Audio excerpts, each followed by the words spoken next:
Than I was the Yeah. last time, baby. And we back. I'm good. Better than I was the last time, baby. We back and we back and we back and we back and we back and we back and we back. Better than I was the last time. Raps just made me anxious, and that shit made me crazy. Them squares just made me looser, that wax just made me lazy. And I still make this song, and I'ma make another. If you ever actually hit me, better watch out for my brother. Better I'll take that deal. Gotta watch out for my mother. Get a watch with all that glitters. Come in clutters, different colors. Been a baller, been for butler, chauffeur, hit a stainer. Did I stutter? Did a ton of drugs and did better than all my alma mater. Motherfucking money dance, hundreds in, Galilee. Make a joke about Leno's head and piggyback on Fallon's fleet. Balancing on sporadicity and fucking pure joy. Nightly searches for our bed, and I just came off tour with Troy. But I can't complain, I got some motherfucking business. How many lap partners have I fucked since I got suspended? Mr. Bennett, you did it, you did it, you did it, you did a good ass job. You did a good ass job, and I'm good.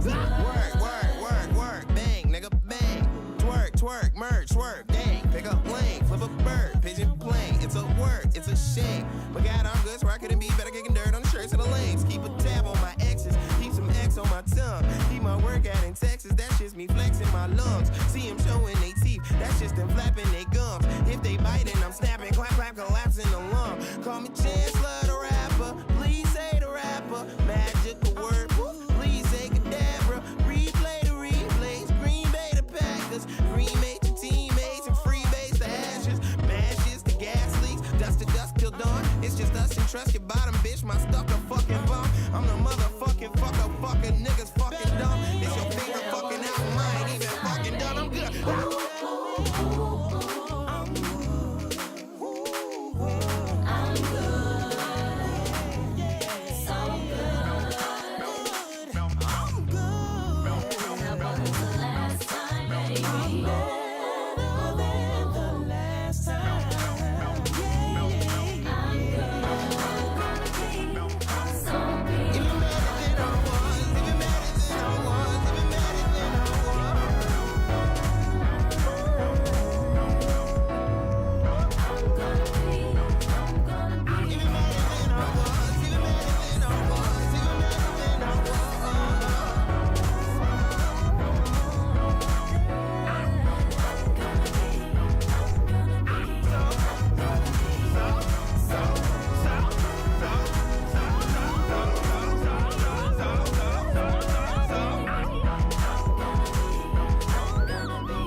Hi, welcome back. Ladies and gentlemen, we have some videos to watch. We're gonna start it off with one of my favorite creators in the anime community. He's better than the sister leveling guy. And I notice you haven't been dropping anything with the stuff going on. I ain't gotta say I'm just playing. I'm just playing.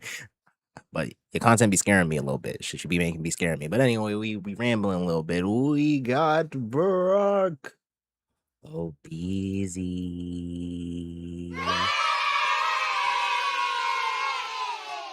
And he dropped a new episode of Naruto Unhinged, perhaps one of my favorite parody series of all time. Let's get into it.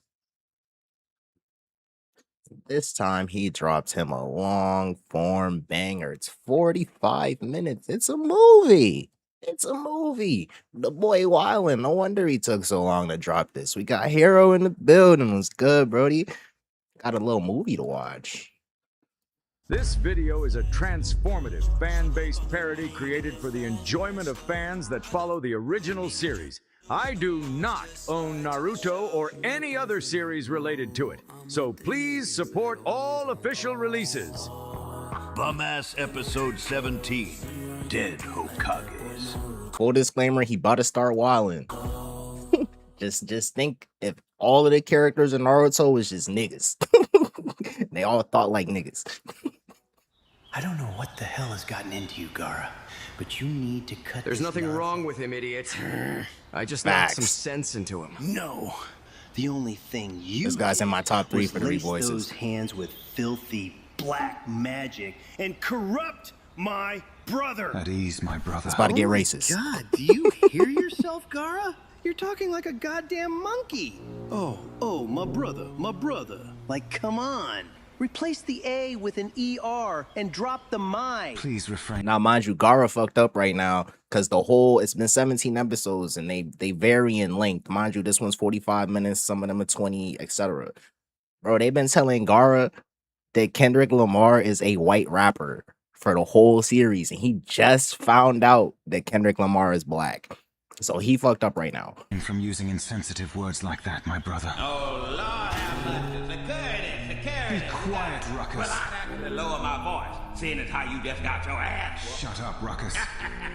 Completely And as you can tell, his inner Whatever conscious that is racist Uncle bastard Ruckus. is telling you, ignore it. Thanks, Go be ahead and humble. wrap this shit up. I want to go watch justice get served for my dead homie. Oh, you think you somebody just cause you got the white man's telephone? Oh my god, no. I didn't mean to say that. Yeah, I don't know what that was supposed to mean, but I'ma just assume it was racist. I'm so It sorry. was. Don't apologize, Gaara. That wasn't you. Yeah, unfortunately. And yeah, it was racist. And if you got a problem stood with on that, it. then you better do something about it. Doubled down. We're leaving. Oh, I most definitely ain't leaving. If he's gonna sit here and be stupid, then we're just gonna have to leave him. We'll be back. What a fucking weirdo. I'm gonna go beat his ass. Yeah, you go do that, little dude. In the meantime, I'm gonna go watch that old bastard get what he deserves. I'm gonna deny him of that luxury, Kakashi. Now that's one of your homeboys, so it would be a real shame if you let me do that.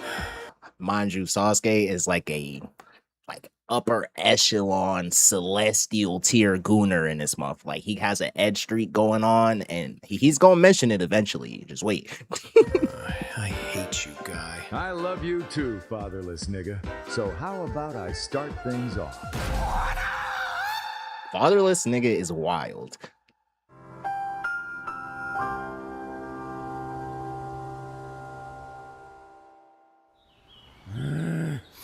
Come on, Aruka. Let me do Facts. it. I'll kill his old ass right. I mustn't. That's not who mustn't. I am anymore. I'm with Badman on this one, brethren. Let him send that old Ras clot to hell. Nah, this is actually mad accurate for Aruka though, because bro, dead a poser. All the Jonins in Naruto are dead posers because they're supposed to be the highest rank in the village. And why are they're the rank to get fatterized the most? Every Jonin is a poser. I can't, Beef Patty.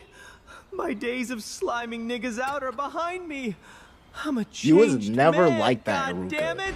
Stop it. Negrito, I'm getting tired of this me, myself, and I shit. Negrito. We're a collective, fool. Can you tell us part 4 of your Torta Pounder story? Aye, perfect timing, little vato. If you don't mind, we Ruka's could really use your Hispanic in input this. on something. Sure. Mexican, it What's up, Big seems. Vato? If you share the body with someone with unimaginable strength, do you think it would be stupid to stop that person from killing off someone horrible like your abuelo? Let me put it like Appreciate this. you, gang. That deadbeat's nothing to me. Not a grandfather, not a friend. I don't even want to know him or what he does. He's nothing. And they call I Hamu wish a only real nigga. death and suffering upon him. Y'all Now call that doesn't Hamu exactly answer wildin'. your question, but it answers your question if you're picking up what I'm putting down. Bro just got bitched. Yo, that's what we've been saying, homie. But Iruka is on some other shit, man.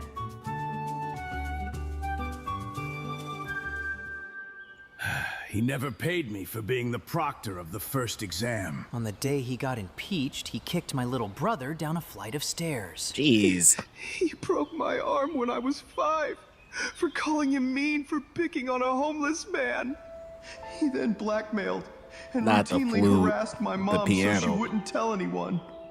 The constant stress and harassment was too much for her. So she... Excuse me. Damn. If any dumbass asks why we didn't help Hiruzen's hoe ass, make sure you tell them that story. Cause as a real nigga that's occasionally in touch with his emotions, that ain't right. Accurate ass description. Why was that shit so pinpoint? Oh, here come this Diddy ass nigga. Oh my god, bro. And you see what he did with the editing? The scene wasn't even like that in the show. He intentionally looped it so he licked it twice. Oh my god, bro.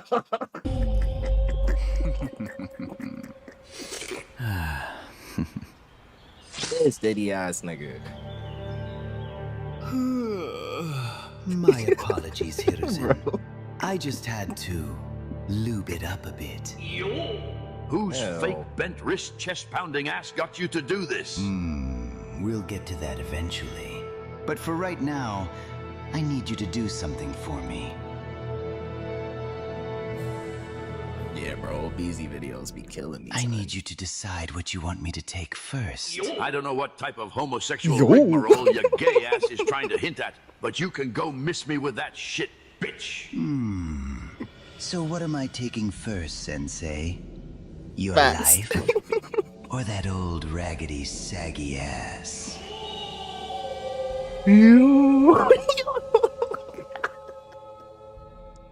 The ad-libs I got it. hate you, nigga. Let's die. On sight. Plots it out. Shit. Damn it. I gotta crank start this bitch manually. Crank start manually is crazy. Old ass jutsu. Come on, you piece of shit. Start. About damn time, you stupid ass jutsu. Old ass jutsu. Decrepit ass jutsu. Oh boy, Hiruzen, your sexy ass still got it. I know that's right, boo. Nah, that Shit. voice is crazy. That voice is crazy, bro. But anyway. That's right, Daddy. You deserve it. I think it's my turn now. Yo. Bet. Oh, nah. I feel like I'm back in my fucking prime. So go ahead and try me, pussy. Swing. No, Sensei. I'm not fighting you just yet. I'm gonna wait until the dawn is done with you. Hey, jerk off. Let me tell you about the time me and my brother Toby got resurrected straight from the pits of hell. Is he gonna... Oh, and Toby is short for Toby Rama. Wait. Just in case one of yous wanted to be a this fucking Nick Meter wise reference? guy and mention the other prick. But anyways, one moment we were chilling Wait. playing cards in hell, and then bing, bow, boom, there we are. Okay. Oh, wait. Coffin I thought he was still gonna in do a mint Nick Meter condition. reference. If Toby Rama would have cut him off right there and be like, "Man, wait, shut up, man. Nigga, let me tell it. It's my story." Bro, I'd have lost it.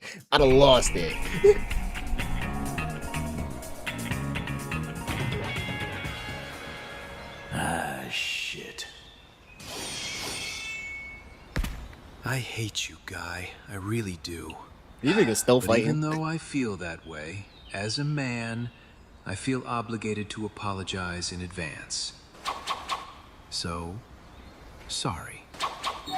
Testicular torsion jutsu. Oh, not the testicular torsion jutsu. Yes, in this universe, testicular torsion jutsu is a thing. I don't even know how he came up with this shit. That sounds like the worst possible jutsu ever to do to a nigga ever. Like, bro, that's terrible. Who came up with that shit? That should be a forbidden jutsu.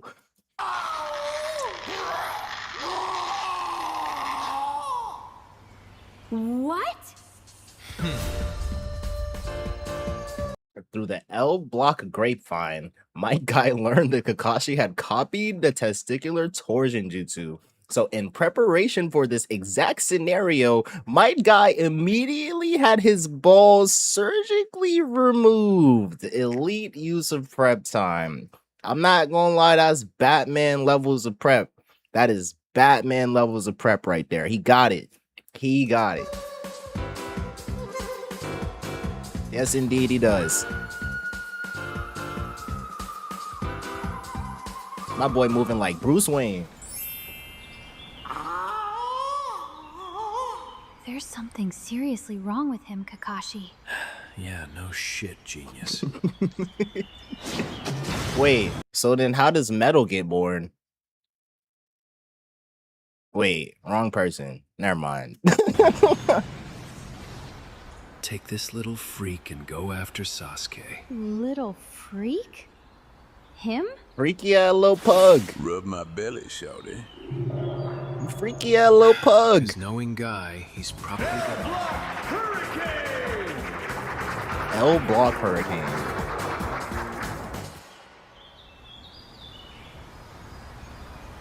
Instantly, I could tell this miserable mutt was scared half to death. So, I decided to bust his balls a little bit. Hey, jerk off. What'd you do with my godson? Bro, why why are the Senju clan mafia Italian dudes, bro? Why are they mob bosses? Yeah, see?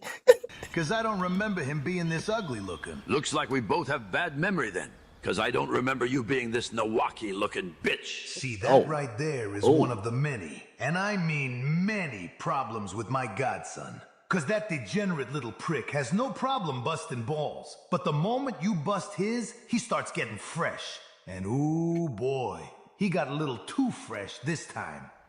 Bro, as a Boston native, this shit sound like the North End, bro. This shit, yo, I feel like I'm listening to a bunch of North End natives have a conversation, bro. One to the goddamn O. Been wanting to do that my whole life. Milwaukee looking, huh? That would have actually been a good one had I actually cared about the brat. But I don't. So it's 0-0, Hiruzen. Check up. Your granddaughter has some big-ass titties, and I've been fiending to motorboat her shit ever since she turned 18. Whoa, whoa. Hiruzen, hold on. Wait a minute. Flag on the play. Flag, red card. Eject him. Whoa, what do you mean? Clear to you asswipes. When it comes to my grandchildren, don't you ever, and I mean ever, disrespect my little princess Tsunade. Nawaki, on the other hand, now he's actually free game. I only met him in death, but I instantly disowned him after learning he died to a fucking paper bomb. Like, come on. This family don't got time for punks like that. Now that's definitely a point on your head. Ball up top. You know you're a fucking idiot, right? Quite frankly, I think I'm a genius. Especially since I'm up 1-0 against the bum-ass godfather of Shinobi. Yeah, but at what cost? Your life? Hush mode. Uchiga. Whoa. What's he speaking? Uchiga. Alright, bro, this crazy. How he put this on the screen, bro? Twitch, I don't condone anything that's trying to be portrayed with the text on the screen. Matter of fact, don't even pay attention to the text on the screen. I didn't write it. I'm just watching a video. Bro, Broly for real. Bro think he Broly. Uchiga. Yeah, did I mention Toby is racist? Like, really, really racist. I'm talking the type of racist to create a whole new language off an Uchiha slur. Now, don't get me wrong. That's straight up diabolical behavior, and it cost me one of my closest friendships. But you gotta admit, it's impressive.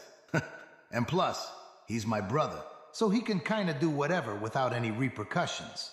Well, most of the time. We'll revisit that in a moment. You know what?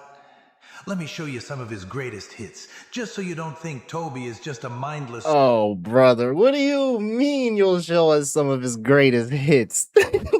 At least give us better closed captions than that. Give us a translation, like he's Kenny or something.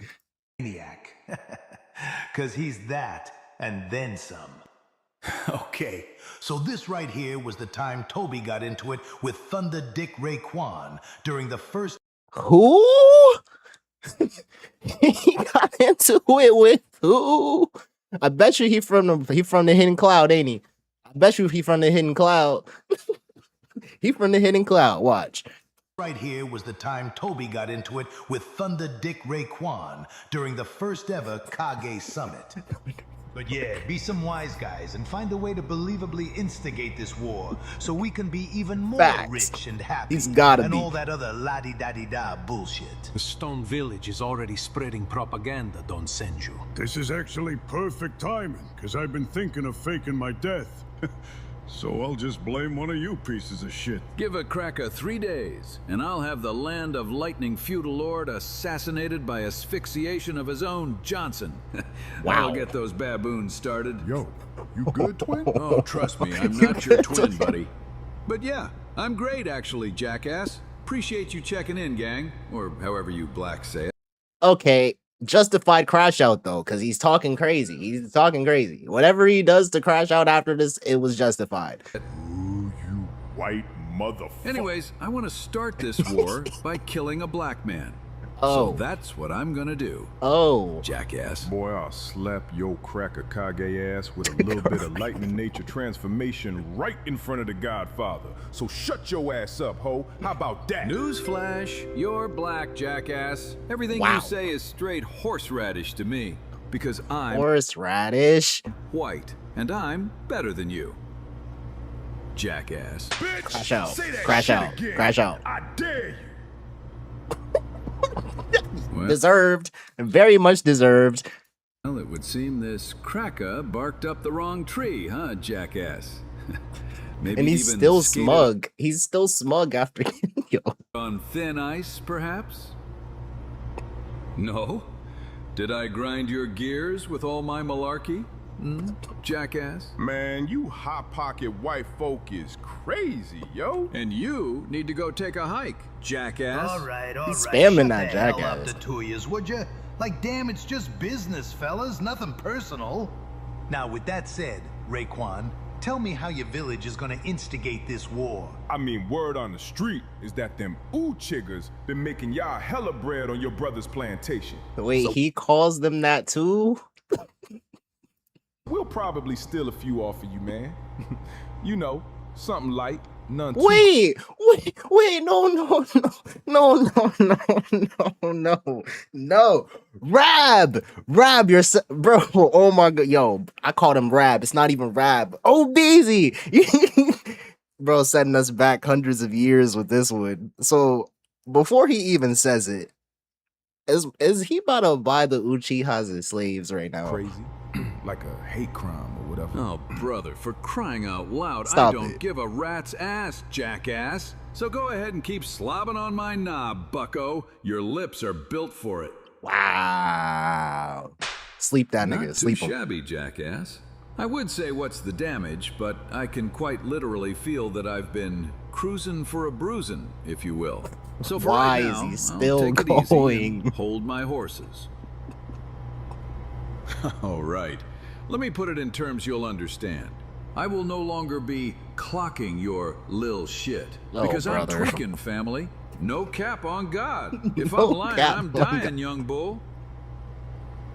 Get him out of here. Shit, that's what's up, man. Yeah, I bet it was, buddy.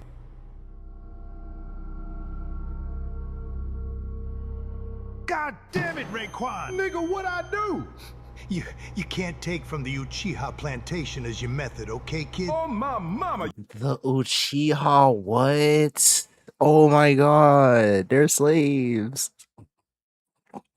Bro.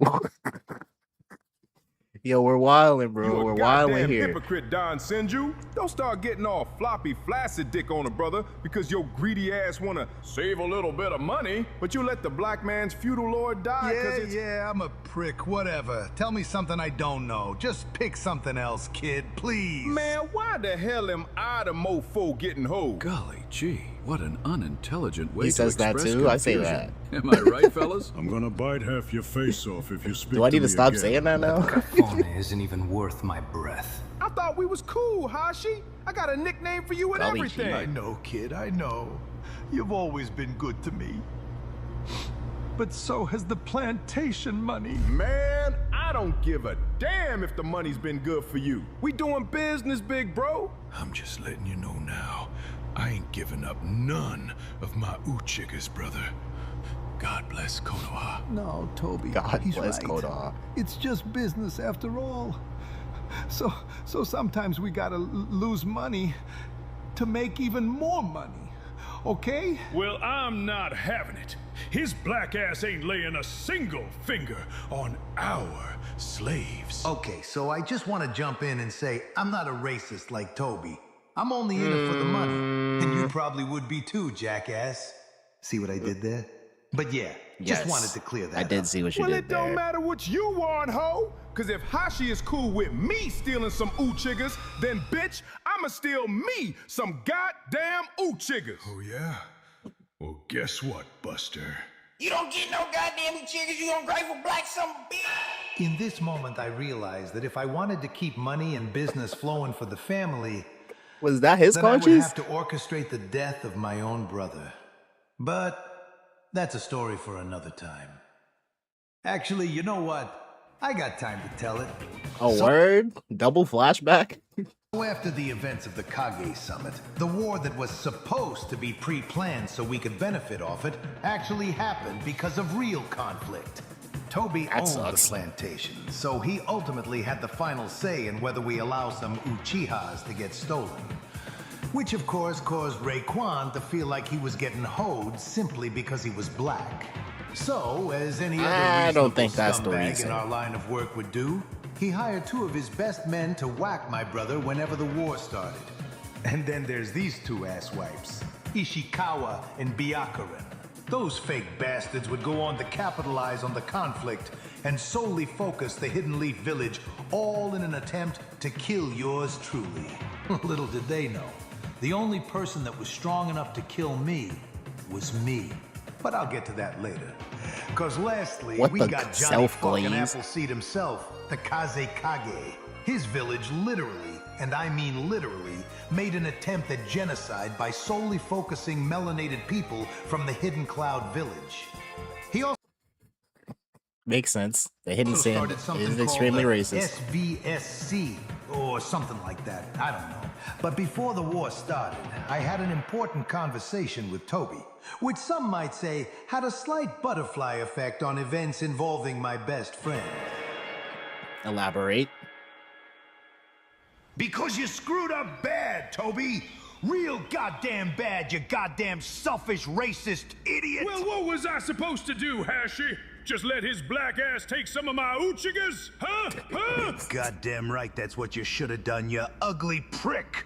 Raekwon would have took like 5, maybe 6 of them. But no, I got a stubborn, degenerate bastard for a brother who can't fathom the thought of Frying anyone his but him ass. benefiting off Uchiha injustice. Oh, so Uchiha Injustice is what we're calling it now, huh? If it's gonna start costing me my money connections, then yeah. I'ma start calling a spade a fucking spade, Toby. Well, good thing we ain't playing cards, huh? Oh my god, you stupid moron. Can your brain even process the amount of potential money I'm missing out on now that this war actually has a real Send you conflict? deadass the mafia. Now I gotta start kicking out more money than we'll receive in war bonds, cause I don't know what they're gonna do, Toby. Well, at the end of the day, you still got your stupid little war, so you'll eventually profit off it, just as I will profit with all of my slaves. We both benefit from this, Hashi. So quit the goddamn bitching. Ain't nobody bitching, Toby. Cause yeah, I already know I'ma still go and profit off this war. Cause I'm a real sedulous money getter. That's just simply What was that what edit? I do. But that's not the point, you garrulous dumbass. The point is, Garrulous, there was more nice money word. to be made here, but you ruined it. Well, what's done is done, and we can't change the past. But if we could... I still find it interesting that Hashi sounds like a Italian mob boss and Toby Rama sounds like a white man from Texas. Then I still wouldn't give up my Uchigas, so get over it! Do you value your life, Toby? You're excused. Now answer the goddamn question. Well, I don't know if I should, because the last Sorry for the stray that got Texas. asked that question disappeared. But surely my dear old big brother wouldn't do something like that to me. Isn't that right? Well, you see about that.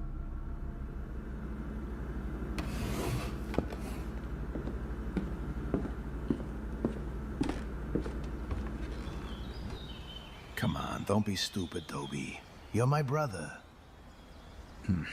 But what's a brother to a man who loves money more? The same thing a brother is to a man who loves hating Uchihas more.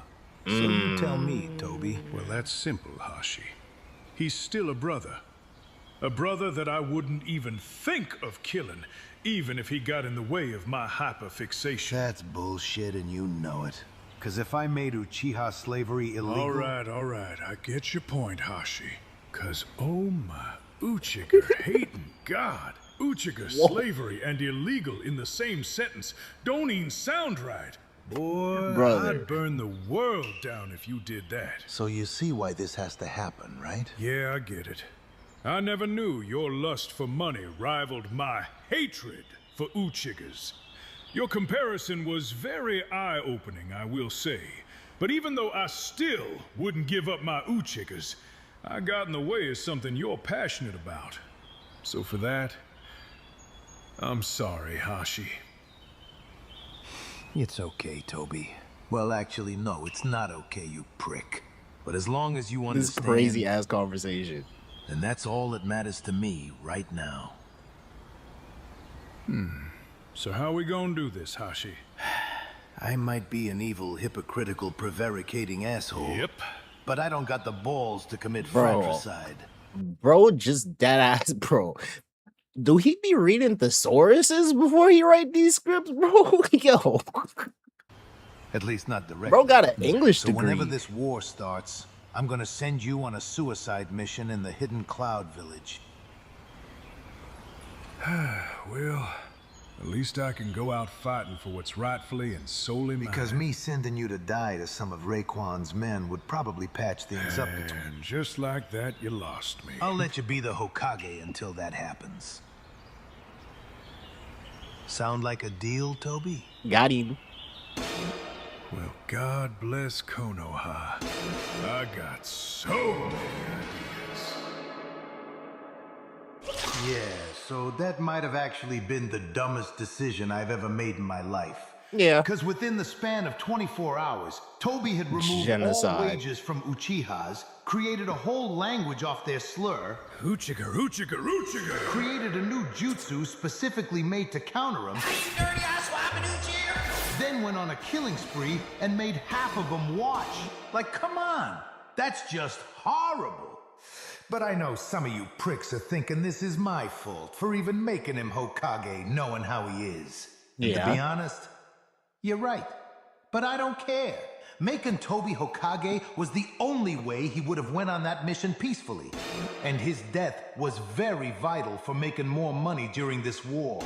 But let's not jump the gun just yet. Because there's one more important factor of this story that I haven't mentioned yet.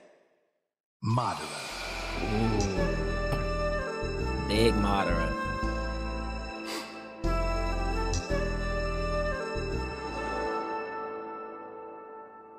I'm gonna kill him, Hashi. God damn it. So they had to box it out. Now, I kind of felt bad here, because this was the first and only time Madara's actions were completely justified. But justified or not, he was about to get in the way of business. And of course, I couldn't have that. So you mean to tell me the reason why Madara and Hashirama had their legendary final battle is yo, it's because Madara was getting in the way of the bread. Aight, aight.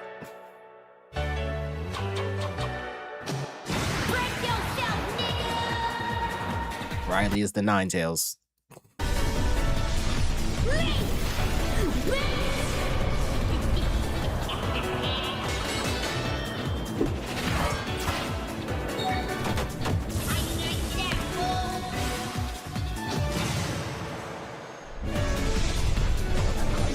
He cut this really cleanly.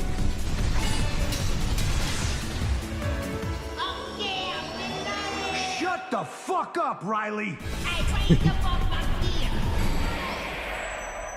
That ain't hurt, punk. Yeah, bullshit. You better have eyes in the back of your head, nigga. The editing, the references, oh my god. I'm sorry it had to come to this. No, you're not. I'ma make millions off this war, Madara. And to be honest, I wouldn't change a thing about how I went about it. All right, wake up, asshole. Oh yeah, that's right. You're already dead. After that, the only thing left to do was to send Toby out on that mission whenever the war started. And of course, that's exactly what I did. It's the Don's orders, so it has to happen like this. But I want you all to know that I love every single one of you. Except you, you jutsu-stealing piece of shit Uchiga! Yeah, well, the feeling's mutual. Hey, chill on my dog Shisui, alright? That's not what we gonna do. Chill on Shisui. Blah, blah, you're an Uchiga, shut up. And you a hoe-ass, hating-ass nigga, Hiruzen, so get off his pole, player. And you can't fight, Jerome. Bae, stop letting him say that to you. Oh, say it Not in ain't front of so, your Jerome. shorty. Not in front of your shorty. No. You out here taking my sloppy seconds? Look what you did, Keisha. Oh Now it's- shit. Oh shit. Oh shit. Oh shit. Yeah, that's an unwinnable war right there. Hoe ass is gonna gas this shit up. Nah, you got that, Jerome. Just let me know how my big veiny meat tastes when you eat from that fish box. God damn it, Keisha, I thought you said he ain't hit. Well, obviously I was gonna lie, Jerome. Stupid. Plus, ain't nobody trying to be out here saying they let Hiruzen crack. Yeah. At the end of the day, I still hit, bitch. I even nutted on your blanket. Yeah, and your dirty ass also gave me a STD. Let's Oh, damn. 1-0. 1-0. not forget that, honey. 1-0. That's what you call a little parting gift. 1-0. Hiruzen. Yes, 1-0. She's not an Uchiga, so shut your disgusting ass up and have some goddamn respect before I change my mind about making you Hokage. Wait, dead ass? Don't ever say dead ass to me if you're not gonna put Uchigas behind it. But yes, I've decided you'll be the next Hokage after this. Man, I thought you cared about this village. Why the hell are you choosing his hoe ass when you got Danzo right there? Because he's too goddamn nice, Jerome! That's why! He's just the sweetest little thing to ever grace this village, and I love him because of that. Danzo? Actually, no. That makes sense. It makes sense why he feels that way about Danzo. And goddamn it, he was my first choice because of that! But then I got to thinking. He's nice, but that boy ain't perfect. No, the only thing he's missing is hate. Hate for Uchigas. Ain't that right, you lil Uchiga lover boy? Hating is a foreign concept to me. I have love for every single person in See, this world. that's the problem right there, Danzo. You think these Uchigas are people, but they're not. Danzo said that? Are we talking about the same Danzo? I don't think we're talking about the same. What happened? What happened for nah, hold on. Those eye-swapping jutsu, stealing, black-haired demons are the embodiment of all that's evil in this Your brother has black hair. world. A delicate soul like you should rebuke these hellspawn. Almost everything you said was very hateful and subjective, Tobarama-sensei. But I truly admire your conviction, and I wholeheartedly appreciate your compliment. Like, come on, man. How can you hear that and not make my boy Hokage? You're so goddamn nice, Danzo. Never change. You hear me? But I can't, Jerome. To ensure those Uchigers stay oppressed after my death, I have to choose this piece of shit Hiruzen. I bet your ugly ass almost thought you'd be Hokage with that soft shit. Congratulations, my friend. Though I worry for this village, it brings joy to my heart to see you achieve such heights. Now, if you'll excuse me... What? Uchiga Master Toby has some blacks to fight. No offense, Jerome and Keisha. Y'all know I'm down with the light rights. Toby would then go on to die to Raekwon's men. The worst which kind of plan racist. would patch things up between us. So with our newly repatched partnership, Raekwon and I would go on to make millions, and I mean millions, off this war. During the process of making generational wealth, we ended up killing those pricks Ishikawa and Byakuren. We tried to whack Johnny Appleseed as well, but he went into hiding somewhere after his failed genocide attempt. Apparently, he's still alive to this day or some shit. I don't know. But anyways, after the war, there was quite literally no more money to be made. So, you know, naturally, I started to feel bad a little bit. Nothing of serious. You're crying because there's no bread. But like, I feel you, Yang. I killed my own brother and best friend to get here, so some guilt is natural. Long story short, I gave all my assets to my granddaughter, then killed myself. Goodness but gracious. Yeah, that's basically the story. Now let's pick up where we left off on the other one. Uchiga. Yeah, Toby also doesn't like the comment about Tsunade, but he's more upset that he can sense a quote-unquote Uchiglet near the forest. That little Uchiglet is only alive because his mentally damaged older brother would have been on my dick if I ruined his joke. Oh, interesting. So all Joke? Okay. I'm hearing is you have two Uchigas freely running around, and you're also scared of one of them? Ooh, boy. Your ass is freshly pissed on grass over a dead Uchiga's grave. You know he pissed off. He done started speaking English. He stopped speaking Uchiganese. He mad. He's speaking English now. Looks like I don't even need these. But anyways, good luck, boo, 'cause you gon' need it. Oh my, excuse me. What the fuck? I'm so fucking cooked, yo. I got back door, Hashi. Oh, nah. Is what I would say if I didn't have an OP-ass jutsu! You do have an OP-ass Time jutsu. event jutsu! Quick time event jutsu. He cooked. He cooked. Ass jutsu! Hit him with the Sonic Unleashed QTE, my boy. Quick time event jutsu! That's that Sonic Unleashed, John. They don't even know about those. They don't even know about those. That's the Sonic Unleashed, John.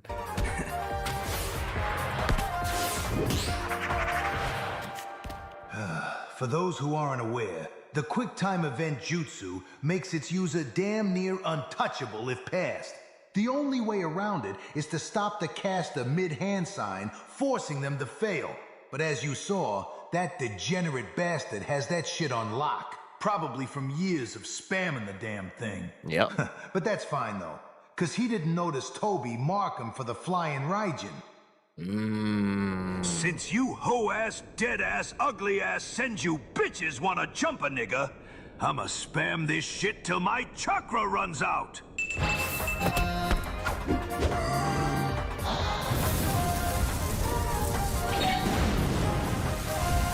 Hey, jerk off! He failed. GG's.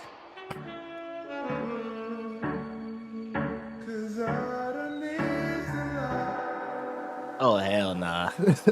I almost threw up feeling your ugly ass in my presence. Minato.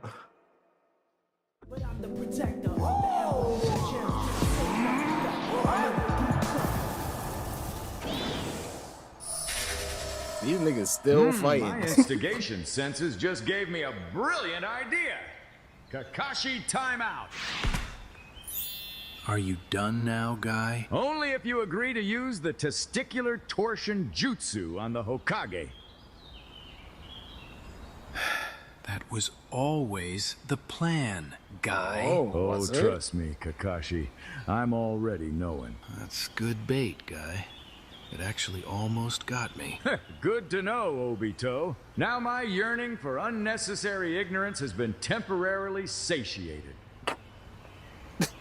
Listen, my nigga. Like as long sexual. as you don't have me wearing some bullshit again, then I ain't tripping off the reality warping-ish. Yeah. My bad, my bad, my bad. Anything but a sorry, yo. You literally do the same thing. Yeah, 'cause I'm a real nigga, yo. We're to swing set. Yeah, so that edible I took earlier just hit me with a second wave high. And not gonna lie, I have no idea how we got here. Oh my god, this shit's so annoying. Yo, how many times are you gonna keep saying that, gang? What the hell are you talking about? How many edibles did he eat? Oh yeah, that's right. That's not how that conversation went. Bro, it's smacked. He's smacked.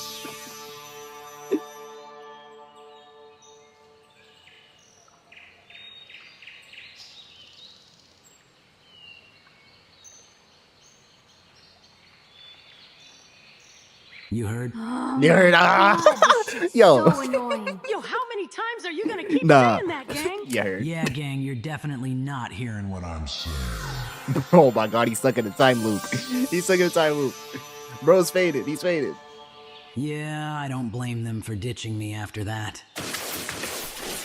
And if being alone in a forest while actively tweaking wasn't bad enough, I got pulled up on by some random-ass ninjas.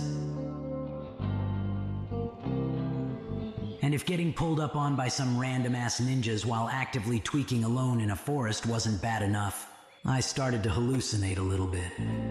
These quotes are crazy.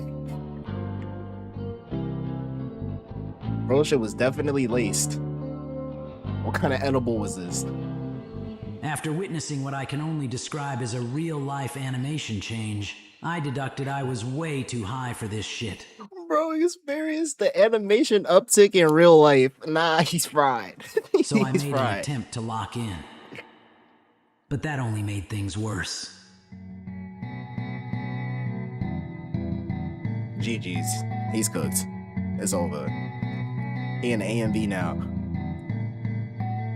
Yeah, so after seeing that, I pretty much accepted the fact that I was cooked, especially since I was nowhere near the peak of my high, so attempting to enter the green zone was out of the question. But then something strange happened, because as I started to look up at the sky on some I'm cooked type shit, I felt it. I felt myself entering the presence of a fellow stoner. Asuma. The green zone. The green zone. A state of intense focus found only in between the peak of one's high and the point of greening out. At surface value, my sensei really doesn't seem like much, especially since he's high out of his goddamn mind 24/7. But if you let him tap into the green zone, then he quite literally becomes the strongest ninja in existence. Yeah. Asuma was the coolest character. But that's when I realized it. As my sensei jumped into the air to do some bullshit I've never seen him do before, I realized none of this was actually happening. Bro is so faded. He's sitting there hallucinating this whole shit.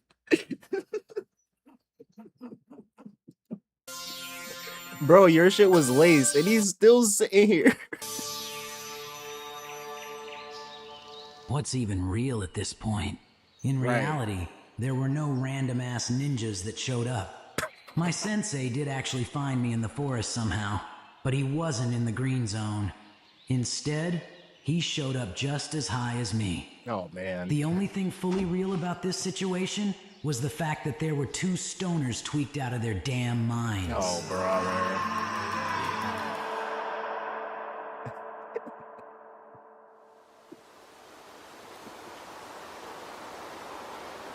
12 years of dragging my name through the fucking dirt without missing a single day, yo. Like, do you know how crazy that is? That's some next level shit, huh? No, it's goofy. Just like you. You're a clown, yo. You have Wait, is Minato the only person that can fry Hiruzen? Because Hiruzen's always frying everybody. He wins regardless. A person might get something on the scoreboard, but at the end of the day, he's going to be up. Is Minato going to be up? Erectile dysfunction. Oh. You're ugly. Your wife cheated on you multiple times, gang. The only hoes you get are the ones that don't bring in any money for Jiraiya. Weak-ass insults. I look better than you, yo. You're dead, Minato! Look at his quote! Nah, Aura. That's Aura. Weak-ass insults. That's right. That's Aura. Aura form of doom. With the sunset in the background. Stop playing with him. Yo. You're dead, Minato! And you never hit Kushina. 1-0, pussy. No, 1-0. God damn it! Hiruzen about to crash out. And the Flying Raijin, and Kushina, and Jiraiya, and Naruto, and this village. Fuck it all. He about to crash out. Tobirama, and Tsunade, and the Senju family.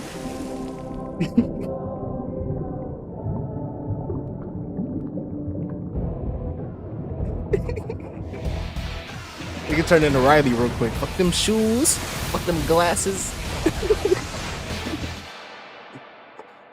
As this bastard's hate started to ascend to unfathomable levels, he descended into a state known as the hate zone? Odium. Pure hatred.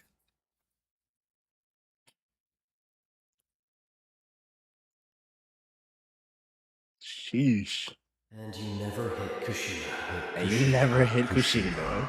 That one hit home, ain't it? 1-0. That one hit home. Alright, so look, I don't want to sit here and stroke your balls about the ins and outs of this state. All you need to know is, more hate equals more power. And the hate this degenerate had in this moment... I look better than you, yo. Was look better than you, yo. The embodiments of hatred. I'm about to do that boy the same way I did Izuna. Watch this. AMV. And just like that, Toby got whacked. Me personally, odium state or not, I think that's some literal bullshit.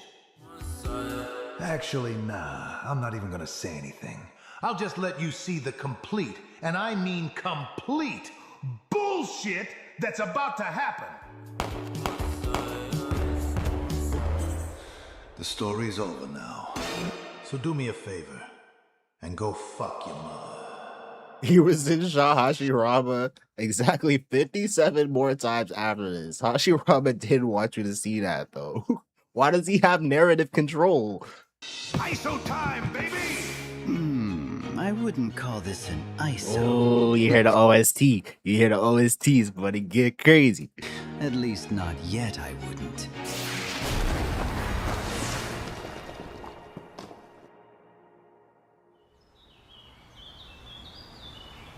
They're blue balling us. Why are they edging us?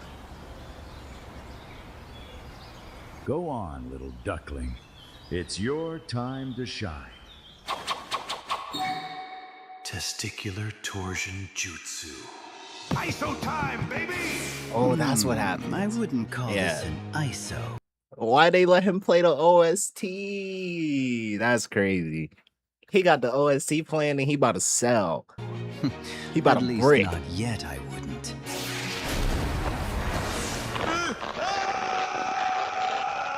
GG's.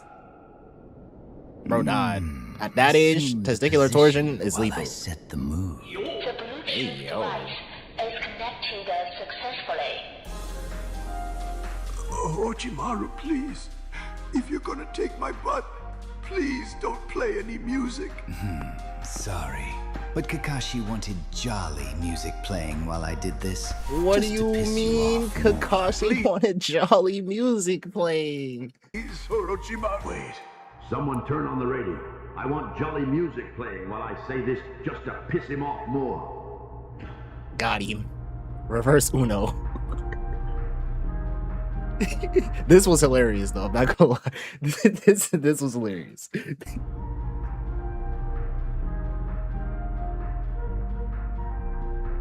Man, turn this shit off. Kakashi? No! 8-7. Just throttle and end my shit already, Throttle you gay-ass and nigga. end, bro. Orochimaru then proceeded to take Hiruzen's booty. Ah, Hiruzen got diddled. Y'all let him get diddled, bro.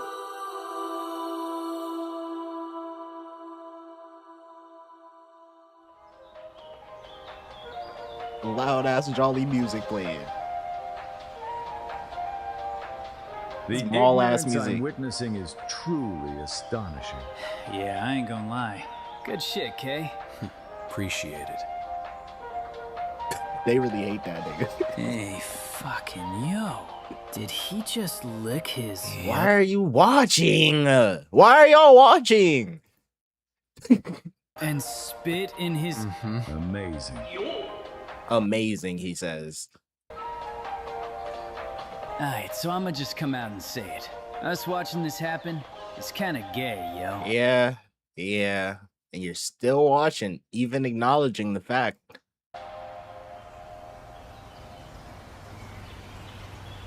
First one to look away is a bitch. Wow. Okay. Call me a bitch, because I already looked away.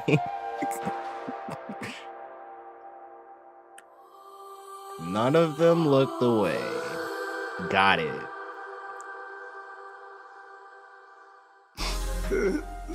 Light work, no reaction. Light work, no reaction. Oh, bro, no. So you just a professional at taking that shit, huh? That why we crying, honey boo boo. Excuse me. These are tears of joy. Wait a minute. Whoa, come on, gang. Come on, gang. What you mean, bro? What you mean they tears of joy, bro? You giving him points on the scoreboard. Bitch, hold up. You like this, Pookie? The only thing I like is the fact that I just gave you an STD. Bang! 1-to-1, baby. Sorry. He already but has I'm all of immune them. To all STDs. He has all of them already. GG's. You're not dealing with the average STD anymore, Orochimaru. Oh my god, oh my god. He gave him a forbidden STD. Get the fuck out of my face, bro. Excuse me. Still getting adjusted to the new body. No, but really, what the hell is He this? gave him a forbidden STD. Bro. That's what you call a little parting gift. Now, if your gay stank booty ass will excuse me, 2-to-1, by the way, I'm up. I'm gonna pack myself up before Kakashi's fake ass tries to finish me off. That's crazy. Bro, he changed it from the Reaper Death Seal killing Hiruzen to Hiruzen getting his butt taken, giving Orochimaru a forbidden STD. And that's, yo. So wait, does that mean that he got... Wait, bro, hold on, bro. His fake ass tries to finish me off. Bro. So he... Yo. So he got diddled to death? That's what you're telling me? Hiruzen got diddled to death. Okay. The Bluetooth device is connected successfully. What a way to go out. Oh my god, can you cut the monkey tree hugging bullshit, Tamari? We got ground to cover. Sasuke I think sliding. someone's following us. Sasuke sliding. He gonna go Yeah, beat his he's ass. definitely Remember? following us. He gonna go It's beat his probably ass. that gang-banging, white, potential-wasting pothead you've been hanging out with recently. You might actually be right. No, they're talking about Shikamaru. So, do me a favor and look after Gaara. You make me sick to my white core. Be present, be positive, be profound. That boy slid with the JBL speaker on his hip, blasting shit. Oh man. Bro does not miss. He does not. I love how Boondocks is just always in my algorithm. It's just always there. I do want to see that Flight 1v1. He played Cash. Ray played Cash too. I want to see this Flight. This is a legendary 1v1 right here. From what I'm hearing, it's the final one.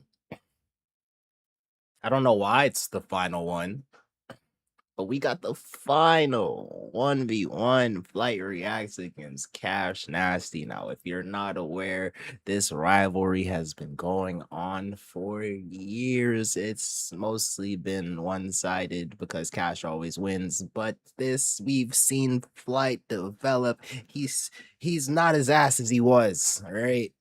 I don't think I can call him good, but he's not as ass as he was. This is probably his best chance at beating Cash that he's ever had. So let's see what he does with the opportunity. We gonna pre-like these. Oh my, Gemini!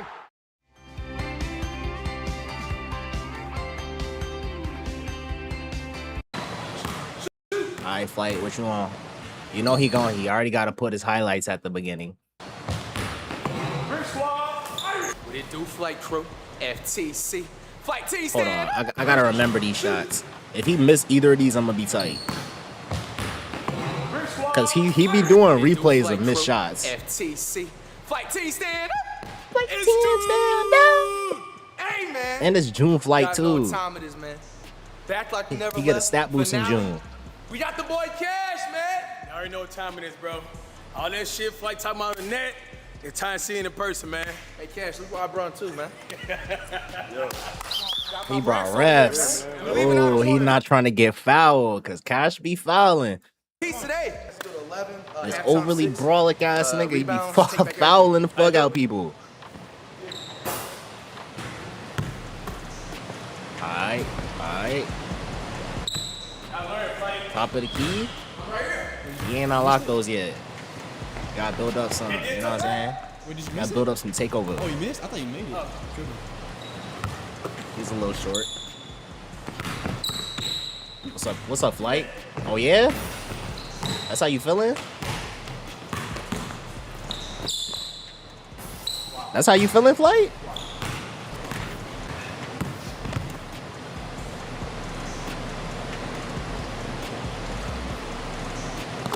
Ooh.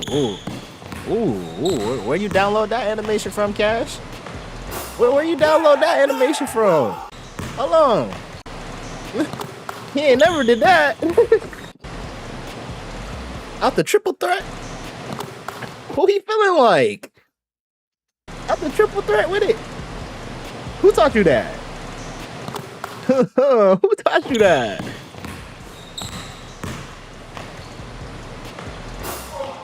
Whoa. Hold on, Cash. He might not be washed. He a dad now, but he not washed. He's still been in the lab. Nah. No way. You feeling yourself a little bit too much, huh? Come on, walk in. Your legacy's at stake. And one? Bro, I don't fucking get it, bro. You can't play through contact. You should have made that. Oh my goodness. Whoa. Why is Cash moving like this? Whoa, why he got some range of motion now? He got some range of motion now. He used to be so stiff and brolic and just not. Bro, he moving. He a little agile now. What? Oh my goodness, where are you going? Do you need a map? Here's a map. Here's the map. Here's a map. Here's a map. Here's a map. Oh my goodness.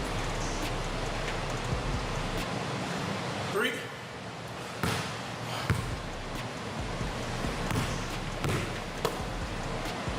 Like, are you about to get dropped off without scoring? Don't tell me that's the case. Ugh, hold on. He's trying a little bit too much. Hold on. Oh, right back to the same spot. Hold on. He liked that spot. He got a new hot spot. There you go. There you go. There you go. Use your height to its advantage. Tall ass nigga.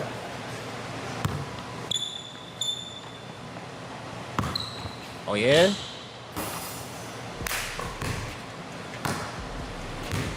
Like you playing out your body right now. You gotta lock in.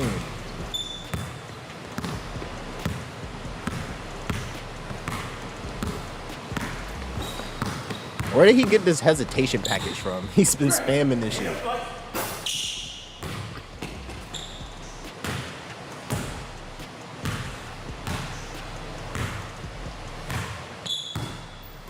I know flight, he must not. Crash, we already know what I do. Oh. Unc, you sound a little gassed. You sounding a little gassed. Hey.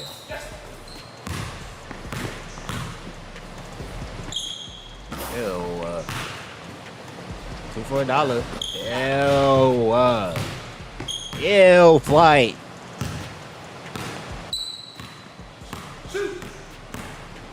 That was in there. That's from the highlight. That's from the highlight. That's from the highlight. Okay. All right. From out there though. 3-3. 3 up. Okay, flight. 3 up. 3 up. From out there?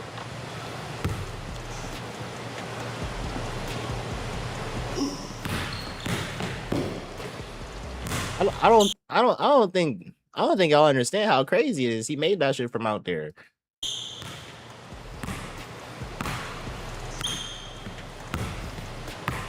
When did you get limitless range? When did you unlock that?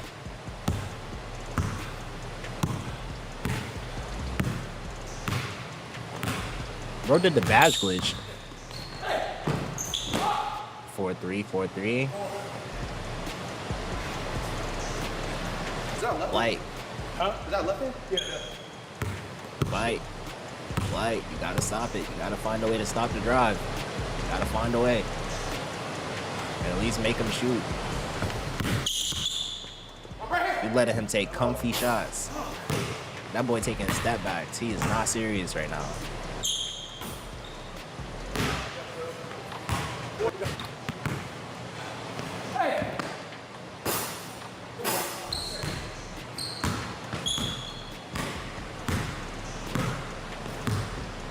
Hey. Same spot. Green? And he called same spot. Same spot, same results. Oh man, who is he feeling like? What? Flight's hitting his shots? No way. No way.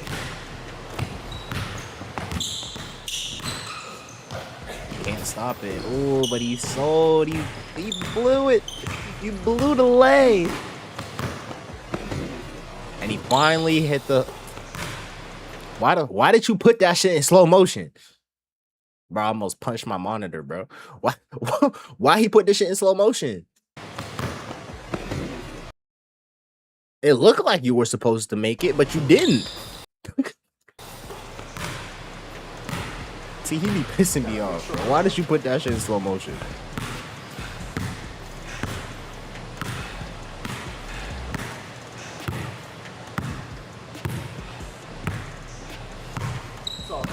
Oh, gassed. He gassed. Unc running out of fuel. Unc running out of fuel.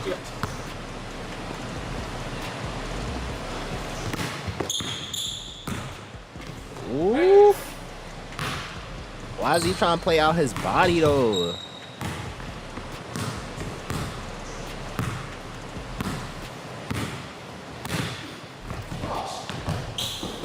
Ooh. He can't stop the drive, bro. There's nothing he can do. It's too little. Fives. Too little. Halftime 6. He's too little to stop the drive.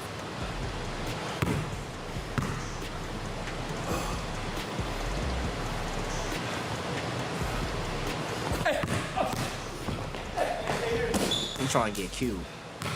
Flight. You gotta, bro. He's too comfortable on the drive, bro. You got enough height to stop it. Use it.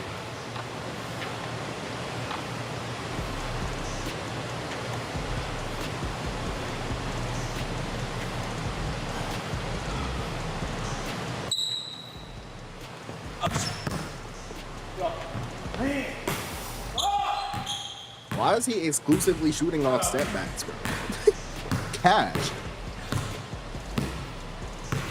Who he been training with? Flight is not guarding you enough to for you to exclusively be shooting off step backs.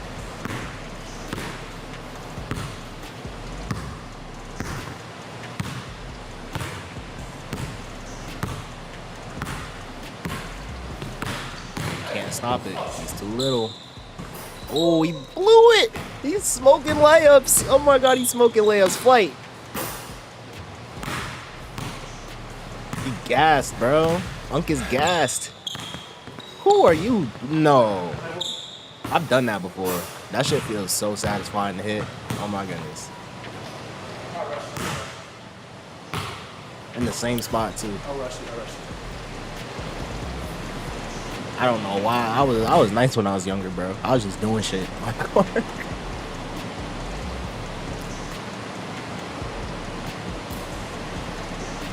I hit that move and the person I was playing didn't want to play no more.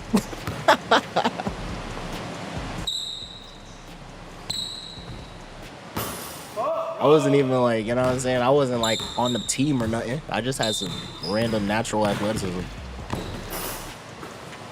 Boy, if you don't stop putting these moves in slow motion, you about to piss me off.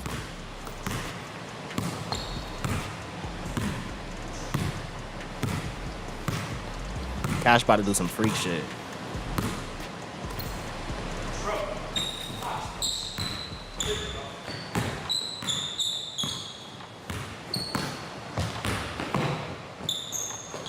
What was that? Whoa. You lucky gassed. That's the only reason you caught him like that. He gassed.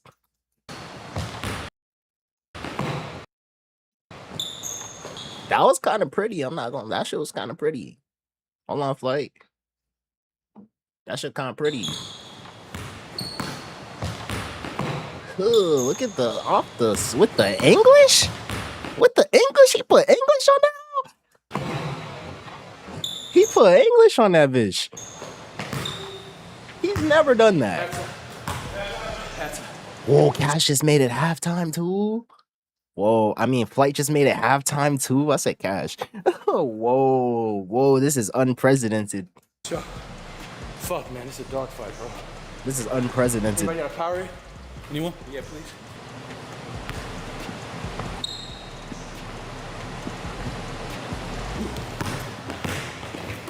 Oh, damn, get that weak shit out of here.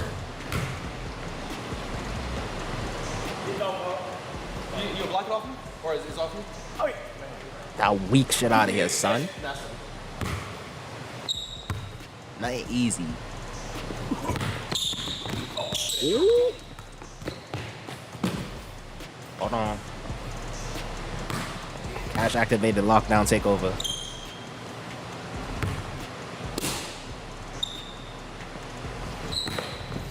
Ooh.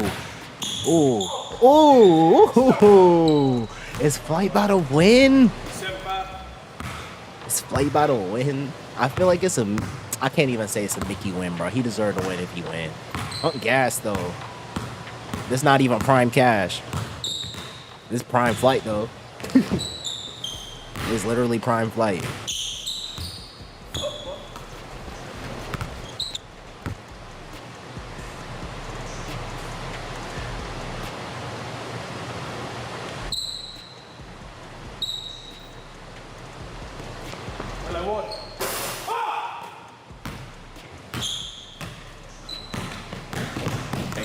Hey. Ooh, M1.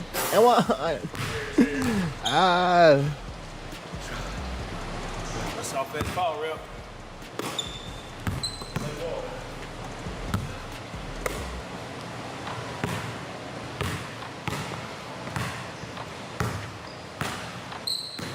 Hey.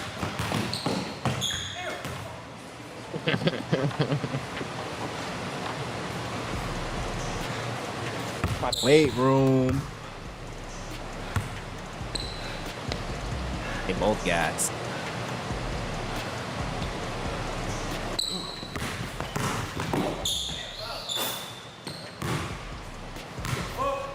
They both gassed.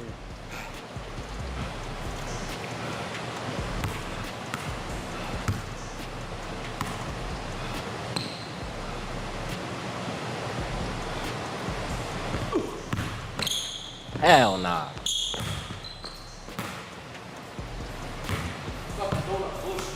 Stop playing out your body, bro.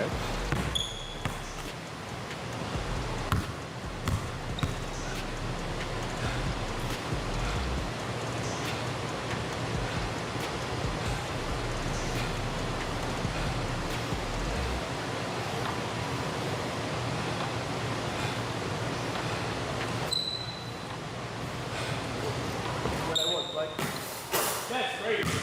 That's crazy.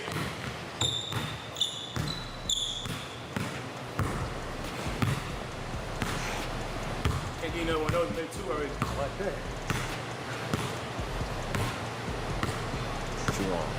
What you want? Ain't go nowhere with that shit. Oh, hell, brother. No, son, you're not in it. Son, you're not in it.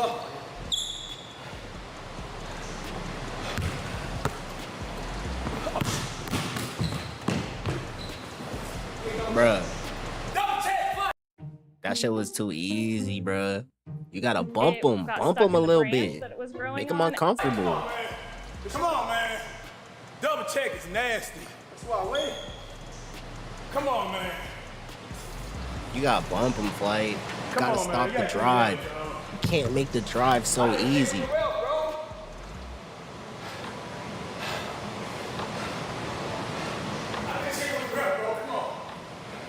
Like, this is your moment. Do not fumble it. You only get one shot. Do not miss your chance to blow.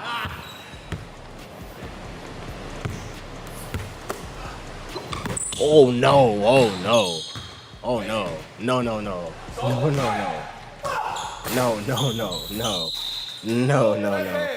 Holy shit. Close the fucking. The basketball gods was not letting you get that off, Cash. The basketball gods was not allowing that to happen. Schools. That's it. That's a tag. That's a tag. That's a tape. That's a tag. Flight get a free throw. Flight get a free throw. I thought that was the one. Look at you, dog. Didn't I say? Gotta finish that thing. Flight get a free throw. 7-6. Yes, 7-6.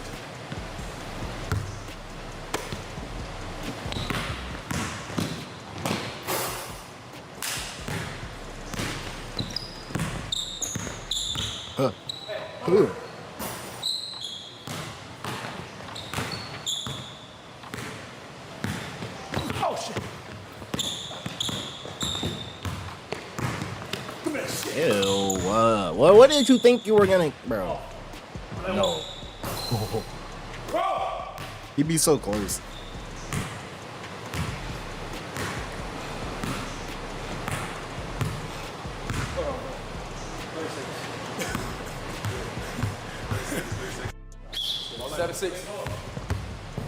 Lock in, Flight. This is your moment.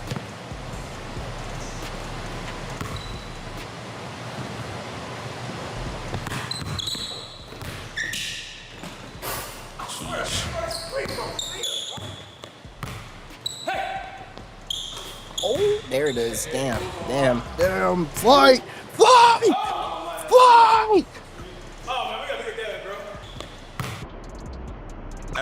Foot on the line. Foot on the line. Foot on the line. Foot on the line. Foot on the line. After we run the Foot on the line. play, it's a 1. Foot on the line. Foot on the line. It's nasty. Foot on the line. Nope. Foot on the line. Hey, how about that one?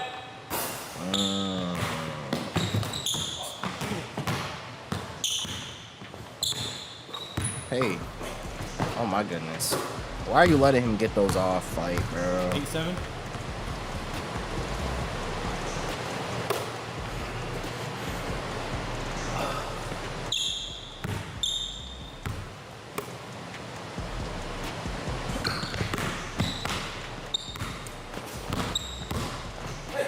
Ooh.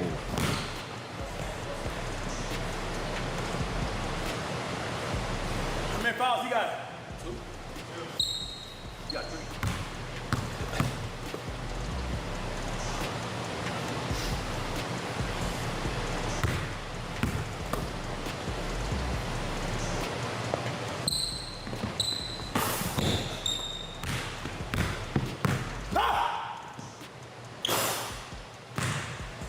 Goodness gracious.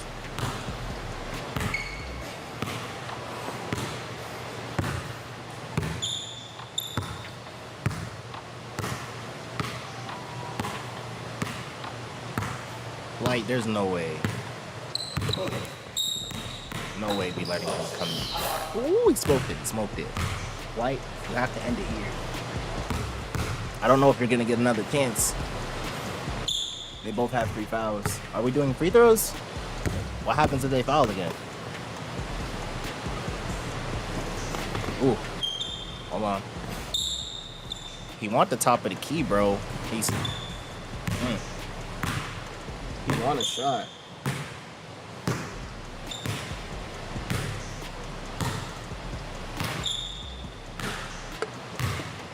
Oh, now he's going for the drive. Floater?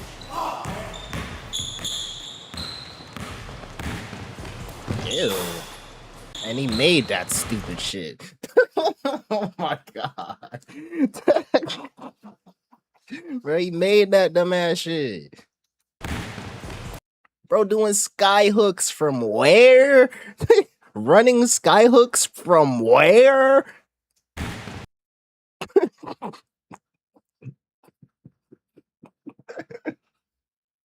Bro is trolling, bro.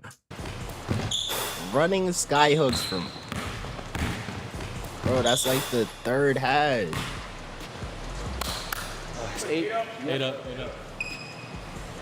Bro, the basketball gods are smiling down upon him right now.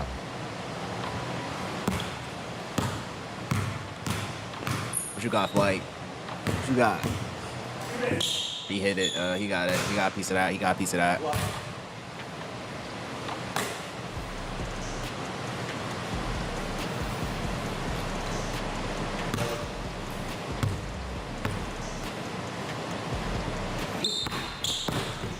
Hey.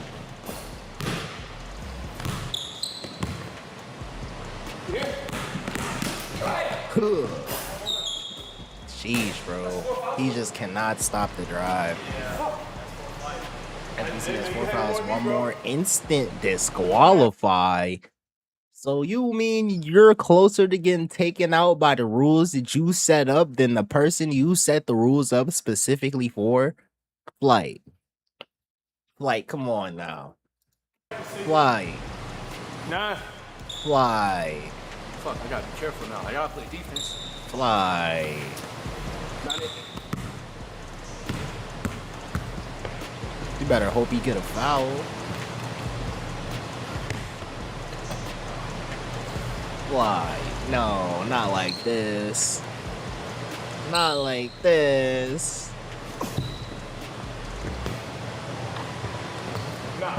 No, not like this. No. Not like this, bro. Not like this. No. So he just never wins? There's no rematch? No, that's the final one? And he lost? Bruh. Damn, I thought we was gonna get a happy ending to the rivalry arc, bruh. Bro still lost. Cash got a whole dad bod now. And bro still won.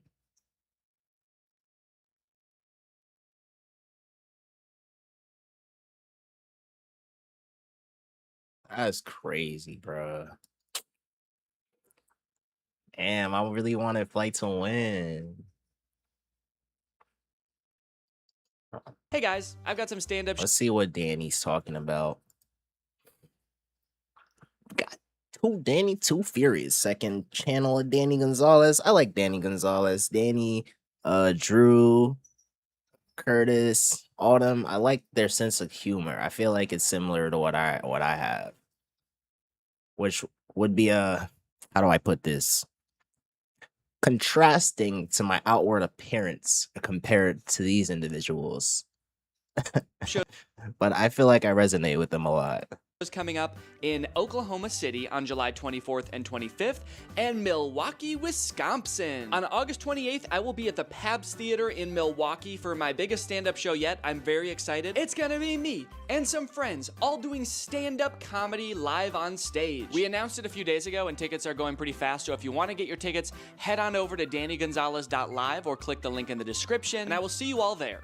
W promo. All of you. Hello, everybody. W promo. Welcome back to the second channel. Go ahead and he crack still got open his a can of seltzer water. He's still got his seltzer water. Sparkling water. Hope you guys are Still having got a his great sparkling seltzer. Thursday today. I am recording this on a Thursday. I guess I don't know if I'm gonna post it on a Thursday, but I really hope that you're watching this on a Thursday, regardless of when I Unfortunately, it is a Tuesday, so we failed that objective already.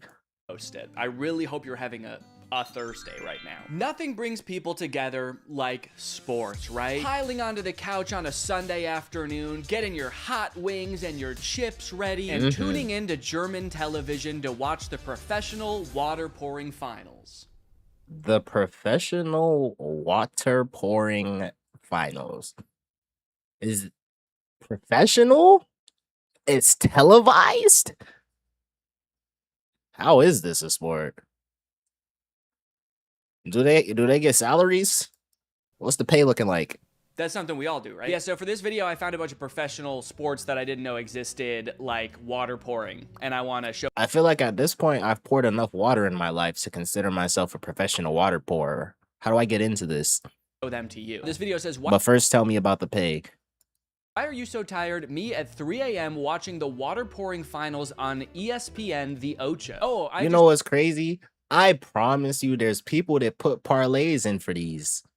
There is a cult fan base of people who put in parlays for this stuff. Okay, I guess I just assumed this was a German show, but the caption actually just says, I'm assuming this is a German show. I guess we'll have to get into the video to see why they're assuming that. Maybe it's the shape of this glass. It looks like it should have a nice Oktoberfest beer in there. No way he thinks it's full. Oh no! At first I thought this was like the ESPN announcer that we're hearing, but there's no way this is like the professional broadcast announcer, right? Who's just going like, oh, no way, bro, no way! You just hear him being like, no way, no way. Oh, hold up. Hold up, my Uber Eats just got here. One sec. Tony, can you get the door, bro? Yeah, I'm doing professional sports broadcasting right now. Can you get the door? Okay, real talk though, that guy was really off. I mean, if you're gonna be that bad at water pouring, you have no business being in the professional Olympics of water pouring. No way. Stop, stop, stop, stop. This guy seems like he has actually trained for this. That other guy walked in here woefully unprepared. You need to listen for the splashes coming off the water. I mean, I'm pretty sure. Yeah, that's like the whole point, right? You have to listen to it. I don't think anybody thought he was just using telepathy to know when the cup was full. The moment might be too big. He's just a waterbender. The lights might be too bright. The moment might be too big? He's competing in the world's It's too much lights on and people watching. smallest sport. He's like, I'm doing this on live TV. Singles of people are watching this. He also said the lights are too bright. The lights might be too bright. You can't see the lights. This next sport, the You footage can't looks see the like it's lights. from the 80s, but this sport looks so fun that I am surprised it has not caught on yet. Let's take a look. Summer skiing, the sport that never was. Well, it was. How does one ski in the summer? Are they skiing on mud? Because they're doing it here. It was at some time. I mean, it just seems It's just on bare grass? That sounds more dangerous than regular skiing.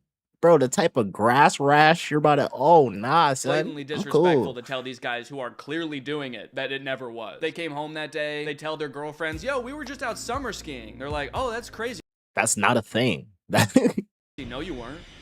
That doesn't That exist. sport never was. Real quick, guys, I want to take a break because I've got a confession to make. I like having fun. Call me crazy, but every once in a quirky sponsor, I've created a DJ. I already gave you your free promo. Consider better you can get with added to your. Look at this. This is a crazy mechanism. It's like the wheels of a tank. It's a What tread. are those called? Or like a Treads. bulldozer? I mean, that's not how I would have expected this thing to be constructed. This Me feels neither. like there are so many potential failure points where this could go Yes. horribly wrong. Yes, there are.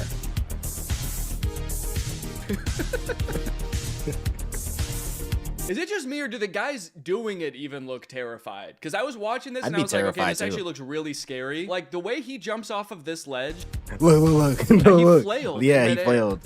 Like he was immediately He like, was not "I should confident have done there." that." This was his first time ever jumping in one of these things. From the looks of it, there's about one trick you can do on your summer ski, and it's just kind of jump. flailing through the air. How do you even get your body like that? Nothing says I'm in complete control like having all of your limbs behind you. It's crazy. The way he looks in midair also looks like how he will look when he hits the ground. There looked like another point where the guy almost definitely fell once he got out of frame. Yeah, Yeah, right he fell. Look. there. There's no way he landed Absolutely no way. that. He clicking the stick.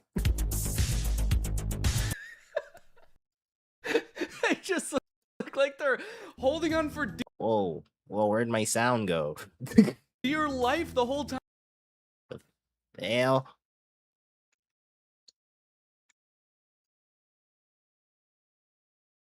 I feel like the Oh. music is tricking us into thinking this looks fun. Are you not? Okay. I guess.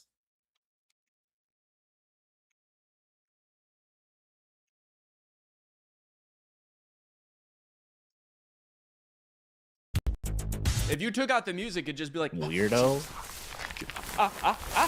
Okay, here's another video of land skiing blading in the 1980s. Freestyle too much for you? How about carving up a little grass? I need to turn on the captions. I can't understand his 80s accent. Freestyle too much for you? How about carving up a little grass? Freestyle what? Freestyle too much for you. That's not racist, is it? Nah, but I think they mean like at this point in time, the sport was like a big thing. So there was probably freestyle, and then there was like courses. Freestyle is just like out in the wilderness, just summer skiing, jolly, and things of that nature. But I guess this is a closed course. Swimming? Dancing? Rapping? Having a hard time staying on beat when you're freestyle rapping? How about careening down a hill out of control at 80 miles per hour instead? Join Brian McKay, Edgar Vosaldis, and Scott McKay. And Oh wow. Okay, But here's all they're their whole names. I want to gubbies. look them up, but I'm worried that they died during this video. Or at least summer skiing. wait, that's Bro, an- like the level of grass rash that you're gonna get, yo, that, ooh, my back started burning just watching this. And he tried to stop his fall with his hands. Is he not wearing gloves? during this video. No, I think he's wearing gloves. This quality is freaking filmed on a potato. There's literally 1p. There's 1 pixel. But he tried to stop. I think he has gloves on. I would hope he has gloves on. But I feel like these clothes aren't thick enough to stop grass rash. That just feels unpleasant. Not gonna lie.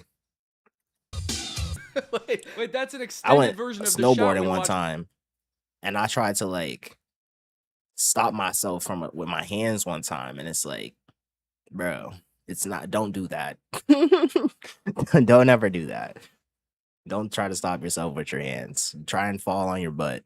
That's like the best thing you could do. Earlier, where he regretted it immediately. He tried to stop it with his hands. Nah, son. Okay, so that lends some credibility to my theory that they wipe out after every trick. There's also still has not been any footage of someone slowing down or coming to a stop safely. I'm just realizing these things don't have brakes. And on a normal ski, if you want to brake, you make pizza slice. You want Yeah. to go fast, you make french fries. Go Yeah, how do you stop on these? Because, like, how do you... Yeah, how do you stop? slow pizza slice. I don't think you can do that with these. I think And on a snowboard, you just kind of turn it perpendicular instead of parallel. So how do you stop with these? because they're on tracks. If you tried to cross your skis like this, they would just keep going together, and then your legs would just snap And then you would get spaghettified like you were in the event horizon of a black hole. off and start going down the hill different ways. Can you feel it? How about now? Meta glasses are taking over, apparently. I know Raymond is real happy they got the patent on those. They happy as hell. They cannot get one shot where somebody doesn't get hurt. I like that all of the videos of this seem to be from the same day too. Were they just trying this for a day and then they realized how bad of an idea it was? Well, the club was founded in 1979. In November of 1979, we set up the lift, and San Diego Grass Ski Club was formed. Now it feels even more disrespectful that post said 1979. the sport that never was. There's a club that opened in 1979. It was open for at least 5 years. Anybody in the public is welcome, and See what she's doing right here? I can't believe there's not one person that ever has done this ever. And this guy too, the captain of the league, I can't believe he's just a figment of my imagination. we charge $45 for 6 months. Okay, she seems to be the only person who's figured it out, actually. Yeah, she nice she's with doing it. a great job. Those guys She nice. need to get some coaching from her. She makes this look easy, graceful. Yep. Maybe it's because she's not doing this on the world's bumpiest rocky hill. Grass skiing started in Europe in the 60s. It started in Europe in the 60s. It started in Europe, so it's even older than that. This was a thing. See, this is what the history books don't want you to know. They're censoring our past. And Because history is his story. Don't let that go over your head. there's been 3 world championships now, one in Austria, one in Virginia, and also in Australia. That's crazy. There was world championships in Australia. Is this an international thing? Or was it just these 3 people going to different places to compete with each other? Beginners can love imagine. the sport. There's just one thing. Dude, look at that lady There's- in the background. She's Now going she's crazy. going dummy over One there. thing. Dude, look at that lady in the background. She's Now going she's going dummy. crazy. She's doing her own thing. She wasn't even going downhill. How is she doing Hey, that? she's just figured nice with out. it. She's on her own wave. She dude. understands One it. thing they've got to get used to. The speed. You get going really fast and then you're not sure how to stop. Yeah, she was having flashbacks there. The speed. The speed. You go so fast. You start to feel like you'll never stop. Okay, wait. Here's a modern day video of people doing this. Oh, there's Finally, modern I day. see actual talent in a video. Dude, you should have seen that one lady. She was zooming in circles on a flat surface. It doesn't even physically make sense what She's she was just doing. like you deserve that, way bro. more support, and what you are doing is unique and cool. Thank you for entertaining me and inspiring me to comment. Thank you for inspiring me to comment? What a weird thing to say. Like he loves commenting, but he can't because he's never been inspired to before. Oh, backflip? Yo. All right, I was about to say, look at 50 years of progress, Right. and we've actually figured out how to do this gracefully. But no, it's pretty much was impossible close. to land a trick on these things. It Okay, was you guys, close, people though. love football, right? And what is people's favorite part of football? It's watching people get tackled. So what if there was a sport that was just people running into each other really fast? And they both- Oh my goodness, there's speed running CTE. Bro, did you see that impact? Did they go skull to skull? Bro, there's speed running CTE, dude. There's no, how is this legal? They don't have any protective gear on. This is worse than the slap boxing. This is, bro, this is barbaric, son. And they, Bro, I'm talking about instantly brain damage. Instantly. both die. I don't understand like how as an athlete you could have longevity in this career. I feel like you could do this twice max and then you can't even run anymore. You can't even see straight. I've heard a lot of people say things like golf isn't a sport because it's just a game. I would argue this isn't a sport because there is no game. Like there's not rules as far as I can tell. I don't even know what the objective is. It's What like is the objective? just don't die. What is the objective? How do they score this? Because that's just the objective of life. Okay, the caption of this one is "Let's fucking go." I bet he is gonna fucking go. It's to heaven. Damn. Why did that guy have a ball? Yeah, why does he have a ball? What is the what are the rules and objectives of this sport? There wasn't a ball in the other video, was there? You're just allowed to bring stuff from home. Why is the caption "Let's fucking go"? Half the video is just a medical team rushing to somebody's aid. Yeah, let's fucking go to the hospital. It does kind of seem like he's like plotting here. He's trying to get in the right headspace. He's strategizing as if there's any strategy to be had. All right, so this time I'm gonna run away from him. No, I won't work. I can't do I gotta run that. towards him. I'm gonna run towards him, but I'm not gonna hit him. No, that doesn't work either. Yeah, my options are pretty limited. Nation fam, we've officially locked in the venue for RNC 2. Dude, who would go? This shit is a whole event. It has a venue. There are people that purchase tickets. There are parlays. I'm gonna keep harping on the parlays. To watch this in person. I feel like my ribs hurt just watching it online. That might say more. Your ribs? My cranium is aching watching that shit transpire, brother. My mind is my greatest weapon. No, sirree, Bob. I cannot. Just thinking about the idea is kind of giving me the heebie-jeebies. More about like me as a person than it does about the sport, actually. Okay, that one was a little bit too intense. How about we get into a silly one? This is professional tag. This is cool. I've seen this before. This is actually kind of cool. This shit fake funny. They be going so hard. Crowd, but they're barely saying anything. Like the beginning of the video is just silence, and then eventually people start shouting. But it's like there's only one thing you can shout really in this game. It's just go, go, and it doesn't matter who you're cheering for. They both need to go. Bro, they be This does try-harding. look really fun. Like this looks like the type of thing I would like to be really good at. If I was good at this, I bet it would be sick. Tag Child Prodigy returns to UK Championship. Isn't every child a prodigy at tag? All the people I know who are the best at tag are children. I've honestly never even met an adult who wanted to play tag. 18 years old. Because this is what it looks like. How this boy moves. He got him. Got his ass. I think he did get his ass, actually. So there's a whole website about World Chase Tag. The oldest game, the newest sport. And actually, that tagline goes pretty hard, actually. It does. Keeps the speeder under the ridge, up onto the mountain and over the top. How your parents said that they used to get to school? Nah, actually, they said they used to walk miles. Reinvention, I think, is really important. I'm pretty sure it it was doesn't true. end, It does not end. Welcome to Reinvented with Accenture. I didn't think that Factor could help me reach my protein goals. Boy, was I wrong. Free high protein breakfast for a year? Yeah, that's real. Do people like that joke? And just flings himself through the tilted cube. It looks so easy. It looks so quick. It looks so easy. It actually did not. I'm fully confident I couldn't do anything close to that. that My does not look journey in this easy. sport would end about right here. See how he's up there? My tummy would be about right here. I'd get the wind knocked out of me, and then he would tag me about 900 times. I like this sport, but I feel like the playgrounds could be even cooler. And I don't know if it's disrespectful to call them playgrounds, but that's what they are. I feel like there could be Basically. tubes and Obstacle tunnels and course slides, is the and moat professional with term. crocodiles in it, a sniper with a real gun, just to make this a little more interesting. Right now, it's Okay. just a bunch of bars. I don't think they can televise that, though. When I started working on this video, I did don't not think they realize can how many televise obscure that. sports there are. But this is just boxing, but they're taped together. Oh. And they're also chained to the table. I'm not going to show too much of this because Once I feel like again, it'll get me. another time where we're just speed running CTE. Why are we just, bro? Why do we love speed running CTE, bro? Demonetized, but the ref had to step in here to break it up. Like, hold on.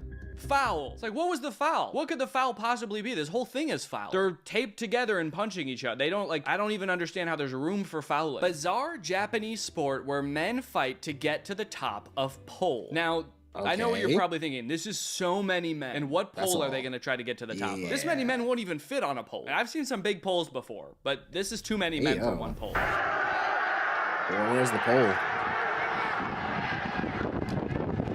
Oh, is it a team sport? They each Is it an assemblable do they assemble the pole? Each team has their own pole and they just have to get somebody to the top of it? Do they just have to see how many people get to the top of the pole? How can you get more than now one? People are coming over from the other team to try to take them down from the pole. Damn! Yo, look at the way his head went back. Down from the pole.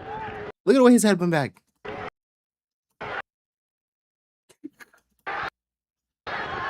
Nah. They're swinging on each other. This is a bizarre sport. Also, what is this guy? We're ref. just not going to acknowledge the robot ref over here? Does anybody else see him? This shit feel like Squid This Games seems like one of IRL. those sports that it doesn't have like a clear time limit. They're like, just go. We'll kind of get an idea for when it's over. We just want to watch This like if Squid Games was on Tubi. it for as long as you guys are willing to do it. Wait, what happened? I skipped forward a little bit. What happened? The scene has drastically changed. I skipped forward 10 seconds maybe from this chaos to just like, yay, we all did it. They all have their hands up in the air. We won. Were What you is guys the all on the same objective? team? What happened?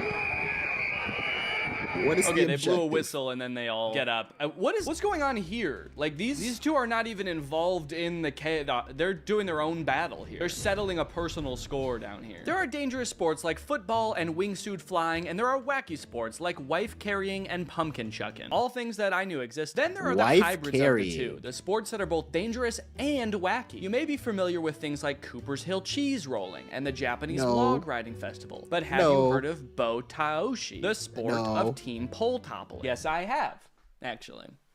Thank you for asking. Each of the two teams are massive, comprised of 75 people on the offensive squad and 75 people on the defensive squad. Defensive players wear white while the offense wears their team colors. So the defensive team is Okay. tasked with keeping their pole, which run 10 to 16 feet high, standing upright. As you might be able to guess, the offensive team has the job of taking down their opponent's pole. Both teams attack Okay. and defend at the same time. So it's a race to take the other team's pole down before they topple yours. Okay, so I guess in that video, that what we makes didn't sense. see is that the orange team also had a pole that was being taken down by the white team. This picture is pure chaos. Doesn't seem like they're wearing enough padding. They have the No, thinnest head not at pad all. on, and they're on so loose apparently that many of them have fallen off, actually. This guy's has just sort of fallen, so it's covering his eyes. So now it's actually doing way more harm than good. It's like, it's not protecting me, and I can't see. This guy doesn't particularly enjoy what he's doing to this other guy, and it looks like the feeling is mutual. Again, this seems like another one of those sports where there is no strategy. How could there be? Like, when you're here, what's the strategy? How are you gonna prevent your pole from getting knocked down when you're here? The scrum can be a beautiful place. Oh, brutal place. The scrum can be a brutal place. And I've always said that. That didn't sound like a gun going off to start. It sounded like they snapped somebody's bones to be like, go! I have to say, if I was doing this sport, I think I would like this job best. He just gets to chill up there. I don't think he gets to chill up there. Wait, what happened to this guy? He's not even wearing a shirt anymore. How is this happening to people? He's got his shirt off too. See, that's why there's no strategy in this game, because there's no rules. You can take people's clothes off, take off their clothes, you know, rip out their hair, gouge their eyes out, man. As long as you get on top of that pole, that's what matters. All right, well, I hope you guys found at least one sport that you're gonna try from this video, and I hope that it is Run Nation. Thanks for watching this video. I'll see you guys next time. Bye-bye. I don't think I did. I don't think I did. Done with wedding season?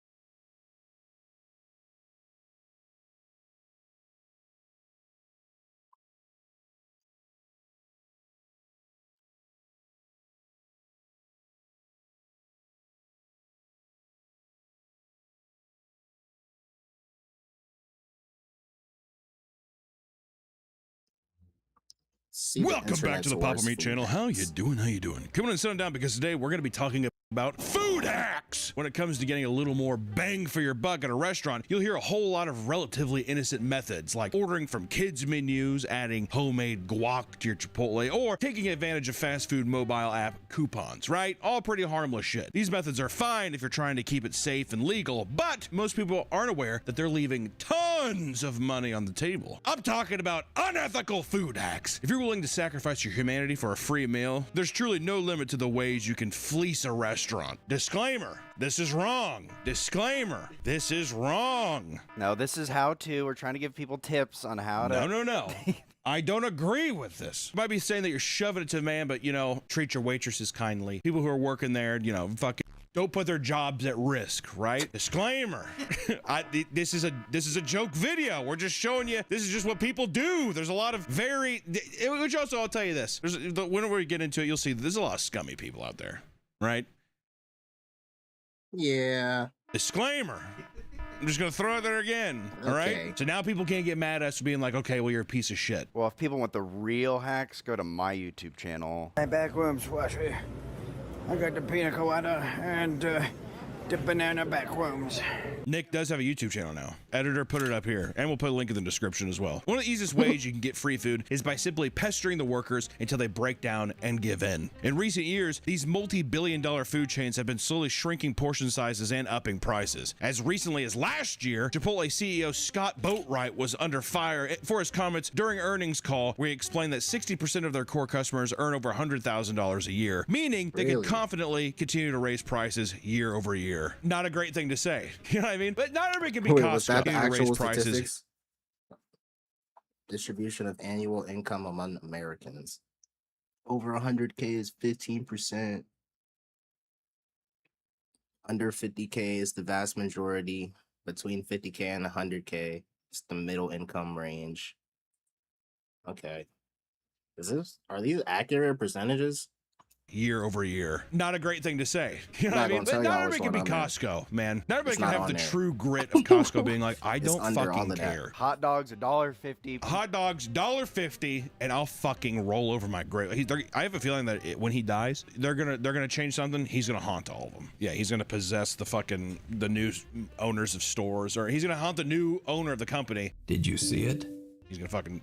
I think he's gonna haunt the hot dogs. You think you see the CEO's ghost is gonna haunt the hot dogs? Zach Baggins doing a ghost encounters though of Costco would be pretty sweet though, huh? I heard something on my EMF reader. The hot dog's like, what the f, dude? Come say that in my fucking face, man. Cover me! Customers at Chipotle had already recognized the trend in lower portion sizes back in 2014. For a time, they even began filming the workers behind the counter so they could pressure them into increasing the portion sizes. Which, to be fair, if you flip the bill, or if you're sitting there and you're like, this is not near what I used to get, don't get me wrong. I'm not saying fucking whip out your phone and pester a 16-year-old to be like, more! But if it works. That's what I'm saying, man. These hacks. I'd say, let me get behind the counter and show you how it's done. And I grab her by the hips and ladle. Just bro. 16-year-old girl. Oh, bro, no, sorry. Okay, whoa. Bro, Yeah. Just literally for the 46-year-old. 46-year-old.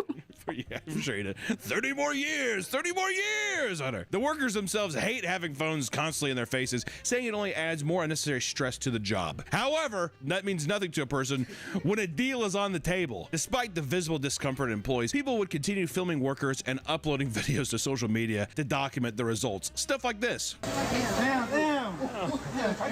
Take some more. Is that true? Does that seem fun? If I'm behind somebody, even as a customer, I'd be like, now I have to be like, doing great. No, see, I feel like I'd have to be like, what a dick, right? I have to side with the person because I'm like, okay, well now I'm getting the aftermath of that fucking tornado. They're pissed off. What a jerk. What a grade A bully that guy was, right? Also, I hate that if I go up and I don't say anything or acknowledge it, they're gonna be mad at me. I would just try to Mondays, am I right? You hit him with a Garfield? Yeah.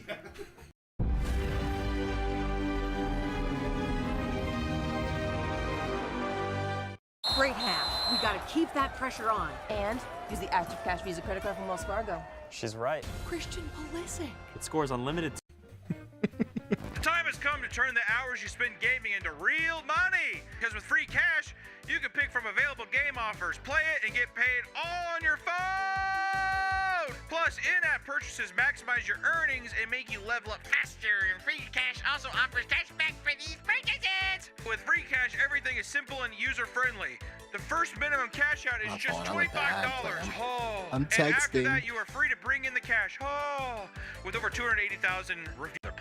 Or not replace your cash. Cash.QR cash responses. Complete with professional cameras, boom mics, and lighting, which is kind of fun. Another common method is to simply complain about your food. And for some places, the age-old rule of the customer's always right can lead to restaurants bending over backwards for even the most obnoxious guests. This is likely because the restaurants want to avoid getting negative reviews from petty customers, which can lead to lower revenue as a whole, and many older people admit to taking advantage of this by consistently making a scene about the quality of their food to get their meals comped. I've seen people do that before, but I also don't like this thing. I hate the idea that you're like, I ordered something, it's wrong, and I should just deal with it. You know what I mean? I've gotten shamed before. It's fine, just deal with it. Like a completely different item. Like, don't get me wrong, if you're like, I just don't want any lettuce on it, and it comes to lettuce, just take the fucking lettuce. It's not the end of the world. I'm saying that, like, hey, can I have a sirloin and I get fish and chips? And they're like, there you go. I mean, and I'm like, they're like, just, it's fine. It's good. I'm like, that's not what I ordered. Like, is this not, like, come on. When I was working at Papa Murphy's, this haunts me. One time I wondered if I accidentally served a pizza that fell on the floor to someone.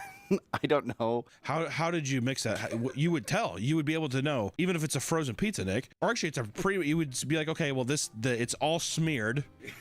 The ingredients don't look right. It's all unorganized. Is that the one that? Also, what establishment are you running where you're taking the pizza off the floor and putting it back on a prep area for it to? Why did it not just go from the floor into the trash? Oh, so what happened was I was holding it in one hand and I pulled out the wrapping paper and it like fell. And I don't know on the floor. I don't know if it fell on the floor or on the table. I don't remember. So you're changing your story already. Was there weight and all of a sudden the pizza got lighter? Probably on the floor. The eat and return stunt is the one that restaurant workers have to put up with the most. One woman filmed herself entering a Papa John's she'd ordered from earlier that day to return 2 pizzas. The manager was visibly annoyed, saying as there was only a couple slices remaining in each box. And then you ate all of those. No, they didn't like it because it's very dry. This bulletproof argument from the customer was shockingly not accepted by the tyrannical man behind the counter. Which, to be fair, come on now. What's the, if you had a pizza, is it 1 bite? Is it 1 slice, 2 slices? Couldn't do it, brought it back. I think you get 1 slice. You gotta go through because it fooled me once, shame on you. And if I eat 2 more, shame on me. One waitress rants about a couple that swindled them multiple times in one night. The woman sent back a plate of fully eaten fries and half-eaten burgers, got it comped, and replaced it with shrimp pasta her partner ordered. Then they both said their mostly devoured pasta tasted bad and got plates comped as well. This continued until the couple had been comped for nearly 7 separate meals. I have never been a waiter before, but I'm curious if anybody in the comments, a waiter or waitress, can you just be like, we can't serve you anymore? I would or say, do you have to? Legally. No, you don't have to. I think after the second one, yeah, you don't have to. What I do is be like, obviously we're not, our food's not up to your standard, free meal. Yeah, comp, have a nice day. Well, it seems counterintuitive to be like, well, they're going to keep doing this, right? To me, this seems that the 7 meal deal, that seems like a manager who is like a power hungry manager. Why aren't you doing this right? And he's the one who's like, one man in China put cockroaches in his mouth and blackmailed a restaurant, demanding a large sum of money and a carton of cigarettes, or else he would post a video claiming the bugs were found inside the food. The carton of cigarettes is really the add-on there. And 1 carton of cigarettes. Also, like, not that crazy. Don't get me wrong, it's stupid, but I'm like, I feel like you could have asked for anything, right? Having to pay every time you go out to eat can slowly add up over time. That's why people have started coming up with dating schemes to get others to pay for their meals instead. I have fully believed that women do this.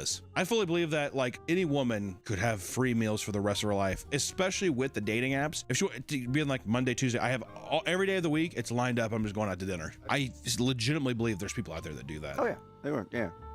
And if I was a woman, I might consider it. You're the cheapest person I know. 100%. A female, actually, maybe a female version of you would be, because your male version, I'll tell you what, the girls out there, you guys gotta calm down these comments. I'm telling you, like, holy shit. I'll tell you what, people are rubbing themselves raw. It's unbelievable. I was gonna say, if you were a girl though, I could definitely see you being like, okay, and you never put out. Oh, no. Never. Actually, you would. It's a dinner and a show.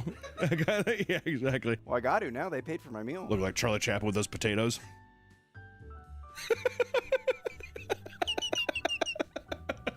45-year-old Paul Guadalupe Gonzalez was reported to the police by numerous women for ditching them on dates to get free meals. According to his dates, Paul would meet at a restaurant, order large meals with expensive items like steak and shrimp, suck them down, and then say he had to use the restroom or had forgotten something in his car before disappearing. Which I will terrible say, individual. You always picture a guy like, oh, wait, 1 second, and he's like running at the restaurant. Is always Wasn't there one dude who like faked a heart attack several times? Or did that have to do with food? I don't know if that had to do with food, but I feel like he did it in a restaurant multiple times. pathetic. The reason the reason you girls don't is that you're like you just know you're getting the meal, so then you can be like, oh, I had a fun night tonight. I hope we could do this again sometime. And that's the only thing you have to do that's awkward. Oh, definitely that kind of thing. You know what I mean? I'm actually bulletproof surprised it's a plan. guy. That's me too. Yeah. To see that, Nick, you do it. How many do you do on a lot of online online dates? Not recently, but I used to. Yeah. I was gonna say there for a bit. I feel like it was a tear. I feel like I've been on maybe 50. How many of those did you say that you split the bill? You didn't even pay for. You just split it. Surprisingly, a lot of them. So that means nothing happened. Tagged on surprising. You know, surprisingly, it was quite a few. A lot of the cool chicks were like, "Oh, no, we'll get half," and I've had some that be like, a lot of the cool chicks.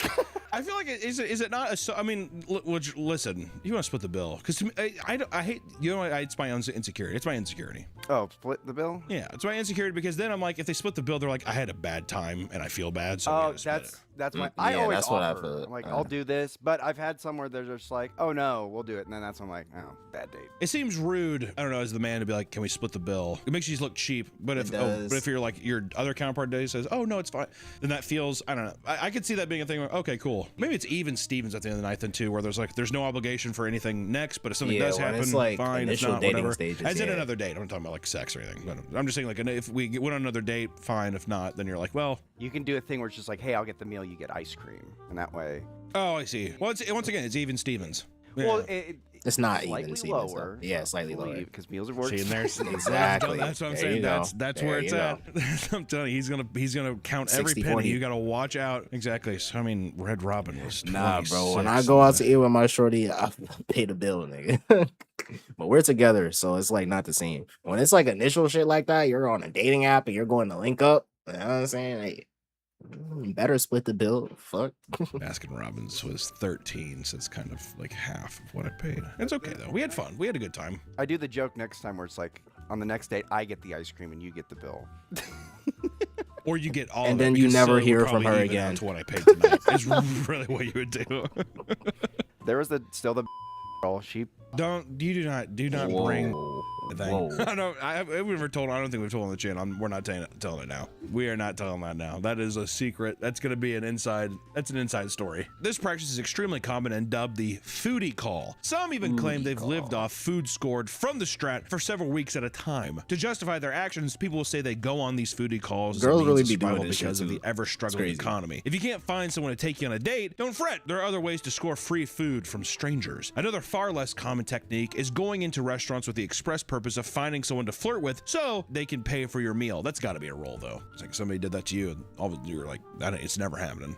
You're just getting them chubbed up, but man, he's gonna walk out and be like, "Thank you. What was your name again? I'd love to watch Stalker with you." She's like, "What?" I watched. Yeah. Maybe trying to finesse, bro. It'd be crazy out here, son. It'd be crazy out here, bro. I remember in the past there was one time where a shorty tried to ask me to order her Uber Eats, bro. We wasn't nothing but like acquaintances at the time. I guess you could say friends. We just hung out a couple times, but there was no like romantic implication on either end, I feel like. So for you to ask me to order you Uber Eats is crazy, bro. I was like, what? You know what I said, chat? You know what I said? I was like, and I quote verbatim, that feature is not available with your current membership. If you'd like to upgrade, we can discuss that. But that feature is not currently available with your membership. I'm open to discussing and upgrading your membership, though. I was gonna say on this one date. What's that Spotless Mind movie? Eternal Sunshine for the Spotless Mind. That was our first date movie, and it was really depressing. So I was just like, I'm just gonna make out with her, and then What an awesome move. How do I switch up this plan?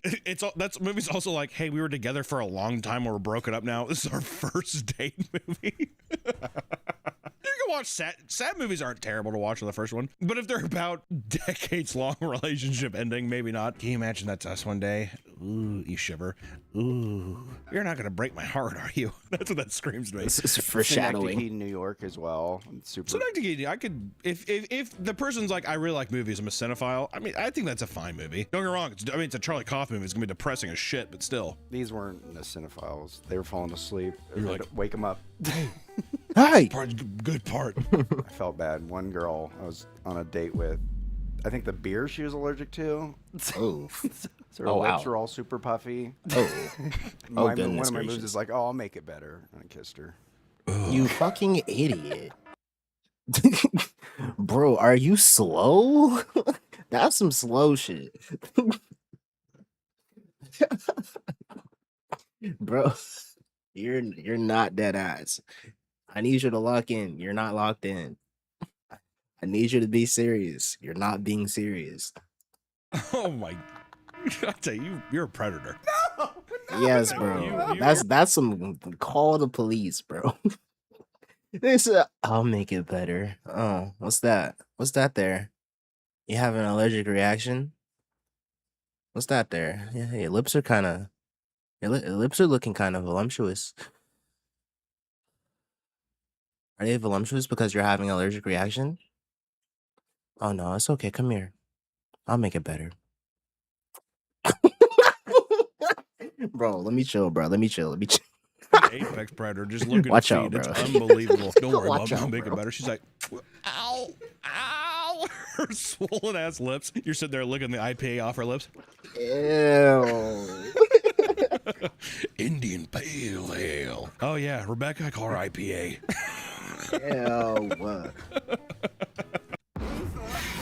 That's definitely harassment. That's harassment right there. If you're so profitable, why do you sell a course? Well, you know what? Here you go. I don't care. It's all free. I'm giving it away. harassment. We have like 6 different courses in here. The same strategies that made me a full-time trader.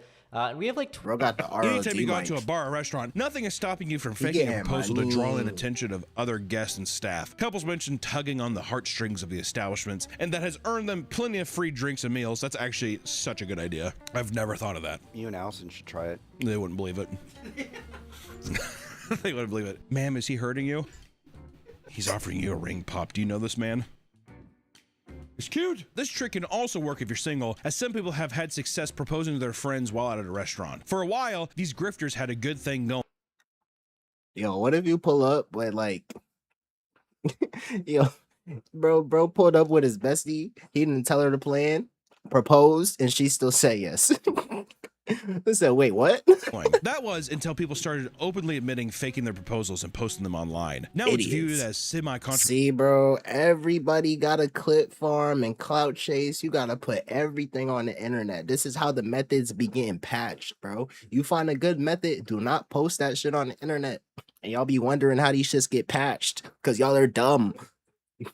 Universal tactic. Well, yeah. With people worried restaurants won't be as generous when people are actually proposing. Which also, dude, fucking pay for it regardless. Well, when I actually propose, I want a free meal. It's like, just fucking pay the bill. And plus, you know what's actually, I was thinking about it, that's actually sucks. You know what's better? Propose. She says no. Storms out. She let him in if you just want to pay half the bill. Because it's only you there. Or they could be like, dude, it's on us. I'm sorry. But you need to get good at crying, though. Really? Can you imagine looking up at a waiter and being like, Willie, thank you. She broke. You know how you really sell it, dude? Whoa. You go up to the waiter. Whoa. In the restaurant, though? And be like, Twitch, in GTA. On the breadsticks. Playing it with them, see? Yeah, you have like fake rings. Exactly. Yeah. And then when she's like, no, and she makes a huge scene, then he's just like, dude, did I fuck up? Or you say, take it. I don't need it. The ring, I bet you could fucking bulk buy. Not even some plastic bullshit. I'm talking like cubic zirconium. Oh yeah, they're trying to get Food dating elaborate. is a new phenomenon in which restaurants set up fake dating profiles to lure single customers to eat at their restaurants. After someone matches with the profile, the fake person will instantly set up a date at the restaurant behind the account. Once the customer arrives and realizes their date isn't there, they assume they've been stood up, but by then, the fake profile has already unmatched them, cutting off any further contact. The hope is that, since they're already there, the person will stick around and buy some food to eat like a fucking lonely loser. Online, people are starting to post their stories of falling victim to food diggers, hindering the effectiveness of the scheme. I've never heard of that. To be fair, I'm totally out of the dating world. I don't know. I feel so lost. Sometimes I look at it and I'm like, thank God. Actually, all the time I say, thank God. Don't get tied down, but just know there's some choppy waters ahead because everyone's got baggage, especially by the time you're 30. Fuck, man, especially like those kids who got dirty dicking when they were younger. All of a sudden, now it's like, this is my 8-year-old son. So you date them when they're 7. They have 17-year-old sons. Whoa, bro, Nick, what's been going on in this video, bro? If we're doing the 3-strike rule, you done struck out already. I said when they have 17 years. You said that's why you date when. No, yeah, bro. You gotta slow it down a little bit. You feel me? Compose yourself before you try and get the words out. All right? Because you wilding right now. You wilding. When they have 17-year-old sons, because that way they're just like, oh, he's 18. He's an adult. You want that? Yeah, that kid's gonna kick your ass. Literally gonna beat the fuck He's out of gonna you. beat your ass. Who's this, mom? Nick. Get off him. Carol. Get off him.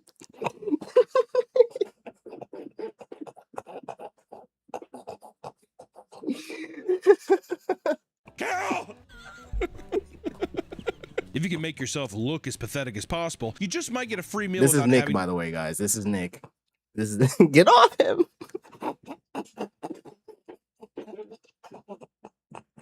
Just imagine a 17-year-old student athlete just yoking bro up. To directly steal from the restaurant. A man named Steven Bonzer pulled off, a man named Nick Weber. A man named Steven Bonzer pulled off an impressive stunt in 2019 when he went to Outback Steakhouse on Valentine's Day all by himself with the intention of appearing as if he got stood up by his date. Dressed in his suit jacket, Steven sat down at a table for two during a packed night, telling the workers that his date was just running late. He even put together a fake gift he intended to give his imaginary date so waiters would think it was more special occasion. After he sat alone for some time, he strategically left a pretend voicemail as a waiter passed saying, I'm here.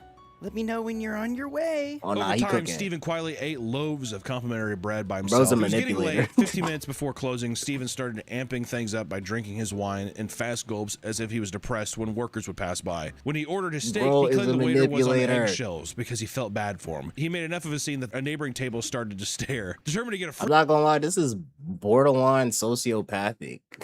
Or maybe psychopathic, bro. It's kind of crazy. These are extreme levels of manipulation, bro. free meal, he loudly left another voicemail. This time, he pathetically explains that the kitchen's about to close and that he's worried something must have happened to her. I'm taking it that you're Nah, probably he's not gonna make wildin'. it, so I guess I'll talk to you later. His steak arrived, but he only stared at it patiently as if he was waiting for his date to arrive. Bro, Then he he's started pretending to wildin'. cry. At this point, the restaurant had been closed for 25 minutes. A passing couple eventually felt bad enough that they paid for his meal, letting him take a near untouched spread home with him. As he was leaving, a waiter who was cleaning tables put his hand on Steven's shoulder and told him, Take care of yourself. Don't let them get you down. and as a side note, he did tip the waiter $20 and also made a $50 donation to the American Civil Liberties Union. Okay. Which I'm guessing that he probably felt kind of bad. But I will say that's not worth it. Also, too, I think it's a thing when you're trying to like get one over on these establishments, you got, I mean, I feel like you got. Bro gave an Oscar-winning performance for a free meal, bro. Like, I feel like that is too much work. That's way too much work. When you donated, what? In total, you spent $70. How much was that meal? No way it was more than $70. To play ball with the waiters at least. These aren't the only ways you can debase yourself for free grub. In fact, many restaurants have free food promotions that are easily worth it to select group of frugal people. A common promotion restaurants have used in the past is the one that offers free food for a year or more of those who tattoo their logo on their body. Is this why Blueface has a bunch of logos tattooed on his body? Bro said free promo. This is crazy, bro. You're literally selling yourself as advertisement. It's like that one character from South Park, the walking ad. Yeah. Many people have no qualms doing this, especially if it's just an inch or two of ink that they can hide somewhere. A big enough deal can lead people to truly desecrate their body. Bro Like put a man whole who's receipt on his forearm. What are we doing? after a lifetime of free Subway sandwiches. In 2022, oh God, 2022 Subway. If it was like the 90s when I was like, because I feel like I used to really like Subway, and I don't know. Have you felt that the quality is gone? I don't know. I still like it. Yeah, Well, I feel like right, it has. I The think quality has gone down. I haven't had it in like years, but for that, it's been a little minute. I'm not gonna lie, it's been a little minute. But I feel like maybe like 5 or 6 years ago, we used to have it a lot. It used to slap, bro. I used to get the teriyaki chicken, and that joint used to slap. Now I think I had it. I think it was like 2 years ago. I had it again, and I was like, yeah, this is not what I remember. Not at all. Eat anything. I was gonna say, I eat slop. You do. I mean, And potentially my palate evolves because my palate be bougie sometimes now. But I just feel like it's not the same. it's unbelievable. You put a slop bowl in front of me. You would deep fry a baby's diaper. As long as you had fucking some hot sauce, you'd be like, I don't know, it's okay. I've never heard you say it was bad. I've never once heard you say food was bad. He had like a little bit like some fuzzy mold and something. He's like, oh, it's Ew. fine. And then, yeah, tummy hurts. Yeah, that's my favorite thing is we'll be like, I don't think you should eat it. He's like, no, it's fine. And then he'll be like, you audibly gasp a lot. Oh. In 2022, Subway held a promotion for their brand new Subway Series menu overhaul. Basically, the bigger the tattoo of their logo, the more free sandwiches a person could receive. James Kunz from Colorado decided that for a $50,000 gift card, he would gladly plaster a fully colored 12 by 12 inch logo across his back. Other embarrassing promotions, including the 7-Eleven Bring Your Own Cup Day, where people are allowed. Okay, this is disgusting. This is just disgusting. Where are you even gonna store this? Do you have a walk-in freezer? Where are you putting this?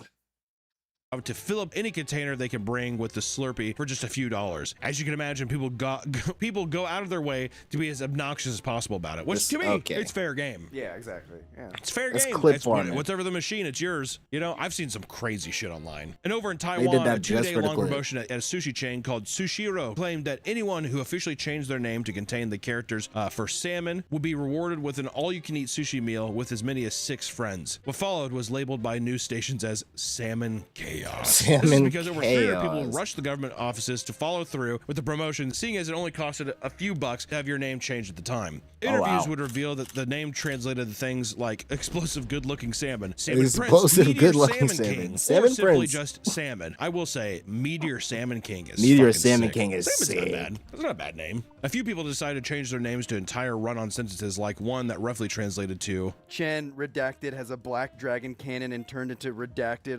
Ken Redacted has a black dragon cannon On March and turned 14th. into Redacted. 2021 is in a What? steady relationship with Redacted. Love you. You are my only love for the rest Is of my salmon life. in here? this life, I want to eat salmon with you. Okay, salmon is in there.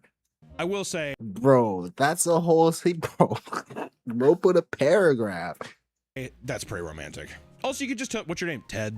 You know, what my legal name is, that's a story. That's a conversation. Although, I want to see that guy's driver's license. People started Facts. eating hundreds of How many dollars worth of characters is food, that? even coordinating in groups so they could eat morning to night. Many would simply eat the salmon and leave the rice underneath, resulting in piles of wasted rice scattered across tables. When celebrities go out to eat, it's not uncommon for their meals to be comps. Many so-called influencers believe they are on the same level as A-list celebrities and abuse their status to try to get free food. Ever since being a social media influencer blew up, restaurants have been basically harassed by nobodies demanding free food. I have XRSL followers.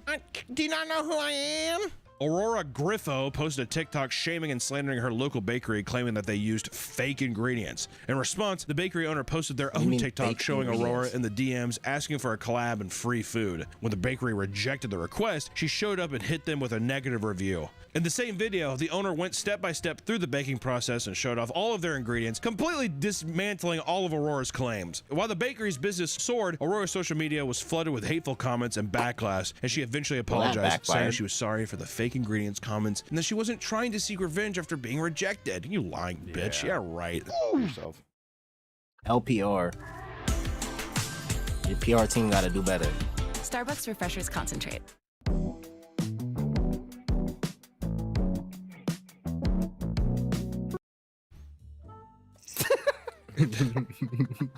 Alternatively, an old classic method of getting free meal is the tried and true art of dining and dashing, ladies and gentlemen. The less sophisticated people utilizing the classic tactic simply eat and make a rush for the door, making a scene that ends up getting them caught by the restaurant staff. One 34-year-old Brooklyn influencer by the They name left of with a Pei party at Chung, 12. That's crazy. however, was able to steal all sorts of lavish meals. Pei would often post content online showing herself in designer clothing and eating at fine dining establishments. Despite her Instagram and personal blog boasting a very high-class lifestyle, it actually turned out that she was very often dine and dashing even after racking up bills that are hundreds and hundreds of dollars. When stopped by staff, she would try and pay with multiple credit cards only for them to be declined. She'd then offer social media posts or sexual favors as payment. She'd been arrested a whopping 7 times, usually after racking up wild bills at high-class establishments. It seems she had stopped posting since her most recent run-in with the law, as her social media presence disappeared soon after the most recent arrest. Which I will say, I feel like that's another thing people do is I think a lot of influencers will justify being like, well, I left, but I'm gonna post about it and you guys are gonna get tons of customers, so I don't see what the big deal is. It's just that thing. I think that's how also people are like, well, I'm actually not a bad person.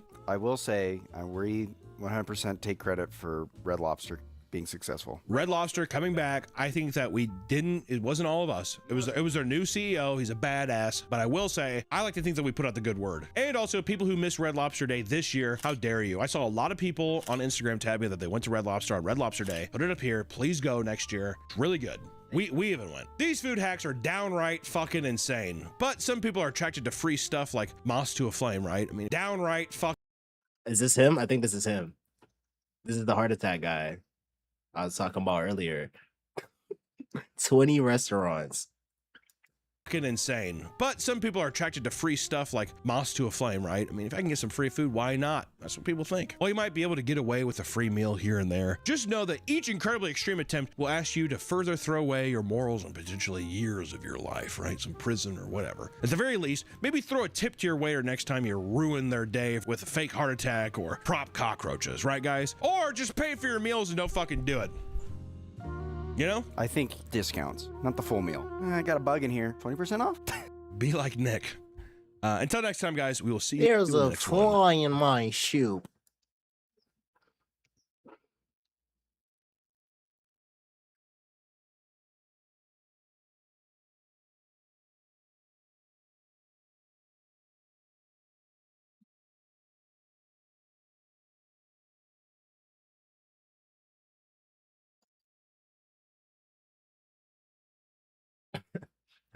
I just saw that entry when a movie sequel is a video game, bro. They really dropped The Incredibles 2 as a video game like a decade before the actual movie came out.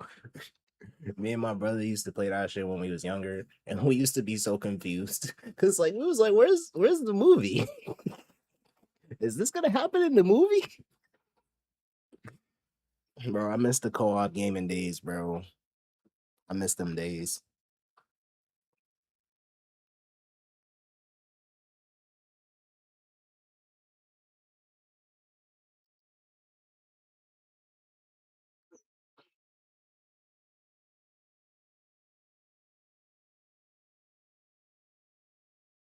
Whose video is this?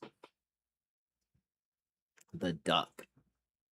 Actually, let's watch it with Tommy. I found a lot of stuff on the beach during my 5 seasons. Fake tough guy epidemic. Man, it's like so overly accentuated nowadays too, because everybody wants to be a rapper, and the cookie cutter rapper image is obviously associated with an outward display of toughness. So now the people that was goody two shoes in school, and now they're coming out, they want to be rappers, and now they're just the toughest person to ever touch the face of planet Earth. And you should be ashamed or even intimidated by their very presence. Like, bro. The obsession Watch with out, bro. acting tough. Good thing I don't just act tough. I am tough. Tommy, shut up. Bro was raised in the suburbs. And like real shit, y'all. Like I know I'm Suburban child, suburban light bright. all happy and jolly when I'm on camera, but like I really Tommy, you just not in these streets, son, and no one believes you. grew up in the trenches. listen. I actually grew up in the trenches. As a matter of fact, I'm in the trenches right now. Stop LARPing, all right? Stop LARPing. Sugar and Candyland and Maryland was not sweet. Maryland, he says. Maryland. What part of Maryland? Bro, if you step down my block, it was GG's. You better pray that you could just walk for 5 minutes and not get shot. Man, where are those road thugs though? I actually want to see, like, it'd be so funny seeing like those road thugs and road gangsters, how they're living. I just know it'd be so fucking hilarious seeing, like, it'd be like little Timmy in his parents' goddamn mansion in the Facts. Pop's got a net worth of 10 mil. That's why he always is able to get studio time and drop those drill songs that no one believes. Hollywood Hills. Now, it is really crazy though, because on the We talking about you, Mabu. like my high school was like a weird mix of like the most low income kids, most middle class, and then most like not super high class, but like high income. And it would be crazy because I'd see in real time like the people that came from like high income households and shit, and like they lived in like big houses because I was middle class, right? Like big houses. I seen the neighborhoods and shit. And all of a sudden, bro, they acting like Wyans and shit. Why Like, though? bro, you're just ruining your life opportunity. That shit is crazy. I don't understand it, Bro, it's so dumb because the need to it's like, why do you want to LARP so bad? It's like disrespectful on so many fronts because the core of that shit that you're imitating originated from people who didn't necessarily want to live that way. They lived that way because they had to, because of the environments that they were in. And if they could do anything to probably have a better lifestyle, they probably would. So that's why they doing that, to make a better lifestyle, because it seems like it's the only path, because of the environment that they placed in, because of the institutions that are set against them. And your stupid ass want to come in here, you already got a leg up on life. You already got a leg up. You came with stat boost, goddamn wealth boost, privilege boost, all types of boosts. But you want to go LARP. That shit's crazy to me. That shit's really crazy. If you don't go ask Pops for a cubicle job, and it's wildin'. even worse to me if like your parents are immigrants, bro. They came to this country to give you a fucking chance. They came to this country for opportunity, bro, and you wasted the opportunity game. Like I've just seen that throughout my lifetime, and I'm like, damn, bro, I feel so bad for the parents. Dude. That's even worse. That's even worse, bro. Yo, I couldn't even imagine that, bro. You immigrate from another country to come to America because you want to give a better life for your descendants. You hustle, you get that shit out the mud to a point where you're financially stable, and not even just financially stable, financially comfortable, so where you can consider yourself in the upper class. And then you have a child, and then that nigga want to go LARP. That nigga want to go LARP in the streets. Bro, I don't know, bro. That's crazy. I would feel like I failed as a parent, bro. That nigga want to go LARP? Are you serious? Anyways, let's go in and see this. Dudes are really trying to Nigga got a guaranteed 6-figure job when he get out of school. You're wildin'. act hard in our current year. Now, in no means am I saying I'm tough, because I'm not. Let's get that out of the way. I'm sweeter than Grandma's cookies. I mean, look at my channel mascot, and plus, Now, the funniest thing is when people try to press somebody online for a fight, like somebody that's quote unquote tough. Like, they come to me and be like, yo, Tommy, shut your ass up. Don't talk shit about me. Fight me right now. You're not about it. I'm like, yeah, I'm not gonna fight you. Yo, did I ever say I was a fighter? Who told you I was a fighter? You see that all the time. Like, I saw a streamer like threaten another streamer saying he was gonna like beat the streamer up or whatever a fight, and then he was like, dude, I'm not a fighter, bro. I'm not gonna fight you. Why are you telling I'm not gonna fight you. It's not like the person has a tough act going on or something. Right. And not to mention, when you get grown, I feel like that shit just becomes corny. Like, the pressure may work when kids are in high school and whatnot, and like Yeah. middle school. But when you get older, bro, like, you could really catch charges for like fighting. So it's not even worth it. Like, there's certain instances with me where I'm just like seeing something or somebody's just like acting annoying. I'm just like, bro, it's not even worth to press them. Like, I don't care, bro. YouTuber. Nah, for is real, though. very sweet around here. Now, there really is some people I've seen in my lifetime that really act like they're real demons amongst us when they're not. They're fakes. And even people on the internet as well. Now, we'll start with the term a fake demon. Now, what is a fake fake demon, you ask? Somebody who actually thinks they do the most demonic shit ever. But in reality, they're Charmin Ultra Soft. Charmin Ultra They'll always Soft. try to portray themselves as the scariest dude on the planet or that you shouldn't mess with them. But yeah, I searched up sweeter than sugar on TikTok. And I was Sweeter curious to than see what sugar. came up, and this is what I found. I don't care, keep going, be my toy, or I'm doxing you and swatting Yeah, you. nobody's scared of this. I remember the one time some Wow. dude tried to threaten my mods saying they were gonna dox me because I think I banned them in Twitch chat. Dude went to my mods profile, took public info he had, and then said it. Like it was like some type of dox. Yeah, you was not a real Idiot. demon, bro. If you was a real demon, you would have already done the dox. Like I would have woken up with my f***ing accounts taken. I'd be like, what the hell? What happened to my Right. accounts? What do they say? If you have to say you are something, then it's most likely you're not. Like, for example, if you're like, I'm really a blood, this and that. The I'm really loudest people mafia, in the room this are and that, I'm often. like, in reality, you don't. Because first off, those gangs will tell I ain't you, even gotta do not finish the reveal that shit. sentence. That's dumb You as hell. know, Like, if you actual know, gang you members, know. unless if they're like talking to like a rival, then maybe they'll say it. But like locally on the street, bro, you're not supposed to be like, oh yeah, I'm a blood or I'm a crip or something like that. Because you could clearly get fucking arrested. If somebody hears that, a Stupid, witness, they bro. can report you, arrest you, then you're putting the whole gang at risk. You know what I'm saying? It's the same thing with the mafia. Like they say if somebody reveals like, oh, I'm in the mafia, they weren't in I reality. got mafia ties. No, you don't. Do me a favor. And if you did, you don't anymore. Just go in Roblox right now and look down at your shirt. You got a cute little cat on your So shirt, cute. and you're saying all this shit. Like, you're not tough, bro. Yeah, I feel like that's a troll though. But there be people dead ass saying that. You're just a chud. You're really gonna dox people over Roblox? Yo, you gotta get it together, bro. Quit shining the light. My name is Sota Tachibana, and that towering lady beside me is my big sister, Kaoru Tachibana. Well, step at me. I'm sorry, but turn around. I don't like the way that was going. Really? At first glance, I did not like the way that was going at all. you're walking I was down like, the oh, it's an anime ad. And then, and then it got to the pause. Oh, no. We was about to get into a sister leveling episode. Chill out, bro. street at night. Some dude that looks like this pulls up on you. You're gonna be shitting yourself. Well, I would at least, because look, man, I'm sweet, bro. I'm not gonna lie. Like, I really just prefer it to be peace and tranquility over here. In this situation, I would have ran already, or I would have been like speed walking. But this guy confronted him, and this is what happened. Okay, I'd sound like a top 5 channel. You want to play this game today? And this is what happens. All right, come here. And now he's done, just like that. He said, come GG's. here, and instantly folded like a MacBook Air. Dudes are really fake. Yeah, imagine in like horror movies, instead of people running away from the monster, they run towards it. I feel like the dead ass the monster or like whoever it is, the ghost would be so surprised, like, oh shit, like yo, shit. Bro, you know, I'm surprised that none of like the black directors and creators and screenwriters and stuff haven't made a horror movie that does that yet. Like, that's some shit black people would do.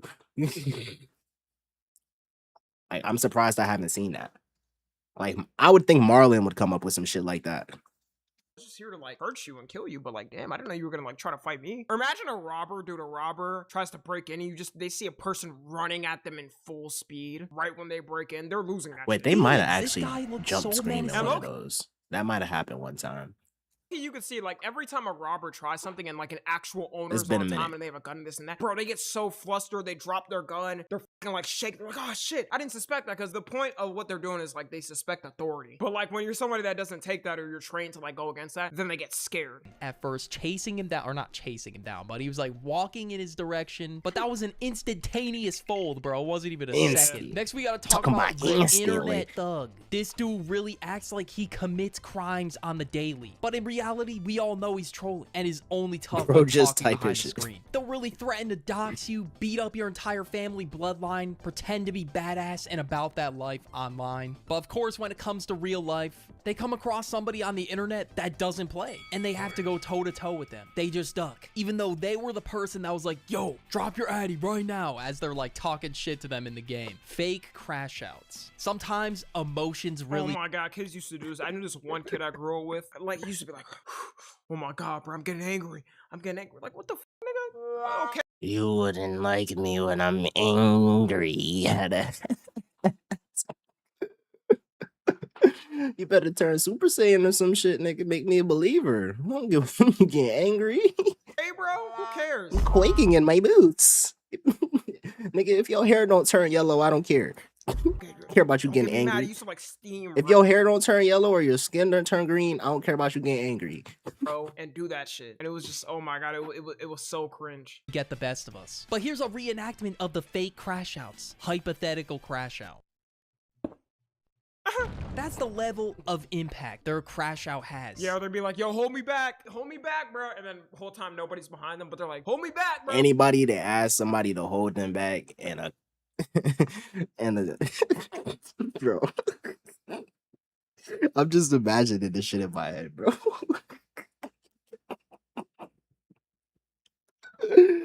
Nah, bro. If anyone's telling them to hold them back in like a situation of conflict like that, bro, don't do it. Don't do it. Matter of fact, push them. If someone tells you to hold them back, push them. Push them forward. See what happens. Somebody's gonna have to hold me back, or I'm Do it for the plot. Do it for the plot. Go ahead and do the hit then, bro. Nobody's holding you back. Go ahead and swing. Give your Push him best forward. shot. Even though they make it the biggest deal in the entire world, they gotta tell the world they're about to crash out. Their favorite phrase is really, on God, I'm about to crash out. Customer service is giving them a hard time. On God, I'm about to crash out. They put dill pickles on their burger. On God, I'm about to crash out. There was a whole meme in 2024. To be fair though, I do hate when I told them to not put pickles on my burger and then they put pickles on my burger, because like it's such a hard instruction to follow. You feel me? Like just take the pickles off, bro. Because now I gotta do it myself. And I gotta throw these shits away, and now I feel like I'm being wasteful when I told you not to put these shits on here in the first place. But anyway. How people who said that had photos like this in their living room. And look, man, I'm not gonna lie. I probably got some photos like this in my living room. So hey, if you're putting on a front, bro, stay in your lane. There's nothing wrong with being a good kid. You don't have to put on this front of being a menace every second of the day. Although I don't have any examples online, I have some examples from real life. This is not just an online occurrence. In 2022, I encountered my first fake crash out slash fake demon. So I was working on the shift at a grocery store. I was tired, it was late, I was ready to go home. Then all of a sudden, this fake Karen crash out comes in and just starts talking crazy to the person at the customer service desk. I feel like they weren't really crashing out, but the crash out was brewing. Like they were beginning the meltdown phase. They were yelling and throwing a temper tantrum. Over the way, one of the cashiers bagged something. That cashier may have been me, because she went right to the customer service desk and just started threatening to fire the lady that was working there. And at first I was worried, like, funniest thing is when they're like, oh, get the manager, and the person's like, yeah, I am the manager. I am the manager, dickhead. Protect your Well, give me your supervisor. Call corporate. I'm Sally Carson, and I love dad. They're like, well, get me corporate. Like, nah, bro, you lost this over, gang. It's over, gang. Damn, am I really gonna get this lady fired because I bagged something so shittily? But then she didn't really seem worried. She's like, yo, you're not gonna do shit. You know, although this Karen trope is like ran into the ground at this point, like it's real. I thought this shit was an internet exclusive my whole life. Moral of the story, she didn't do shit, man. She was just going on a temper tantrum for nothing, man. She's having a bad day. Crashing out. Nobody got fired. This was the stupidest shit ever. One time, all right, we were in the middle of the burbs, man. Just straight suburban area. Like I said, I'm from the burbs. Shit is hella sweet. So you gotta own but it, I guess Tommy. someone had this See, dude Tommy. See, Tommy. He owns it. You should do the same. All right. He owns it. There's nothing wrong with being from the suburbs. over, you know, he had a few drinks. Okay, not a few drinks. But when he went outside, I don't know who he was feeling like, because immediately he just started pointing finger guns at the neighbor's house. They just started going like, bow, bow, Fucking loser, bro. Are we serious? This You're a dude's fucking really loser, dude. acting like he has sticks. Bro, you have no sticks for nobody. Am I crazy for including this in the video? Like, yo, this is funny enough, like not that exact scenario, but something similar. Like I was in Colorado in the downtown or Denver. I was with my parents, and then I seen like some dudes pass in a car and like they said some shit and they look like some thugs, bro. But like they just said something and then they just drove off. Like, bro, if you was a real thug, you would have like stood there and said it. I don't know what the they said, but I was just like, all right, bro. It was wannabe YNs, bro. Dude, like, what do you get out of that? Suburbs, man. Does that make you feel better about there yourself? was a cop car that showed up. I don't think anything happened because You must he have was just a terrible drunk self-esteem. idiot. But if somebody was there to press him, he's folding immediately, bro. I could just tell. If a real demon showed up, somebody who really did not mess around, come on, like he would have folded. Was he trying to act tough? I don't know what the goal of that was. Next, we got the when my eyes turn red, run. They really think they're part beast and they're super. When my eyes turn red, run. I refuse to believe that there are people like that in real life, bro. Like I said earlier, bro, if your hair don't turn yellow, your skin don't turn green, I don't see subtitles with a percentage increasing towards 100% rapidly. We don't care about you getting angry, son. We don't care, all right? Dangerous. Nobody cares. This internet trope is too funny. They really think they're Bro, a lot of this was really kids though, like when you were in elementary school and shit, and maybe middle school and high school. Because I don't be Believe it or seeing not, there are adults that do this. this in real life. If anything, let's say you go out for the night at a bar or city or whatever, people get rowdy, they're drunk. They're either just like yelling, or I don't know, there's a chance they can get into a fight, I guess. in red, when in reality, bro, they're not gonna do shit. I don't even know how this phrase came to be, but nobody is running. What the They fuck really does that think mean? they have a goddamn dark side or something, and they're just still What do you think he Naruto? You think he got the nine tails in him? We are not shook, brother. We are not shook. throwing it away like an anime villain. Now, I don't think anybody in real life unironically says this shit anymore, because it's just getting made fun of on the internet like crazy. But there were really days I've seen people like see red or like do an anime villain Bro, transformation. you know it's crazy? We dead ass. We've been making fun of this shit for like over a decade, bro. Like, bro, when we was younger, we used to make fun of this trope. Me and my brother, bro. We would dead ass have storylines with like the action figures and shit, bro. And when they would get rage, they at a certain point we took it seriously, and it was like, oh, this character's eyes is turning red, so he get like a power boost, so he's like wiping, like canonically, he's strong as shit, right? But then eventually, we both realized that we were spamming that shit. So then we made it a joke. So then, yo, I'm just thinking about this shit, bro. So then when we brought it back, we brought the same trope back. We did it a different way. So a character would be like, we'd be like, eyes turning red. But instead of it being like a power boost or some shit, the nigga would just get one tapped. And it was just like an ongoing joke, bro. We was so dumb. We was ahead of the time, though. We was ahead of our time. Big brained individuals. and that shit would go viral. But if you hear that today, like, you're not taking that shit serious, that you would just think they're sweeter than sugar. It really sounds like a 90s movie trope. It's that corny. Ego lifters. There's nothing wrong with lifting a 12-pound weight if that's all you can do. Everybody's at a different point currently. Yeah, I think people don't understand. It's better for you to lift less. It's more than, harmful like, lift more, to but do heavier. bad form. You can literally Yeah. lift half of what somebody's doing, You and injure if yourself. they're doing bad form, you're still getting more like growth in muscles. Because bad form, like, I feel like that was kind of my problem. I would try to ego lift this and that. But you're supposed to do progressive overload, which is just like adding weights over time. Yeah. Adding, like, slowly adding more weights. And now, like, my muscles have been popping. I suffered off from that from a little because I've been actually earlier. contracting my muscles, right? Making sure, like, it's the right form and everything. Yeah, form is more important than anything. Progressive overload, yes. And I forgot what the other thing is called, where it's like you explode up and then you like bring it down slowly. I forgot what that's called, but that's also super duper important. When I was younger, I just didn't even know about that shit. And I injured myself a couple times trying to lift too heavy. Bro, once I started and I got older and I learned a little bit, explode up, come down, bro, that shit, like, bro, so many more muscles are activating. It's like, it just feels better. I have so much less soreness. When I was younger and I used to do that shit, bro, my arms would be sore for ages, bro, like days. I was like, yo, how do people go back to back working out, bro? I can't move my arms. But I was doing bad form. It really changes the game.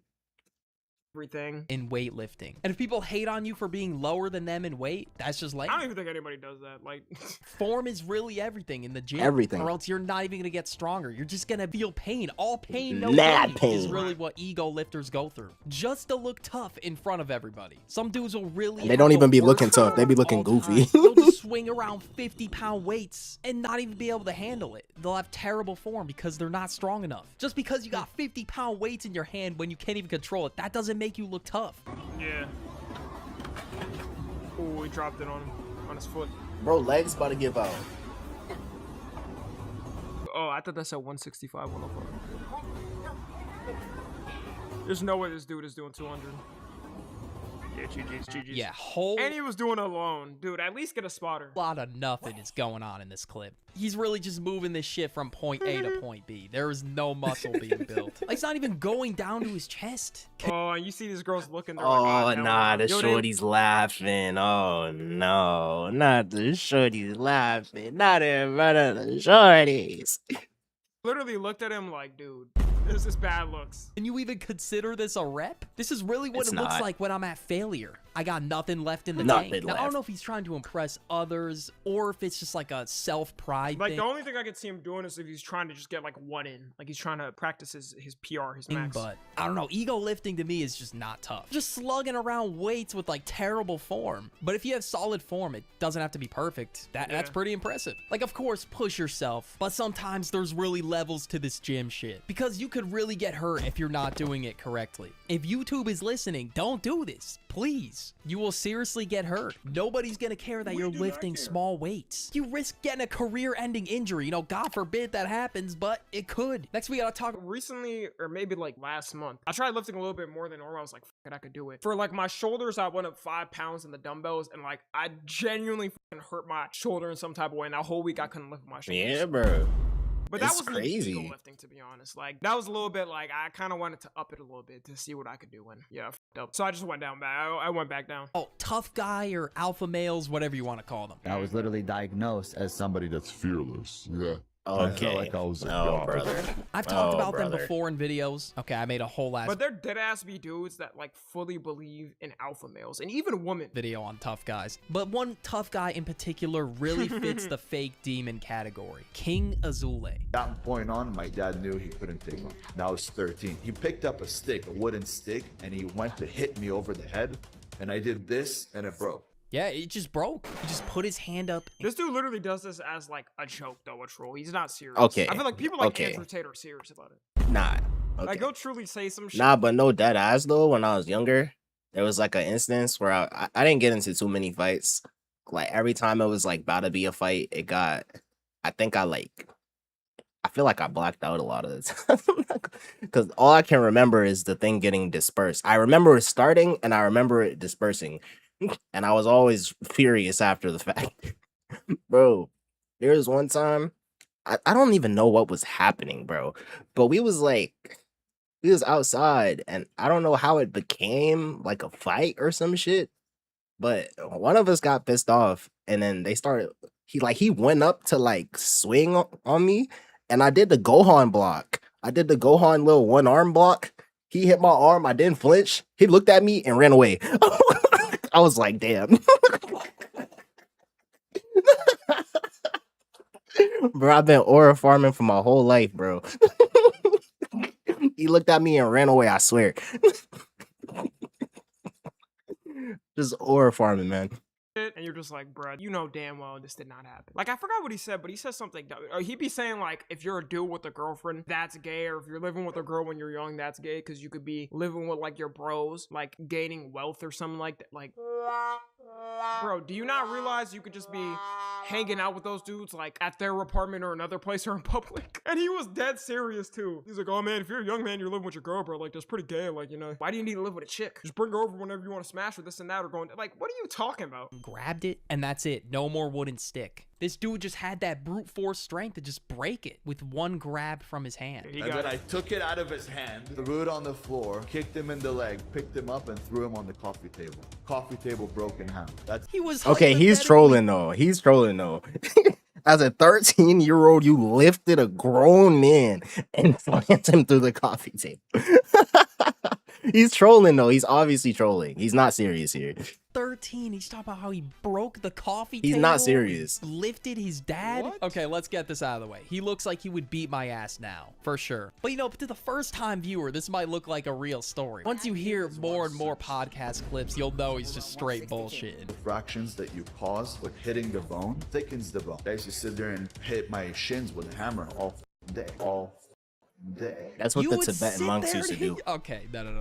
That's a Now real I thing, know though. you're trolling. That's a real really thing. the equivalent. But actually, that one thing isn't low-key cap. I Nah, that's not cap. That's a real thing. That's a real thing. forgot who does it. I think The- TIE Fighters. Is it TIE Fighters? TIE Fighters do that shit. Yeah, they do. Cause of the kicks.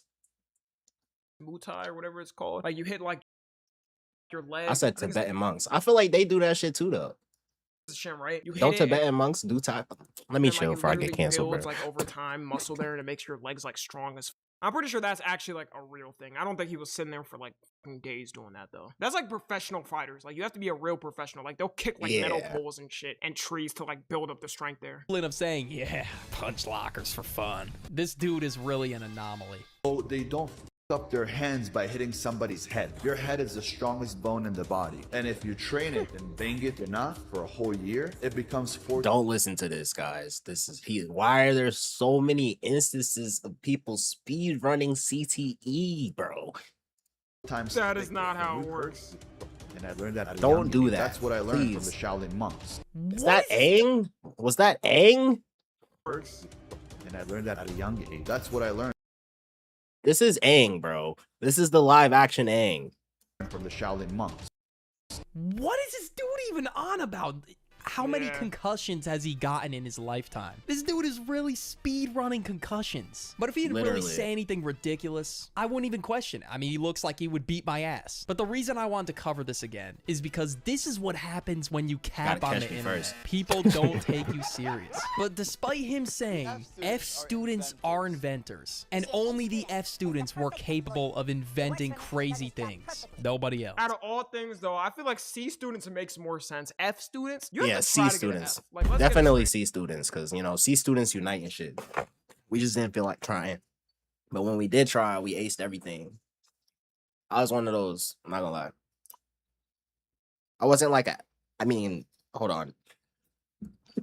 Woo. I wasn't like an active underachiever, but like, I never really gave it my all in school. But there were certain times where I would just randomly be bored and there was nothing else to do. And there would be like a test. And I'd be like, oh, let me try.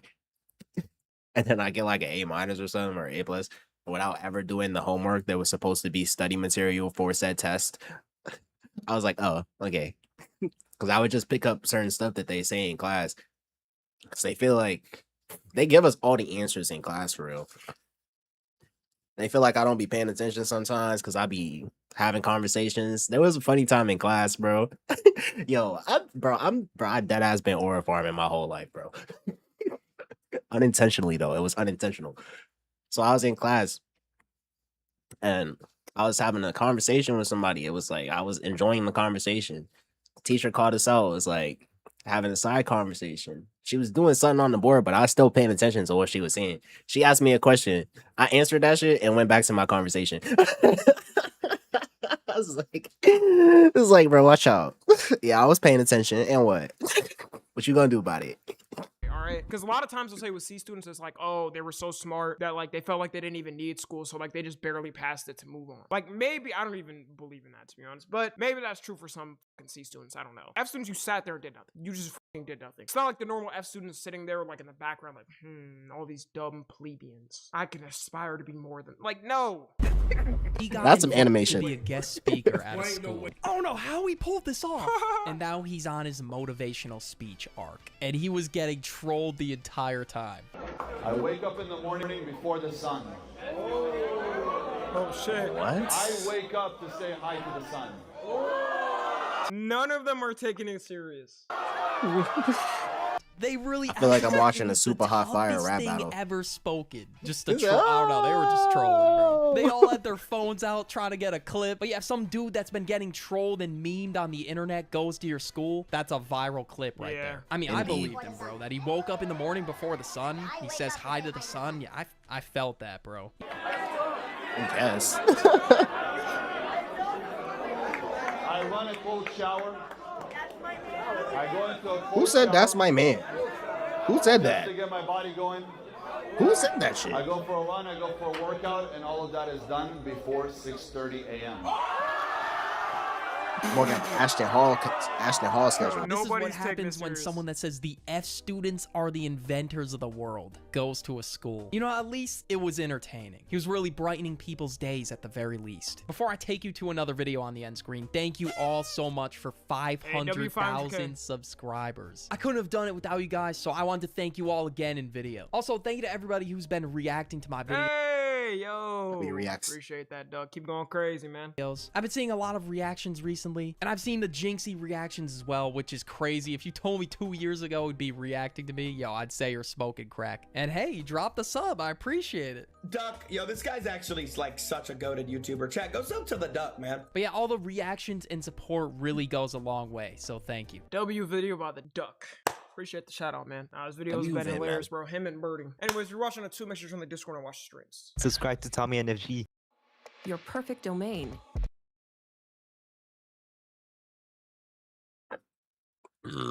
Excuse me.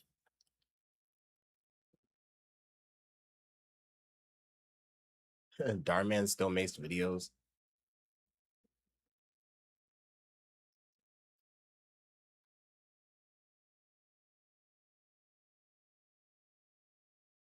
Chief Keef and G Herbo Rico case.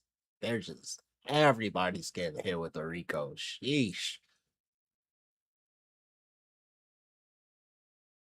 Goodness gracious. Ain't them supposed to be some of the dudes who like furthest removed themselves from that shit?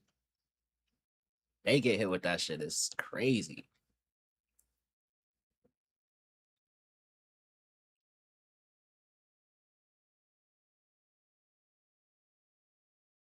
There's a bootleg gumball. I don't even want to see that, bro. How's there a bootleg gumball? Gumball is such a good show.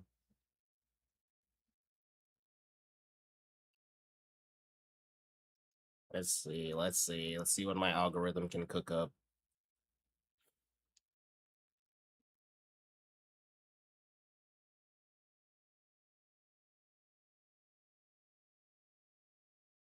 Bro did a Cole Lyoko video. Cole Lyoko is crazy. I haven't heard about Cole Lyoko in a minute.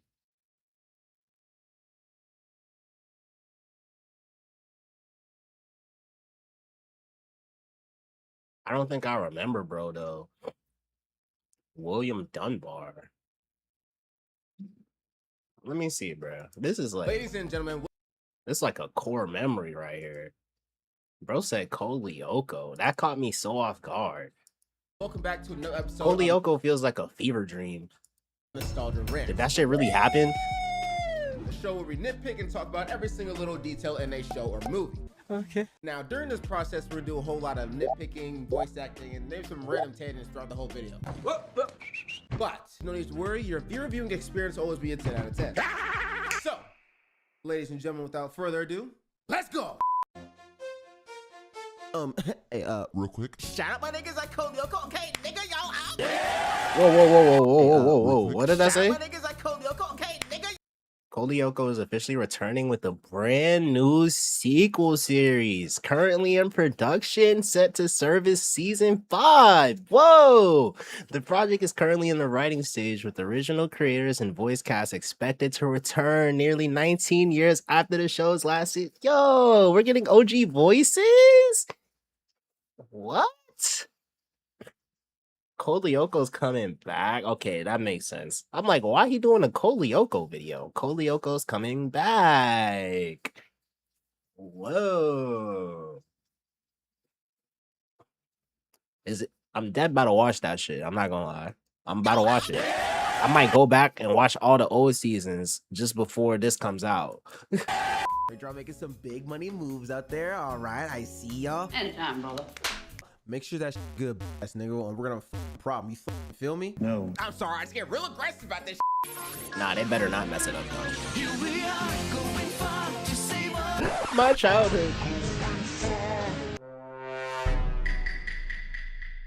All I'm saying is, I don't know why after 4 seasons, we are still getting fucking Jeremy's Jupiter-sized melon in the shot. Like, Yeah, they did not give us new openings. It was the same opening. damn, not a single forehead reduction as big as those brains are. Can't think of shit. His thoughts loud as a bitch. Damn, nigga's forehead got I mean, to be fair, he is the brain of the group. I feel like that's how we want him. Like, that's good. Forehead better be big as shit. He got all the plans. it, man. This Imagine taking a plan from a nigga with a small forehead. You can't trust that shit. crazy as hell. Oh god. Now mind you, we all know they got some big ass domes, okay? I personally just want to know whose idea was it? Why are we doing this? Like, look at this. They all got big ass foreheads though. I'm not gonna lie. They all got big ass I foreheads. think what's worse is that if I take off the eyebrows, you get a 20% increase in literal surface space for your shit. That's crazy. She the only one that got a semi-normal forehead because she got bangs. And I still don't really understand her character. As a kid, I didn't really understand what was going on with her. Y'all say what y'all want, man. That shit fire. I f with that shit.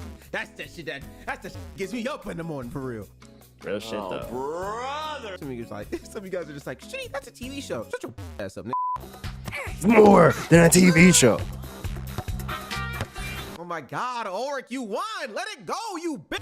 Damn, you broke his spirit! Give it up! You've been drilling this nigga. Pause. Been drilling this nigga for like 3 minutes! The whole class period! Fuck, let it go! Like, I don't think y'all are He's genuinely the MC, understanding how it is that you're not even playing the game no more! He's You're not he's even the playing. MC, bro. This nigga came out here ready to go. Look at this! He was making jumps that don't even make sense! You're across the fucking goal! Yeah!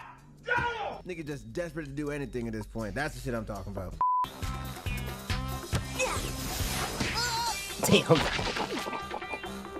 You got it though. Yeah, okay, yes, sir. Talk your shit. Talk your shit. Talk your I'm shit. talking about get that shit back in blood.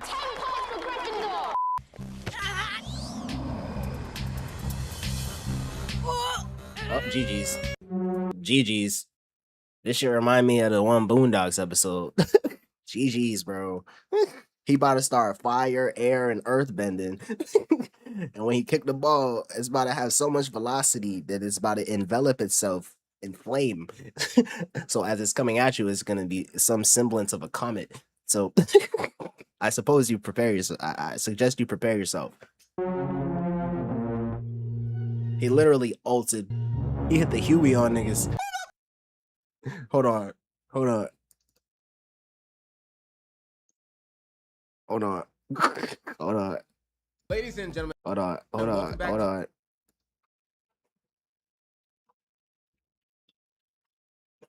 Hold on. He hit him with these. One plan, one price. Introducing Simplicity from Verizon. Hey, this is Lauren, and a little thing I love about the hash brown scrambled burrito is that it's gonna add. Hold on. Hold on. Hold on.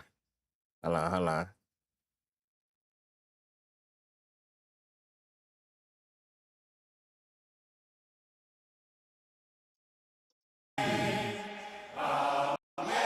Hold on. Hold on. Hold on.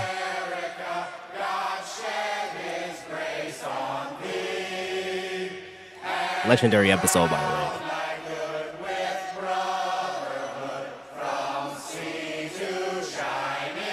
Peep, peep, peep.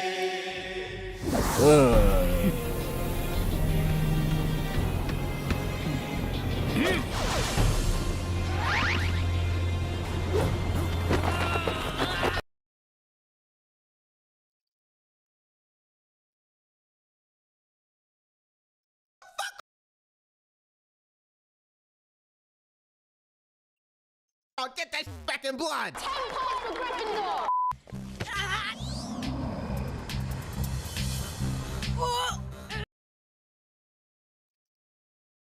Why he do him like this, bro? Why you do him like this? He did not need to do this.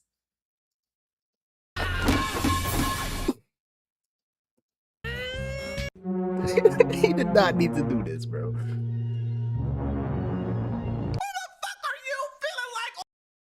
Yeah, bro, with these.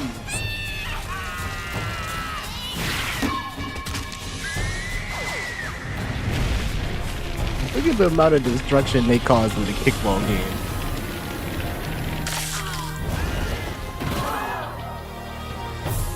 Wait a minute. Bro, he hit bro with those. Ulrich, why are you doing this? Nigga took that shit personally, man. What the fuck? You can't be doing that, bro. Look at this. Nigga got the and one symbol on his That's some, oh my gosh. Niggas gonna be talking about that shit. We're like, hey, You better replay that shit 3 times too. We play that shit 3 times. Jaden Smith earlier? Hey, I just want you to know, for legal reasons, I just make that up. We believe you, Sissy. Even if scientifically it's impossible.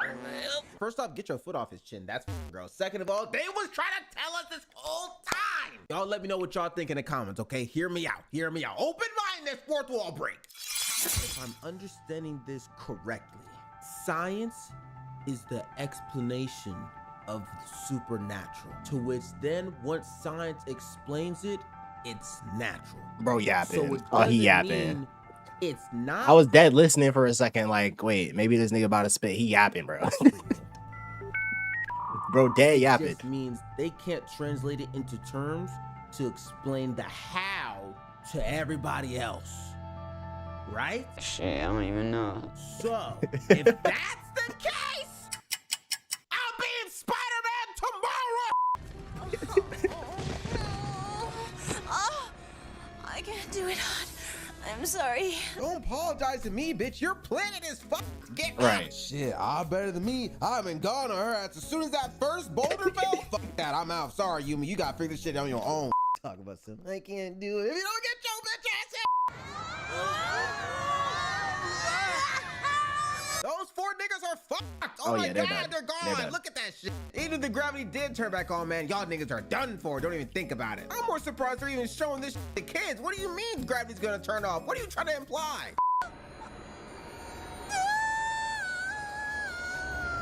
I still don't completely understand what was going on with her character.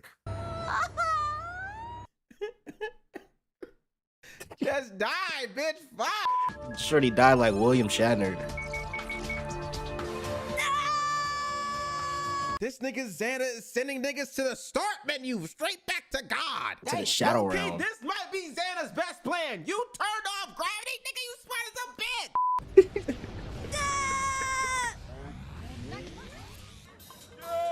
It's a big day today. Hell no, man. At least 4 of them little niggas are dead. At least 4. I'm not gonna lie, they need to run GTA 6 on whatever the Xana got going on, man. That server is tough. That's what I need to see happen. Yes! Now, for y'all though that didn't know, your boy just went viral on TikTok during the making of this good shit video. For some, I'm gonna show you the clip. Hold on. 300 gigs! It's 150 and 300 gigs. 100 gigs! I don't know why niggas believe me. I don't know. That's what I just do. That's what I do. Niggas gonna be up there like, Bro just trolled. This is just S tier engagement farm. Good shit. that nigga shooting, man. Fuck that nigga. Hey, man. S tier engagement farm. Rage Bait of Doom. Good stuff. Not to give away the secret. I swear it. Nigga lying like fuck. Is this William? This William, right? He looked like a liar, nigga. I don't believe you for shit. I'm about to go back and rewatch this. Promise I will tell. When the new one come out. Nigga, if I find out that there's an underground facility that allows me to go into a digital world, I'm snitching, bro. I'm telling everybody. What are you saying? Wait a minute. Niggas are gatekeeping call shit. F these niggas at Lil Cole, man. Fuck. Welcome to the club, William. How does it even pick? Real quick. That's okay, take your time. How does it even pick between what your best strengths are? Does the whole device system act racist towards what it think would be your ultimate ability? Am I making sense to y'all niggas? Yeah. I feel like I don't know. making sense to niggas. There's some sort of analysis Shit, I that don't goes think on, I was feel really like. you, nigga. I tried my best. Ready to take on Xana and his monsters. And I just can't wait to see what I look like on Lyoko. Nigga hopped up the pod. Mind you, he pop out looking like a straight villain. Got ready to throw hands. I respected him. You might be that nigga. I believe it now. Get real. Xana is much more dangerous and devious than you can imagine. Shut your big-headed ass up. See, this is the shit I'm talking. Odd is right. Because in life, you should always aim for the top. Why not? That way, when you fall back down, you crash a lot harder. Thought that shit was funny. F y'all niggas. He actually spit some real shit. That These was are some depressing. snot-nosed little kids, man. Depressing Fuck these ass little response. Thanks for coming with me, Ulrich. Well, somebody's got to pick you up and dust you off every time you face plant. Why you keep talking shit though? Nigga, look at the circumference of Dome to chin face ratio, nigga. Everything Man, look about at the you a triangle. eyebrows, You a bro. right triangle, nigga. That's Why actually a does nice Jim get a isosceles. normal dome? That's the real question. Thing got a normal dome. Actually, why does Jim get a normal triangle? You a right triangle, yeah, that's isosceles. They're all different. nigga. Why does Jim get a normal dome? That's the real question. Thing got a normal dome but elongated f***ing jaw. Is that a real word? I might have made that up. Elongated No, f***ing jaw. that's a word. nigga. That's a word. That looks like it hurts. That shit like it squeezes. Oh my God, bro. Look, I can talk about their domes all day, man, but I'm just like, God, like, it's obvious. That is definitely noticeable. It's just that I wasn't expecting to see you. And I wasn't expecting to receive a report card as bad as yours was. He was talking all that shit. He a dumbass nigga. Dumbass. God is dumbass. I've started up the virtualization process to bring us directly into Sector 5. We only have a few seconds to get to the scanner room and go in. You got a minute? 1 minute? Fuck! You are dying! You're Overwatch, I need some more time. Damn, I think you are done for. A minute? It's gonna take you at least 30 seconds to get in the teleporter, nigga. Oh, the timer to the scanners. Now timer to deactivate the tower. My fault. Are you dumb? I think she's dumb. Look at that shit! He's up! Nah, clean as a bitch. Let me see it. Bro pop out looking like a villain though. Nigga, look at him. They showing this shit. He dead cooler than all the other niggas though. Nigga, your shit the toughest. You have the toughest gear in the fucking world, nigga. You're up.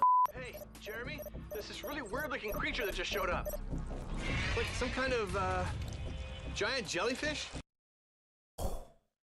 They got the berserker sword. This nigga about to die. That nigga's, yeah, I forgot. Xana be pulling up on niggas. Honestly, Xana is the realest nigga, man. He's pulling up on niggas in virtual and physical world. He's got it. He's like that. I'm not fucking bro. What? Aelita! That's real What? concern, nigga. What? You said what? A jellyfish! I'm yelling at that. Bro. Get away, nigga. Get out! I don't believe it! William's been captured by— No! No! It's going inside his conscience. Now he's about to be take that evil. and invading a Oh, so nigga's he wasn't subconscious. evil off rip. Damn. So he would have had a powerful ally, and now he's just a villain. It's just Okay. some crazy shit.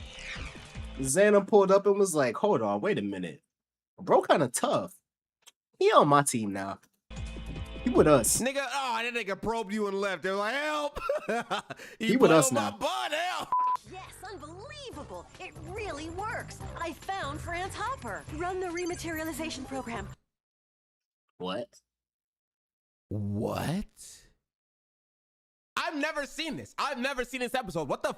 Niggas are bringing niggas back from the dead? That's crazy. This is a How? kid's show, right? Yes. This is for kids? They're It's showing supposed this to shit? be. This is wild. Damn. Lost on his goofy ass. You already got 2 of your niggas off rip, 1 sword swipe. He's catching bodies first day in. This is William's first day in. This is William's first day. You guys have to help us, Xana. First day in. 1 more op to destroy, and you're up, Xana. Good choice. Stand up now and face the sun. Won't hide my tail or turn it. Sauced on her. Oh, nah. Oh, nah. Oh, nah. How is he doing this? This is like How Robin he versus the doing Teen this? Titans. This nigga's nice. He is nice. This is He or my him. fault. Red I'm X impressed, versus William. the Teen Titans. 4 bodies. He's caught 4 bodies. 1 game, 1 virtual world. First time playing, 4 niggas dropped, and then he offed all your. Nah. This Nah, Red he's X loaded. versus the Teen Titans, bro. I knew it was a bad idea to bring you into the group. Shut up, bitch. You're just mad because you lost. Mad because you sorry. You gotta be there to run the fade with him when he gets back. When he unmorphs, whatever the you gotta beat his ass on sight. Don't even let him get out the machine. What are you talking about?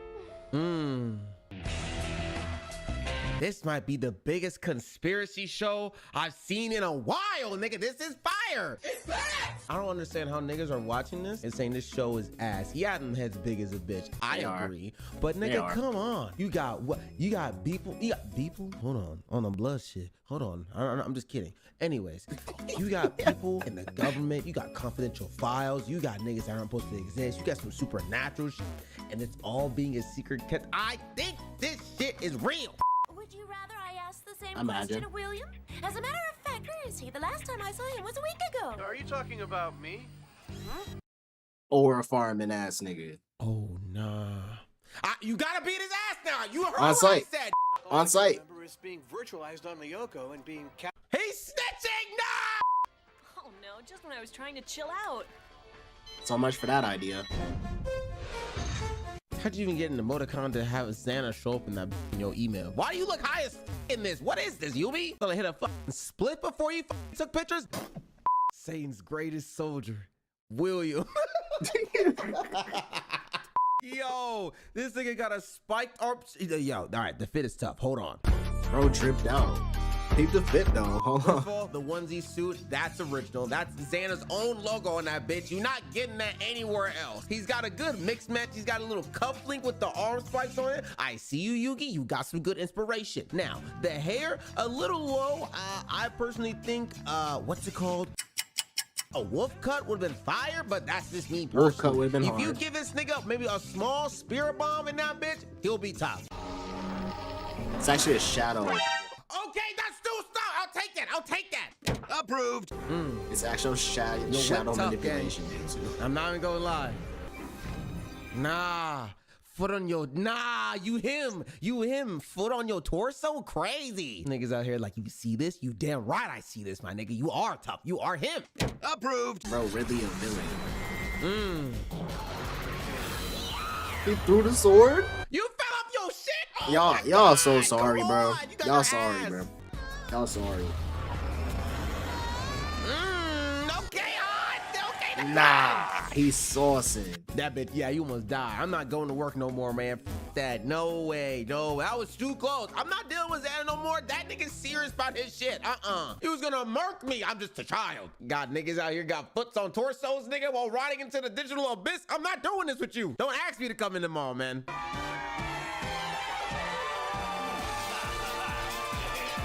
Bro, what is happening? Kim. And I'm gonna fuck up with you, man. You got me.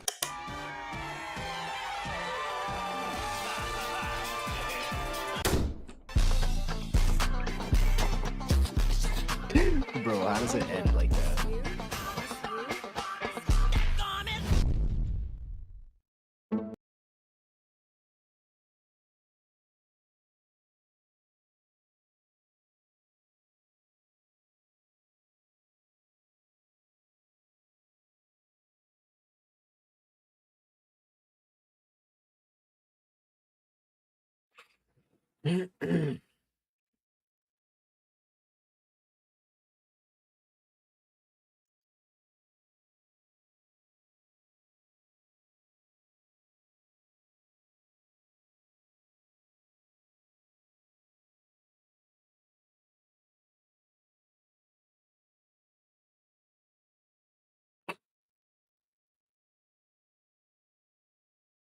American anime.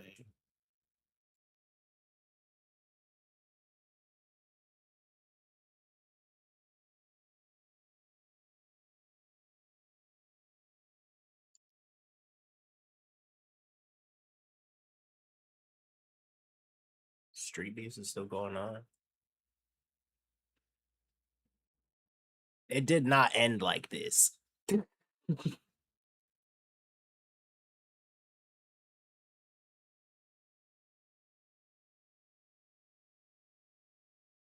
Why don't the Elite Four do anything? The Elite Four, some of the most powerful and highly acclaimed Yeah, because why, as the main character in every Pokemon game, do you have to save the world when there are supposedly these all-powerful Elite Four, and not only the Elite Four, but the champion? I mean, I guess the champion helps you kind of in every game, but like, what's the Elite Four doing?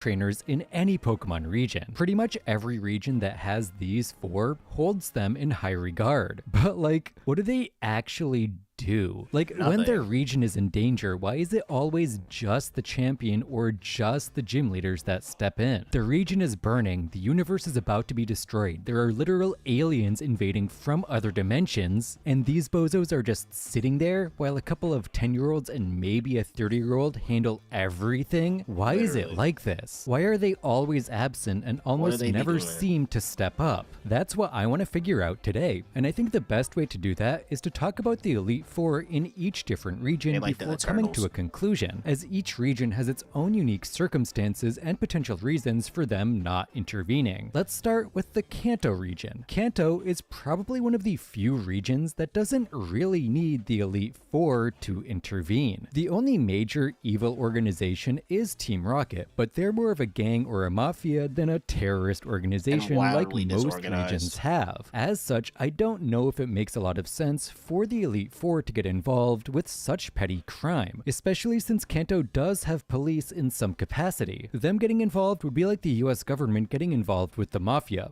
Oh wait, yet despite the nature of Team Rocket, Kanto is actually one of the few regions where an Elite Four member does get involved, as Lorelei helps out with poachers on 4 Island. Granted, 4 Island is where her house and family are, and she didn't exactly help out at any other point in the games, so I wonder if she actually cares about stopping Team Rocket, or if she only cared in this instance because it was an inconvenience to her. Regardless, she did intervene, so that has to at least count for something, right? I think it's also worth noting that Kanto didn't have a champion when the games were taking place, so there's a legitimate reason that the champion did not intervene either, since they literally just didn't exist. The champion does get involved in Johto though, as Lance makes an appearance to stop Team Rocket from forcing evolutions in the Lake of Rage, and his help is Pause.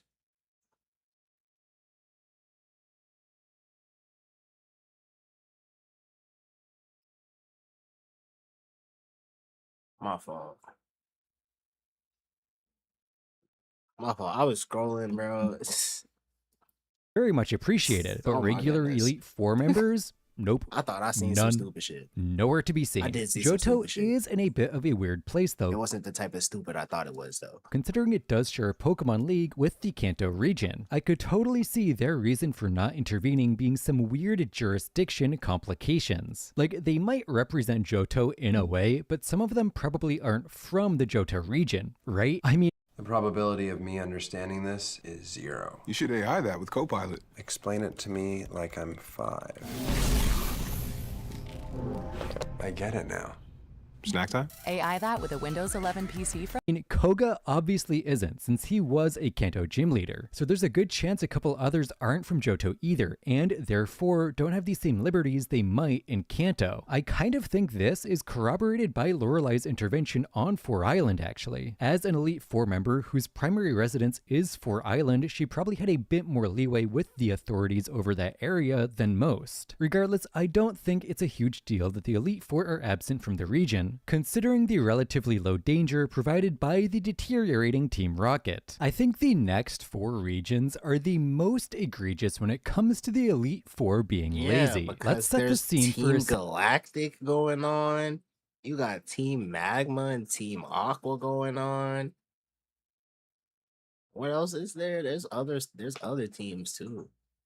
second. The Hoenn region is facing a once-in-a-millennia disaster where 1, if not 2, of the most destructive legendary Pokemon have been woken from their slumber by an eco-terrorist organization. How 2 many of them. Elite Four members tried to help? Is it 1? Is it 2?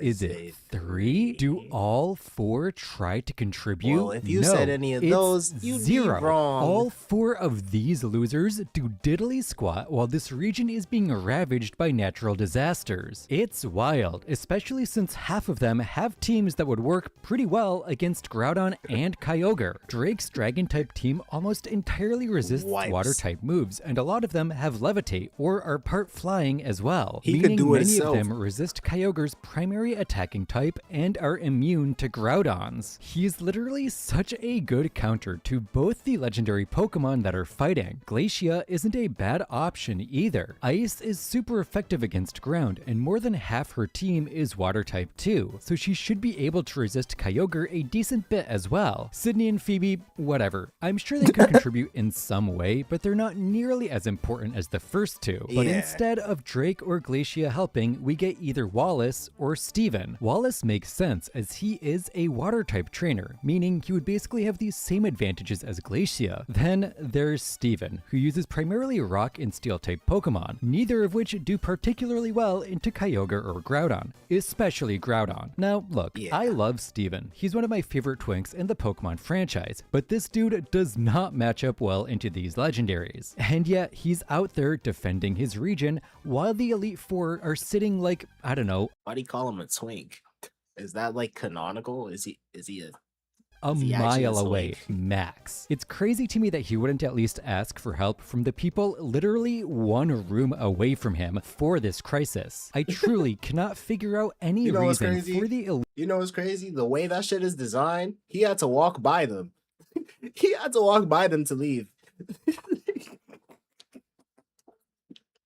That's hilarious. Elite Four to stay out of the emergency in Hoenn. At least in Sinnoh, there is a bit of a reason. Not a great reason, but a reason nonetheless. That being the international police, who are very involved in trying to stop Team Galactic. Looker makes periodic appearances throughout the Sinnoh games, including the Platinum post-game. Granted, he and his co-workers were not the most effective at stopping Team Galactic, all things considered, but at least there was a law enforcement agency involved. And also Cynthia. Honestly, with Cynthia there, I can kind of understand why the others stayed out of the way. Like, if Cynthia isn't enough to beat Team Galactic, what are the rest of these bozos gonna do? No offense to the rest of the Sinnoh Elite Four, but she's kind of stronger than all of them combined. If she can't do it, no one in the Pokemon League stands a chance. That being said, Sinnoh is one of the few regions where we do see an Elite Four member outside of their jail cell-like chamber, which is an incredibly low bar, but one that is apparently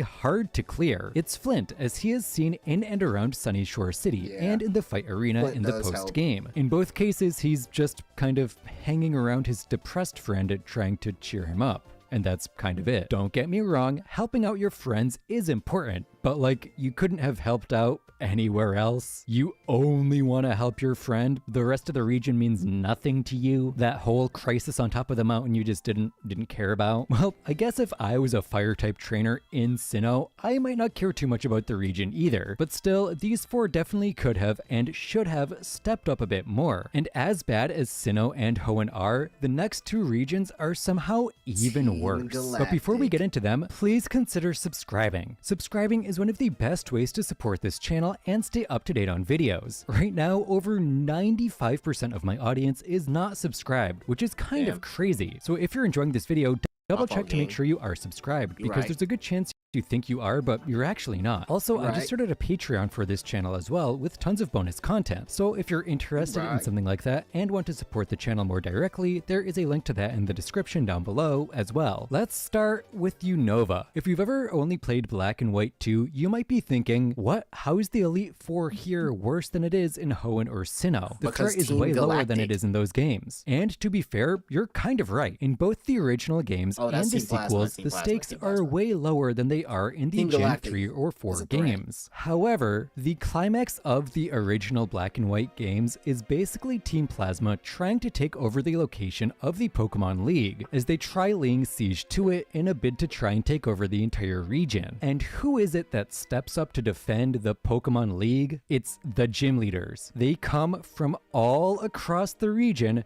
to try and prevent Team Plasma, instead of, you know, the Elite Four walking outside, because, you know, they're in there, from succeeding in their plan. And the Elite Four do nothing, as there is a huge threat literally right outside their door. The strongest trainers in the region are just waiting inside while everyone else is outside fighting for them. In Sinnoh or Hoenn, I could potentially see the locations of their respective disasters posing an issue in terms of intervention. Maybe they couldn't get to the top of Spear Pillar in time since it's not a flyable location. Maybe the inclement weather conditions made it hard to access Sootopolis City, although I don't know if I'd believe that one since Drake has a Salamence. But the Unova Elite Four has no excuse to stay out of the conflict when the conflict is literally in their front yards. The fate of the region is at stake, and they sit inside twiddling their thumbs and losing to N. It's wild. How is every gym leader from across the region gonna show up, but not a single Elite Four member will take a single step outside? Are their rooms completely soundproof? Do they just not know? Are there no attendants that can notify them of this impending disaster as they battle? And then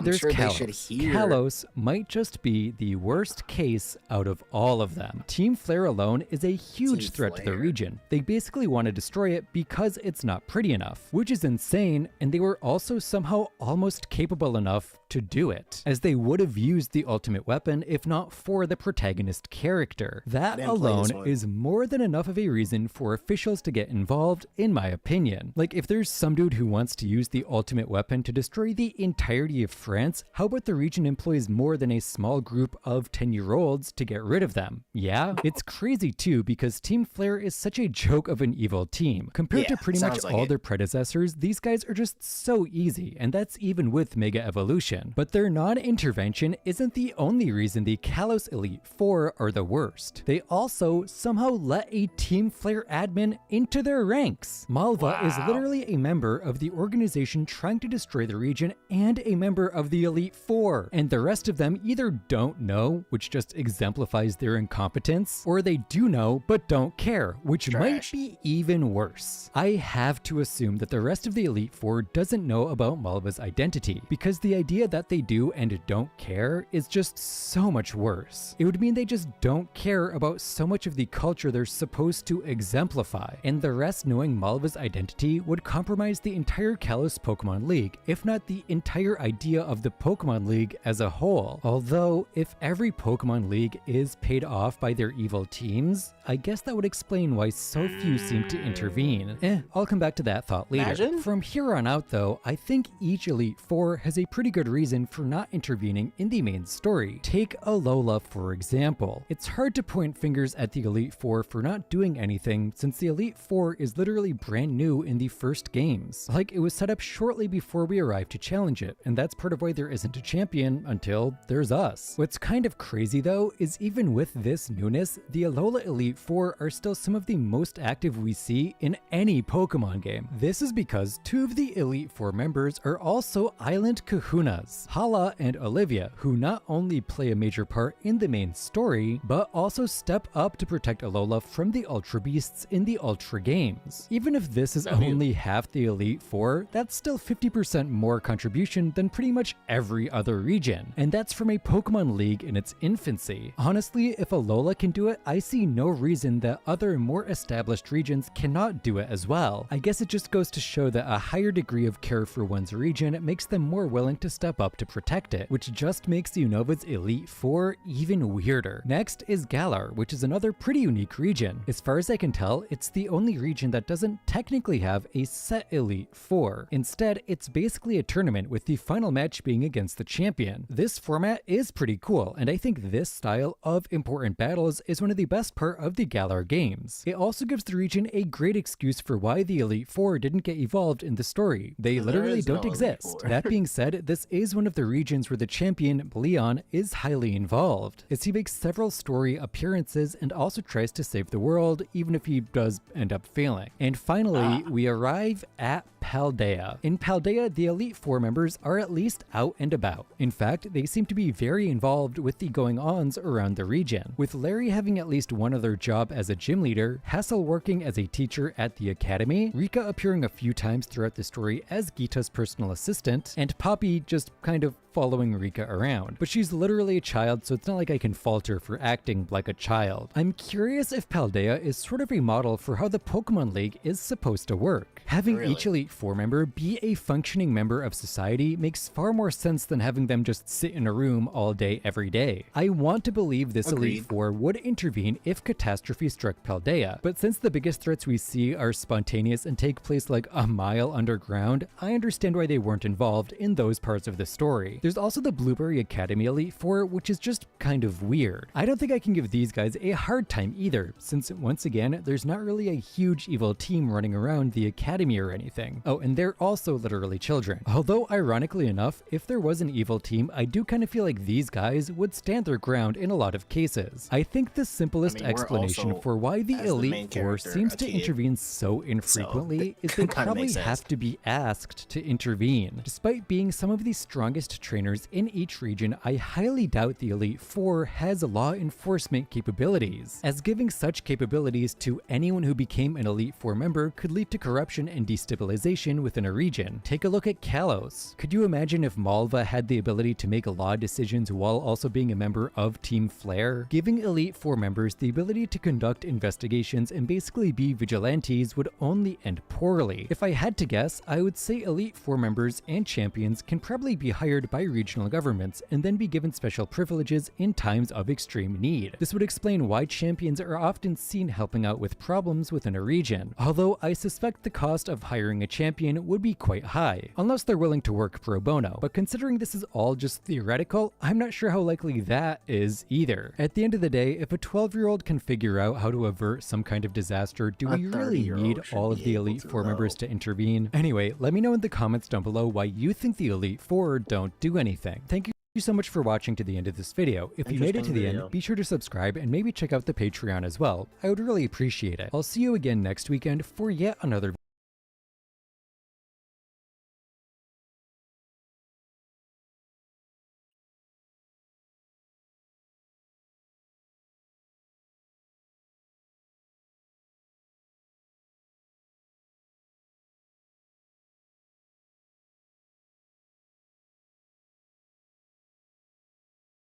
He did say some crazy shit during this interaction that had me like, oh, wait a minute. Oh, the Clippers are gonna eviscerate you for that one. Definitely gonna get eviscerated, and that's probably what they're harping on.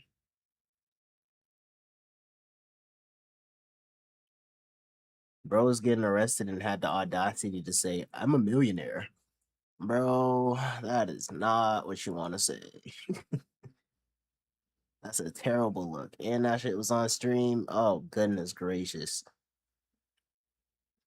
You telling the police officer like he give a fuck. Let me be the first to tell you that he does not care. What if Absolute Invisible? What did he do here? Because Absolute Batman is some crazy shit. The weirdest monkey experience app ever. Okay. Don't know what went on there. This is a good fan game.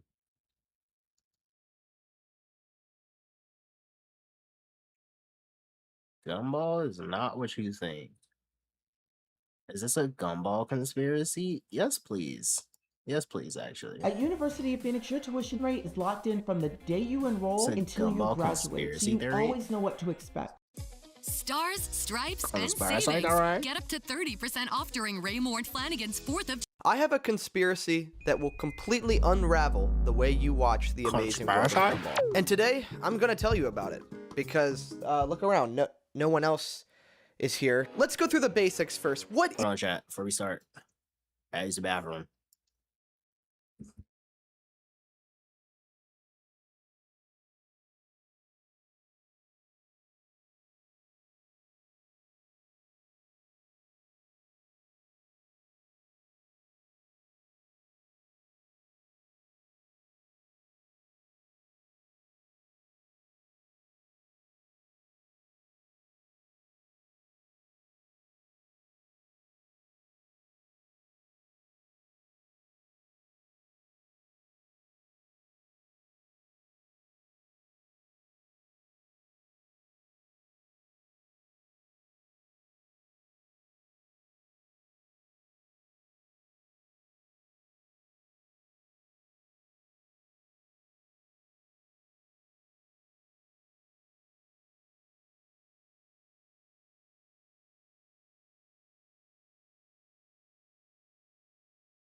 Right. Now, what is the Gumball conspiracy theory?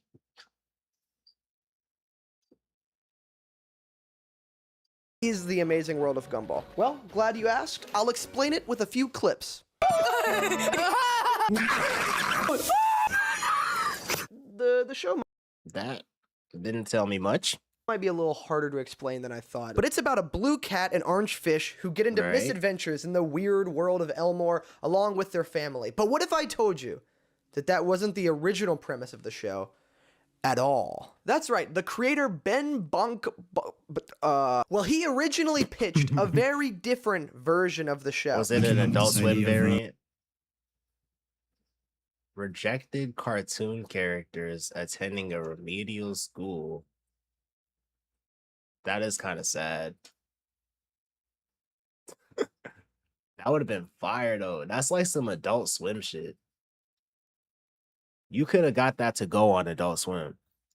A remedial school for cartoon characters, which would happen in the real world. We discussed this with the exec producer, Daniel Leonard, and he felt that it was too dark a topic. Instead, we revised the whole concept, and I pitched it as this sort of archetype of a sitcom. The show went on to be a huge hit with that premise, and it was just good family fun. Breathe out. For the most part. Breathe out. Most of the time. But that's how the show stayed for 2.5 seasons until everything changed with... What is this? I still don't quite understand this episode. This episode was so trippy when I was little, bro. They started doing shit, bro. Bro, they started breaking the world and shit. In this episode, Gumball and Darwin and their school counselor, for some reason, they go on a quest to find a long-lost classmate of theirs who's been mysteriously deleted from reality. But on their search to find her, they uncover something that would change the trajectory of the whole show. They found... Look, children, all the mistakes the world has ever made. Whatever the world deems a mistake is sent here into the void. But wait a minute. A place where mistakes are sent? That sounds a lot like the original premise. That sounds a lot like the original premise. He snuck it in there. Look at him. Look at him. He still snuck it in there. Of Gumball, doesn't it? I think Ben is kind of screwing with the executives a little bit here. After all, they made him change his entire show's premise, and now he's taking his new show and he's slowly incorporating that premise back into it. He's making the show that he always wanted to in the first place. The Void is that place that Ben originally wanted to create for the failed cartoon characters. He's a genius. And the ones that the world deems a mistake. Now you might be wondering, who is the world who deems these things? Well, we'll get to that, okay? We are just at the surface of this conspiracy, okay? He's playing chess and they was playing checkers. It's time for part 2.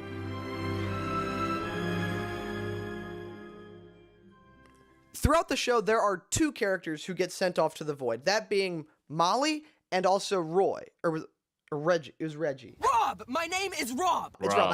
I won't forget that now. It's locked. So that raises the question, why these 2 characters specifically? Why were these 2 people chosen to be deleted from reality? Well, what was Molly's defining characteristic? Last night I had the craziest dream that my pajamas had pockets. And then I woke up and they did have pockets. I mean, they bedroom. But then I remembered I was on vacation. So they deleted her. Oh, sorry. She's boring. Yeah, she's really boring. Yeah, her stories are super boring and sad. She gets multiple episodes dedicated to that fact. So, her stories are boring. She gets sent to the void. Hear me out, okay? What if Molly represents the old Gumball TV show that Ben pitched? Ooh. That was canceled because the executives deemed its story too boring and too sad. Molly is a stand-in for the canceled stories Ben never got to tell.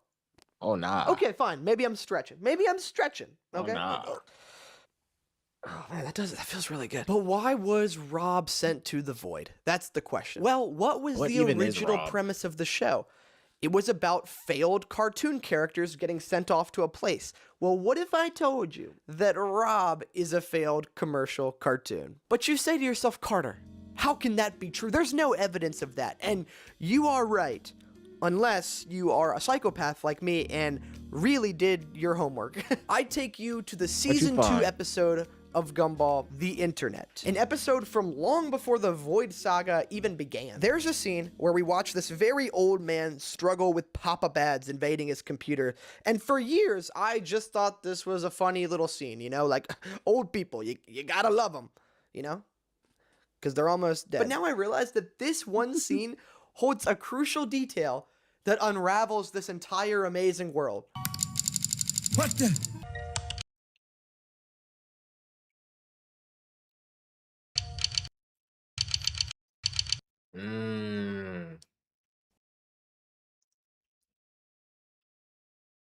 No way.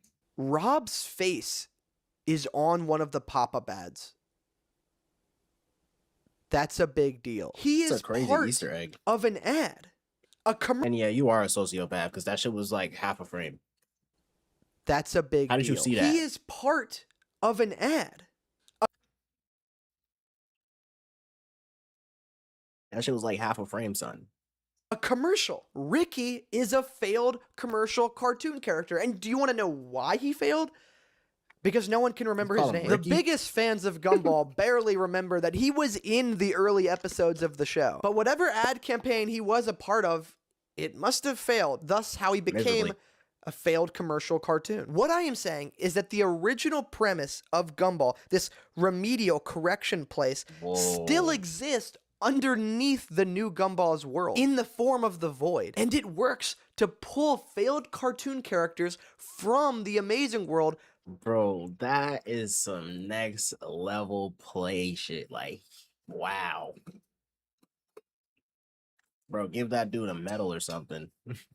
Down into cancellation with it. But you know what? Let's dive deeper into Rob. When we first meet him in the episode The Nobody, he says some really interesting lines. Because there is no place for me in this world. Because I am nothing. Because I have no reason to exist. I have nothing left of who I was. Yeah, he was very depressing. Now, originally, when he said all of that, we all just assumed it was the Void that made him forget. But what if the reason that Rob has nothing left and he can't remember who he is because Rob was a character from the original Gumball show that was canceled? Mic drop. Mic drop, dude. That's a why mic Gumball drop. and Darwin can't even remember his name in season 2. And they know him. Gumball, Darwin! What's up, guys? Rich? What if Rob doesn't have a purpose in this new world? Because he was part of an old one. A different show. And that's why the Void is so desperately trying to pull him back. He doesn't belong in this amazing world. He belongs in the canceled world, the show that never got made. Need more evidence that he belongs to a different show? When they find Rob in the Void, he's standing by a house that looks extremely similar to Gumball's. Almost like Rob was supposed to be the main character of this world, but it got ripped away. Which is also why when he's confused as a nobody and forgets everything, where is the first place he goes? To Gumball's house. And he knows that they have a basement that they never knew about. Why? Rob was supposed to be the main character of the canceled Gumball show. It's the house he was always meant to live in as the main character of the original show before it all got retooled. And that's why Rob is always saying that he never wanted to be the villain. He was supposed to be the hero, the main character, until that show was taken away from him. Also, I'm about to say something that might come across a little bit silly, but let's not ignore the fact that this character is literally named Rob.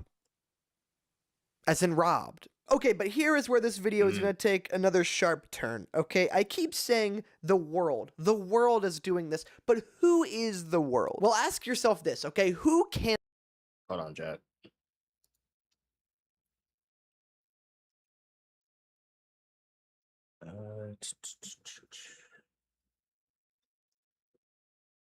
Why is this not?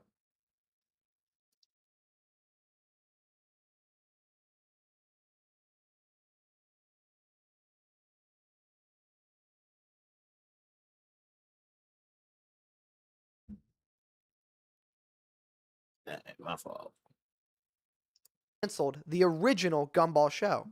TV executives. And I believe that TV executives control this amazing world of Gumball because all of these characters are living inside a TV show. Well, I know that like we all know it's like a TV show that we're watching, but inside of this TV show is another. It's all the TV show. Fans pay more attention than me when I hear my own song come on. We're getting deeper. Imagine advertising to that audience.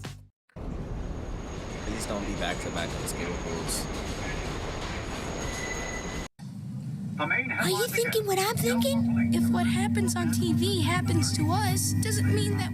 This section will be quick, but it's rather important. The characters in this show, Gumball, Darwin, and whatever this thing is, none of them realize that they are on a TV show. But we know they are on a TV show due to episodes like The Signal, where their entire world is affected by bad satellite signal. Or you have the episode The Disaster, which I've talked about before in another video, where a TV remote can control their entire world. Or you have the season 2 finale where everything just resets because it's time to begin a new season. Not to mention the fact that none of the characters age, but they are replaced by new actors every few years. Also, in the very first episode of season 3, we see Gumball and Darwin's voices changing, and we learn that the only people that don't age are people on TV. And then what happens at the end? They get replaced by new voice actors, and they don't age. That's it! That means we're in the 1% of people who never grow old. Not to mention the constant jokes about TV settings or changing channels. Like, yeah, they're on a TV show. And since their world is a TV show, who makes the big decisions? TV executives. They control what jokes get by, when episodes air, and sometimes even big story decisions. And sometimes when they get too controlling, they can rip the art away from the artist. And I think Ben has used this whole Void saga to tell a story about a battle between him as an artist and the network executives, and it has been under our nose this whole time. But now, let's actually go back. It's a masterclass right here. So as Ben got into season 6 of The Amazing World of Gumball in 2017, he decided that he wanted to make a Gumball movie to close out the entire show. He tweeted about it a lot as he tried to get the They brought it back though. It's like they brought a new one back. Movie off the ground. So he wrote a cliffhanger ending to The Amazing World of Gumball, assuming that he'd get to make his movie. But then the execs began blocking him. And he began to realize that now his whole show was hurtling towards a massive cliffhanger ending that will never be resolved. And that's when something really strange happened. The show became aware of its own cancellation. But let's rewind a little bit in the show, back to an old character, Banana Joe's mom. She's a mom who's a banana. And she's also an oracle. And everything she paints comes true. Wow, if you have not seen the show, I sound like I'm on drugs right now. But back in season 3, she painted a picture of Gumball's entire family trapped in the void, which foreshadowed that if the show was ever canceled, they would end up there. And now this family is now hurtling towards the very same fate of the original Gumball TV show. And somehow in all of this, Rob, the character inside the show, learned that the TV show was coming to an end in the episode The Future. You have two choices. Live in ignorance about what's gonna happen here, or listen to what I have to say. It might just save your lives. But like, there's never any explanation of why he knows the show is coming to an end. Like, why would he know this unless he was already part of another canceled show and has seen this happen before, and he sees it coming in this world too. Now we're about to head back into stretch territory, okay? Just stretch it out with me. Yeah, get ready for some stretches. I think Rob is a surrogate character for the creator Ben. Ben sees the show is about to end with no proper ending, and there is nothing he can do about it. He cannot get Banana Barb to paint a new ending. This is the ending whether he likes it or not. And this episode concludes with a very haunting line. See ya in the future, Rob! Rob. But there is no future. But there is no future. Holy shit. Now that's already scary enough. Okay, but look deeper in that static. There's an outline of someone in there, someone in the static. But who is this man? Well, I believe this is a TV executive of the show. Someone who has the power to decide that there is no future. So then we get to the real finale of the show, the dark. Inquisition. I'm very dumb. So what does that word mean exactly? Well, the definition is a judicial examination, usually before a jury. But an examination before a jury, almost like the studio execs are the jury. Will there be more episodes? Will the movie get made? It's all their choice. Also, what I think is interesting is there's a second definition, an investigation conducted with little regard for individual rights. As in no regard for human rights? As in no regard for the artist and what they want. So this season 6 finale is this new Gumball show being put before a jury for a second time, like it was when he originally pitched it. So if this all is a trial, what ends up being the verdict? In the end, Rob, disguised as an old man, tries to stop this cancellation by transforming all the characters into live action. Rob says it himself. Transformation is the only way to escape to the other place before, and then we don't actually know what he was going to say. You know, I'm still not 100% sure what the whole purpose of the transformation is, but my best guess is that he's saying the only way to escape being on TV is to transform yourself into a real human. You can't be canceled into the static of the void as a real person. But in the end, Rob fails to save them and therefore is cast back into the void where they've always said he belongs. After all of these years, he's still a mistake to this amazing world. And just as Rob fell into the void, it was the perfect encapsulation of the Inquisition. Because what did the execs choose to do right after? They canceled the movie and canceled the show. And that's why this tweet that Ben put out after the finale speaks volumes. Look at that wording again. Not my choice. It was not Ben's decision to end the show on a massive cliffhanger. Then whose choice was it? By the end of the show, control over Ben's world and Ben's art had been stripped from him. And now, with no control left, this would forever be the end of the amazing world of Gumball. Wow. Until they drop the spin-off. Is he going to cover a spin-off?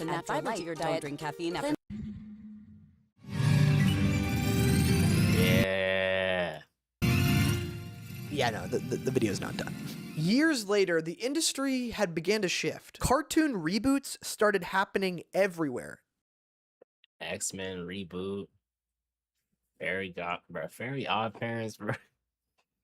This was crazy when I seen it. I said the black kid get wishes. W representation. Turtles is back. This been rebooted over and over again. And Gumball was suddenly under new leadership, and Mickey Mouse decided to reach his grubby little fingers all the way down and pull Gumball back up from the void. Gumball is announced to be revived in 20 episodes. Happened last year.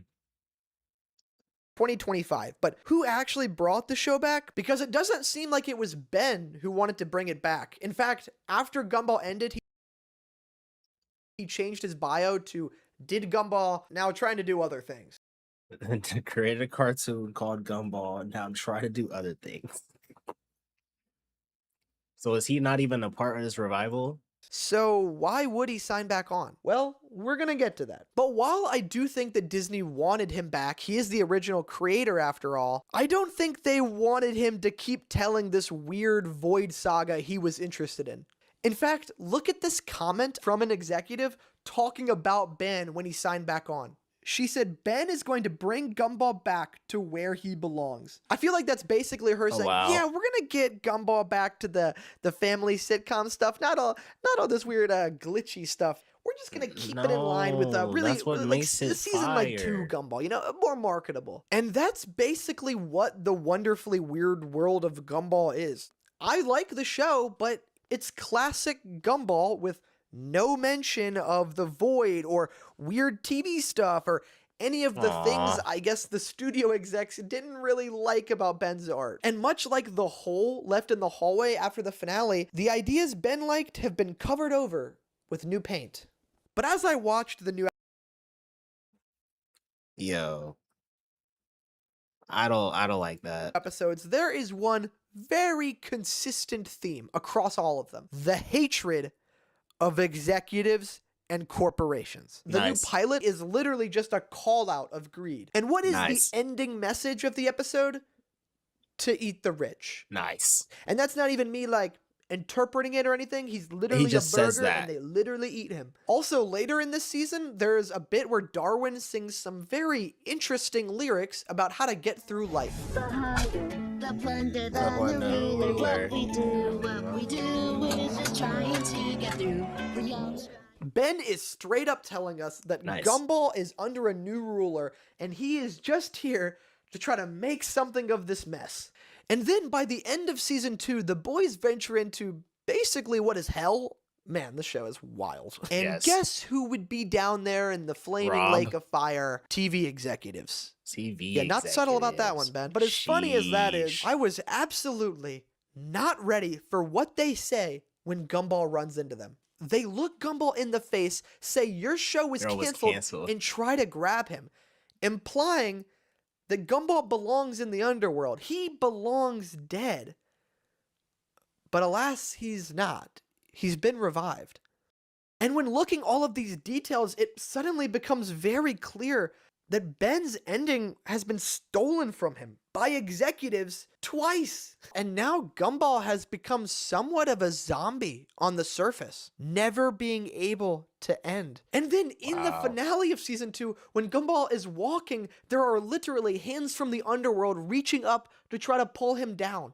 Again, there is a hidden story being told in these episodes, and I refuse to believe that I am crazy, okay? But as this new show went along, something became clear. Cancellation may be coming once again. And I think that Ben knew there was no way he was going to let these execs kill his baby for a second time. So that's when I think he decided to break the rules and take Gumball back, where they said he brought the void back.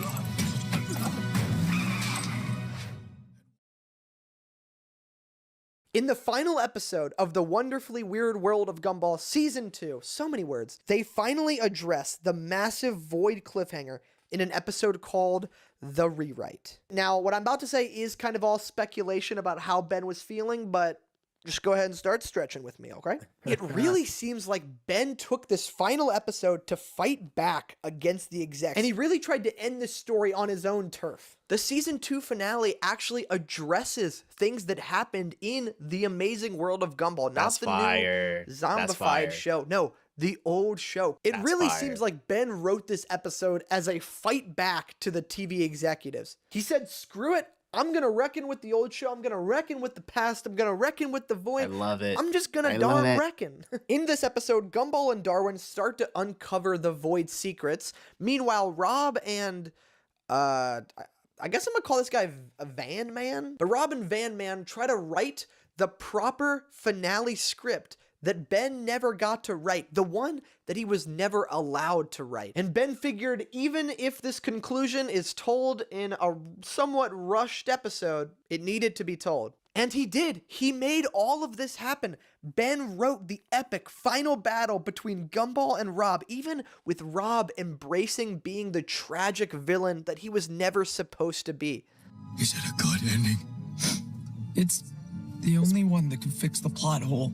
And it was all headed to an amazing place until something bad happened. I think the executives found out what Ben was writing and they stopped it. And how do I know this?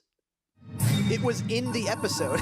What do you mean, studio notes? The executives once again destroyed the conclusion that Ben wanted for his art. They replaced every aspect and then made Rob die with a fart joke. The execs once again killed Ben's vision of the ending. And look closely at one of the executives' notes on this final sequence. It reads, "Too sad," the same note that killed Ben's original show over a decade earlier.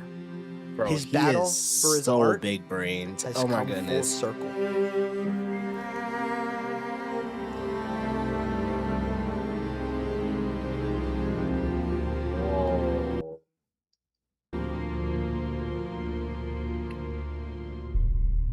While it seems that executives are making the final calls and the best Ben can do is really roast them in the episodes, I do think there is hope. At the end of the finale, Rob becomes the guardian of Elmore. He's finally given a purpose to defend this place when the execs inevitably try to pull it from air once again. And since Rob serves as a surrogate for Ben, I think this reveals why Ben signed back onto this revival. Ben was originally the version of Rob fearing the future, fearing the end of the show because he felt like he had no control. But maybe this episode is what he needed. At the end of the day, he still sees himself as the guardian and wants to protect its legacy the best he can. And he can't do that if he's not here. In the end, I believe Gumball is telling a secret story right underneath our screens. One about an artist fighting back against controlling executives, and about the characters whose lives are destroyed in the wake of that. From the very start, Ben has been battling the higher-ups to make the show what the artist himself has always wanted. And I hope eventually he gets to turn the ending into what he wants it to be as well. But you know what? It's not all doom and gloom, because Ben did leave us with one last secret. In the rewrite episode, there is a license plate, and when you take those numbers and trace them back, they are actually the same numbers on Janice, Mr. Small's van, all the way back from the original The Void episode that started this whole saga. And what does that van have written on it? Believe. I believe that one day Ben will get to end this show the right way, which is however he wants it to. What a wonderfully written show, bro. Holy. It's not just a cartoon, man. It's not just a cartoon. Wow. Earned a subscription from me.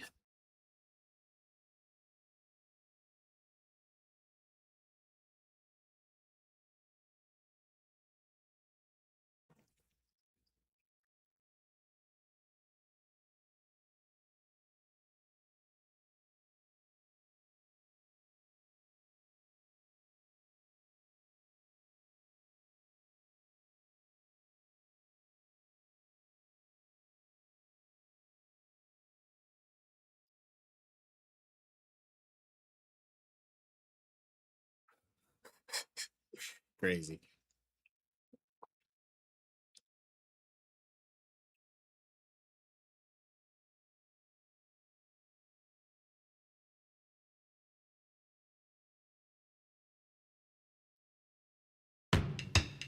Making millions from being a loser. Welcome to Refresherland. Kick back with black cherry, bold and tart, or new pink pineapple.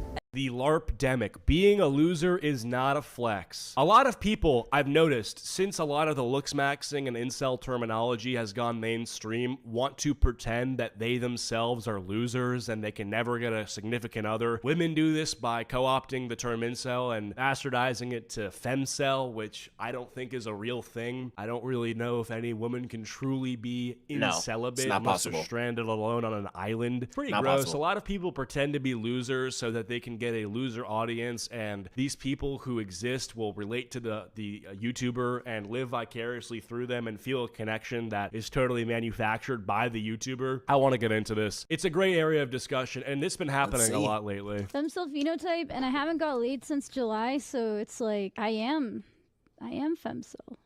Bro, shut up, bro. Your name is Electro Slag. Slag meaning slut. How are you a femcel? Femcel phenotype? She's reading a message from chat. That chatter is completely wrong. You don't have the femcel phenotype. What the fuck does that even mean? Like, you have colored hair, glasses, Shure microphone. You're just an e-girl. You're just an e-girl. That's what you are. That's fine. You're not a femcel. Stop the fucking LARP. There's been this recent surge in LARPing that I've noticed in this space. I want to talk more about these guys and, you know... Chud responding to her comments. I don't know if you know what a chud is. I don't even really understand what it is, but I'm pretty sure it's someone who's not conventionally attractive. This is not a chud.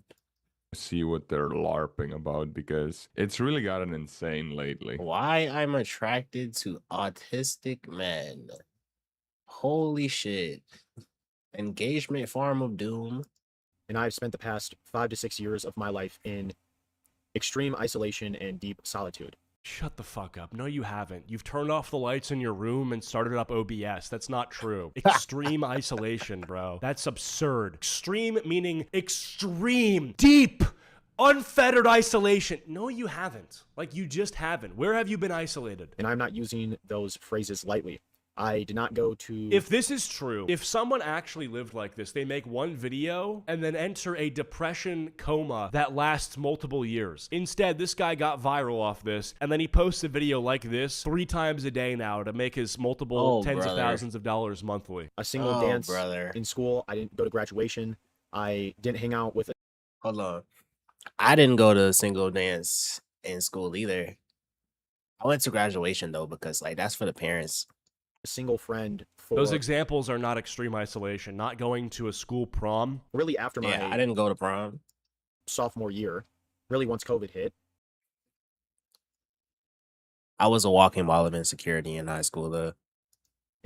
I would rather people bully the fuck out of incels and losers than pretend to be one. It's like more insulting. Like, I'd rather incels be marginalized and hated widely by society than accepted by society, because consequently you have people who have never ever lived the life of like a true loser who has depression and anxiety and lives a shit life, and they now pretend to be like that. In college, I had no friends. I spent all my time alone, mainly reading books or, you know, just on my phone. So in case you don't know, there's this YouTuber, Jet Friends, and you probably already know if you watch my content because he's been growing rapidly. Within 6 months, he's basically got an audience of 200k people, which is an insane growth, by the way, for any YouTuber ever. It's really funny too because this style of content is where he just hits in a room and doesn't have to edit the video, but it's interpreted as authentic when it should be interpreted as a infinite content glitch that requires no editing or effort from the creator. They see him not editing the video and sitting alone in a dark room and not editing out the stutters and pauses in the content, and then they hear that as like, damn, he's so tortured. He doesn't even want to edit these videos. Damn, he must have it so hard. He can't afford an editing software. He's just like us, dude. He just knows that's how you interpret it. He could easily afford an editor. Like, this is performative authenticity. 100k people,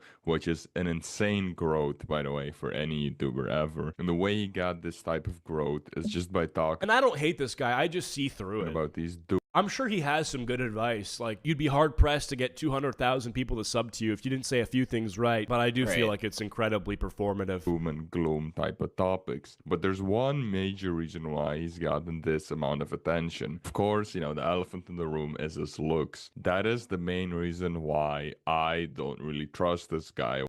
Okay, that I disagree with. I don't think the elephant in the room is his looks. Yeah, elephant in the room is crazy. I watched one video. Elephant in the room, his looks, that's crazy.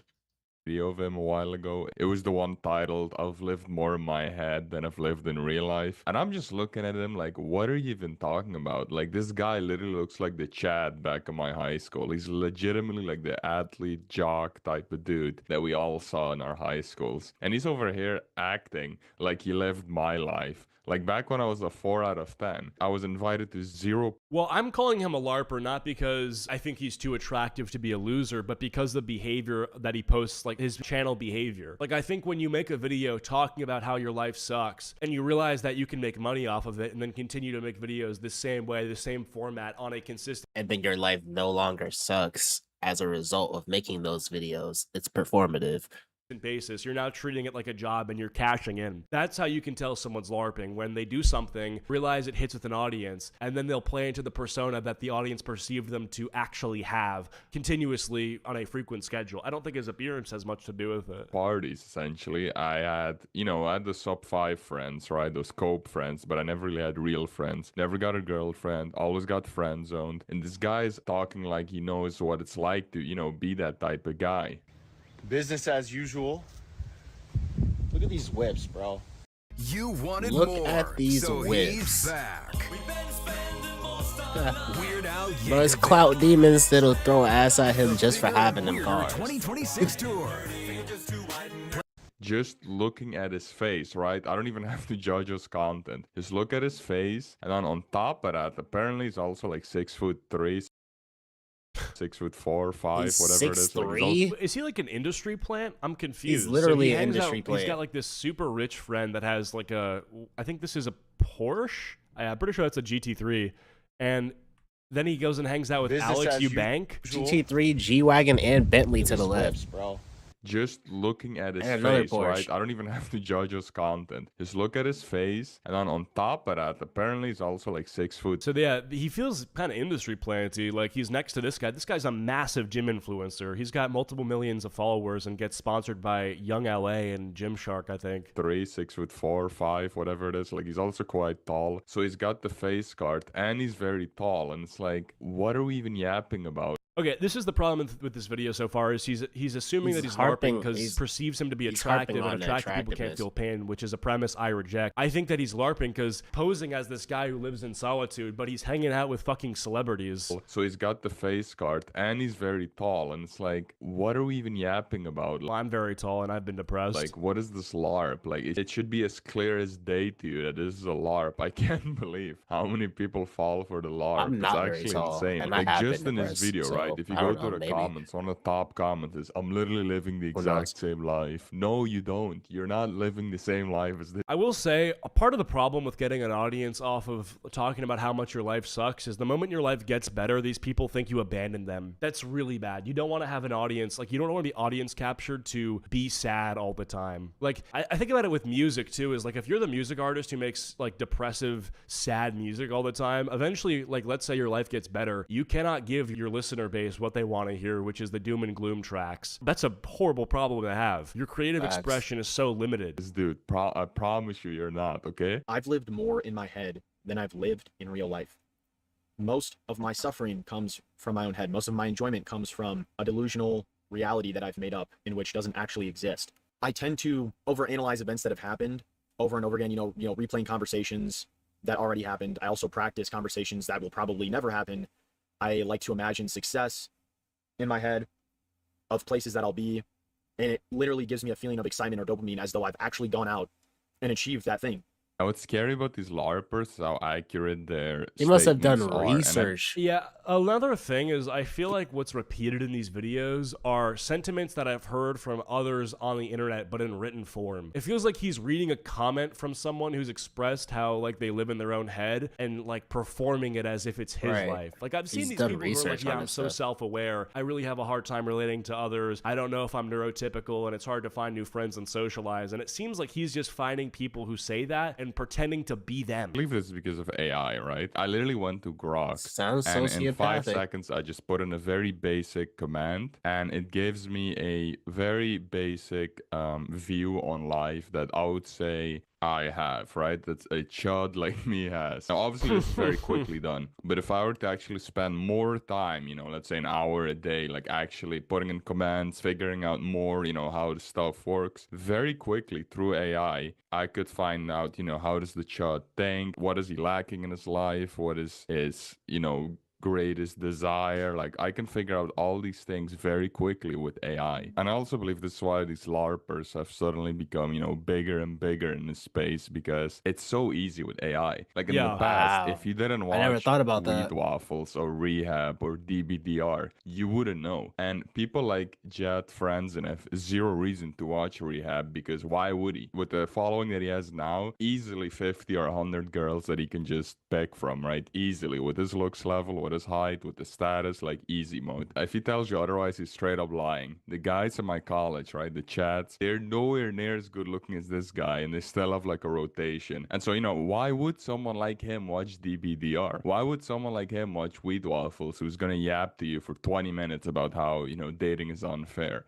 I don't know if he's ever expressed that dating's been a problem for him, though. I will contest this point. The whole LARP is, I think, he's saying being a loser is not a flex. That I agree with. And pretending pretending to be a loser to get approval from losers on the internet is definitely not something that I respect as a way to Very make money. unethical But as a I don't know whole. if he's ever pretended that he doesn't have success with women. That's something that you'd have to go and find, and he hasn't really provided evidence. He's sort Yeah, of we haven't countering a seen claim that. that this guy's never made, which is that Right. he struggles with women. He's like, oh, how could you struggle with women? And You're it's like his tall, main you're white, talking got point. decent facial structure. And it's like, okay, sure, but has he ever gone on to say how fucked like his dating life is? Yeah. I don't really know. There is no reason. I think People he's like putting him his would own have connotation on the word loser. zero reason to come into this space is because I'm gonna tell you the only reason why I'm in this space is because at a certain point, you know, I realized I became 18, 19, I was still getting zero attention, and I was just getting completely frustrated. And I'm pretty sure that's for a lot of guys, right? You get to a certain age and you're still invisible and you get really annoyed. It's like, yo, what the fuck is going on? Like, how am I, you know, getting to 20 now and I'm still invisible? And then you start Googling about This is so sad and so That is real. So so many people sad. assume that these things will iron themselves out eventually, but there's no Right. guarantee that they ever will, that you will Facts. ever have a girlfriend. It's sad That's because people sad, say, bro. just wait, you'll find the one. Really, this is advice to guys like, we don't have a girlfriend. Just wait, Exactly. you'll find the one. And what they say, which is really sad because it's kind of like the least true, which is that like, you'll find one when you least expect it.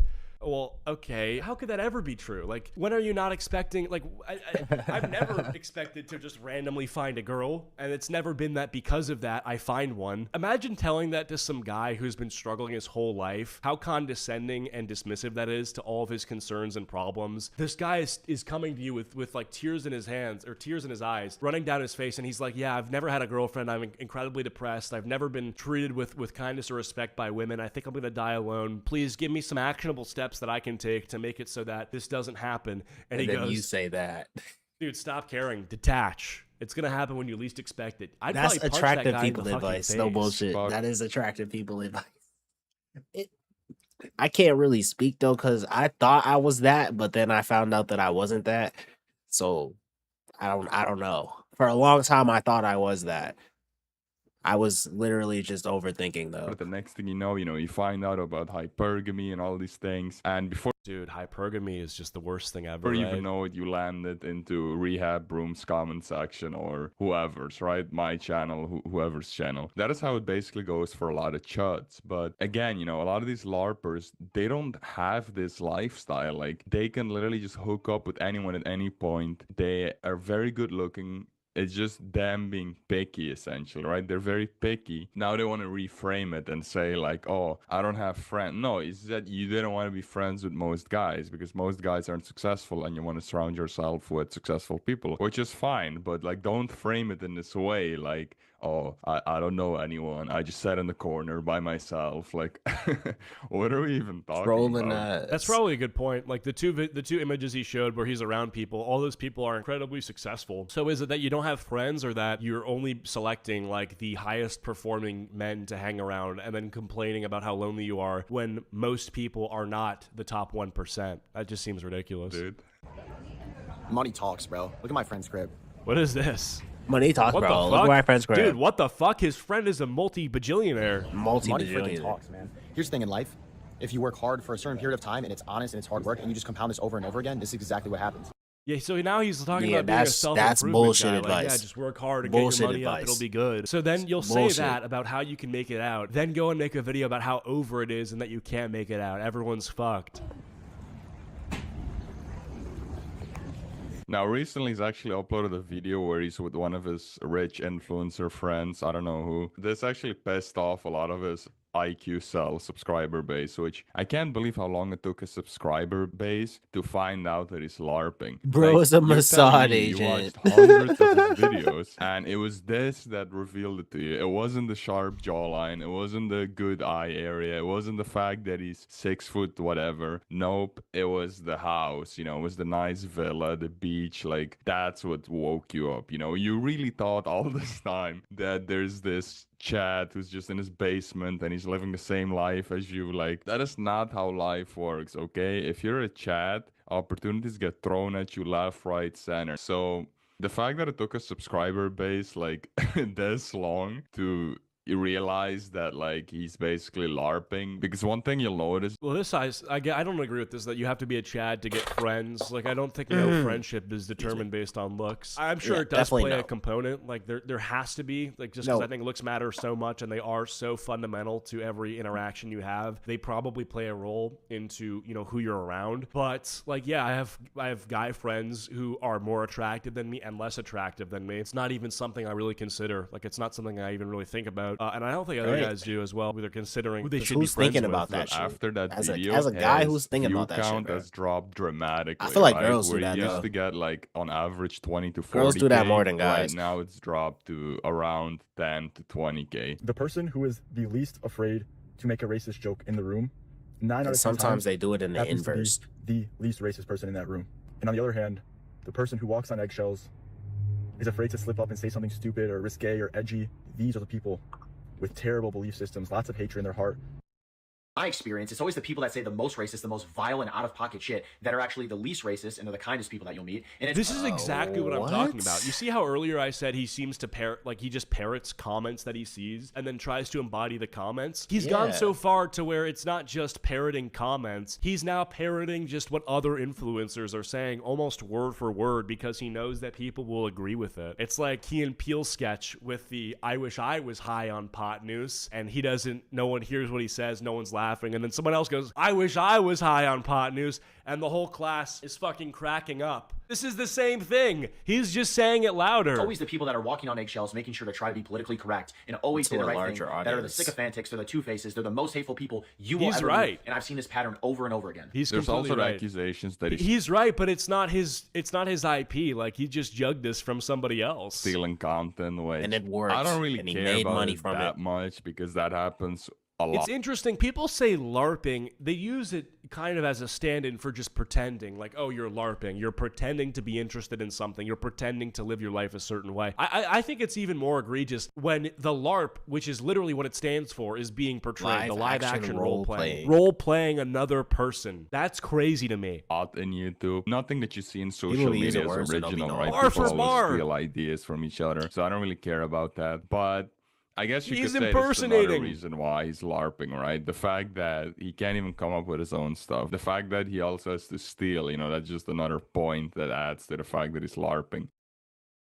This is probably going to be one of my Oh, LARPer number 2. So we're moving on from Jess Who's this? Franzen and we're moving on to this chick who I've watched on stream. I like her content. I think her points are valid. I don't know if she's LARPing. I think she made a video talking about how she understands what incels are going through. Like, No, you she don't. gets how bad. No, you don't. I'll take one look at you and tell you, no, you don't. Stop doing that shit, because that shit is that ass annoying. Like I said earlier, I used to think that I was one of them, but then I found out I wasn't. But even though that is the case, I still remember how I felt when I thought I was. Don't try and fake resonation with that. Don't try to fake resonate with that shit. That shit's crazy. At the dating market is. That's about it. I'm confused or concerned what he'll say here because I think there might be some disagreements. most controversial takes, but All right, so first thing that's Let me hear already her triggered takes. my brain, like my radar's going off, my cortisol is spiking. The bird excuse me. hands when she's talking. I don't know if like this is a meme or something I've seen recently, but yeah, it's definitely something that's always been subconsciously in my mind. Whenever women talk and they make these bird hands, like it just, I don't know, it's like condescending in a way. Like I just can't really listen to your message. It feels like you're trying to lecture me on something that you have zero experience in, which, you know, right now is the topic of the chud lifestyle. On top of that, she wears copious amount of makeup, but whatever, let's get into the video. Yeah, like, for instance, that has nothing to do with being a LARPer. See, he mad. He mad there. He let his emotions come out a save little on bit insurance there. with Liberty Mutual. Okay, let's do another take. What do you want me to say? The line. Say the line. Wearing makeup. whenever I've spent large periods of time alone, I become resentful. I do, because like you love yourself, like you're only comfortable with yourself. You don't like yourself, but you're only comfortable with yourself. But because you're only comfortable with yourself, you're kind of like insufferable to everyone else around you. So she says that she spent no. large amounts of time by Can't relate. herself. And in that time, she became resentful of other people, which is kind of true. I won't lie. Anytime I spend a large amount of time by myself, then I definitely become more hostile. I definitely start just, I don't know, not liking people as much. But I wonder what her time frame is, right? I wonder what she I can't relate considers to a large. Because I'm like naturally reserved, I call it. I don't like to use the word introverted because it's not really accurate. But bro, my natural state of existence is kind of like, I don't want to say isolated because it sounds kind of crazy, but that's kind of what it is. Amount of time.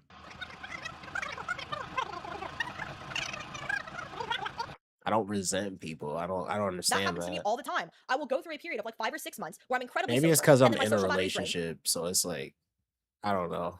I'm like, okay, let me spend like a week by myself. I forget how to use my social skills. I become incredibly awkward. And then I just become resentful because the world's treating me badly because I'm incredibly fucking awful and awkward. And then I externalize that hatred by just like hating everything else around me. And I understand how that feels. Okay, so she spends 5-6 months with her friends, going out to parties, doing all sorts of things. I don't think I need to fill in the details. I'm pretty sure you already know what she does at these parties. And then she feels guilty or whatever, and she wants to spend a week by herself. So she Okay, I think I know where he's going to go with this, and I'm going to try to predict what he's going to say. My guess is he's going to make some point about how she goes to these parties and is able to hook up with attractive guys, and those attractive guys don't care about her, and so she eventually gets tired of that cycle of being pumped and dumped, and then gives up on the parties and gets sad, and then eventually gets enough of the courage to get back into the lifestyle, and then the cycle repeats. That's my guess. She's saying that she understands what someone like me is going through because she spends a week by herself. That is how insufferable some of these people really are. They genuinely think, like, this is how condescending they are. They genuinely think, like, just look at the title of this video. I understand cells. I understand you because I spent an entire week by myself. It wasn't the fact that you missed out on all these social milestones. It wasn't the fact that, you became 20, 30, whatever. You never held a girl's hand. You never hugged. You never kissed. Like, no. Maybe I was wrong. Nope. It I was was a the late one bloomer, week that so did it. I The figured out one after week the of fact, just not drinking, not partying. That instantly gave you all the revelations, right? And like when you spend enough time alone, you forget how to use your social skills, bro. Like I don't think That's people true, understand that. though. Like there was this period of time where I was That's like alone true. for 2 weeks straight, and I went to Trader Joe's, and I was so fucking awkward. Like I think the guy bagging my groceries was like, "Is it okay if I put these in the bag?" And I was like, "Well, yeah. I mean, like you work here, so you would know better than me." Haha. Like it was so awkward, and like I completely lost sight of my social skills. And he literally looked at me and he went, "Okay." This video is just getting worse and worse. So the entire trigger of her wanting to make this video is because she was 2 weeks by herself. For 2 weeks she's by herself, then she goes to Trader Joe's and has an awkward interaction with some worker over there. It's like, do you realize how spoiled you sound?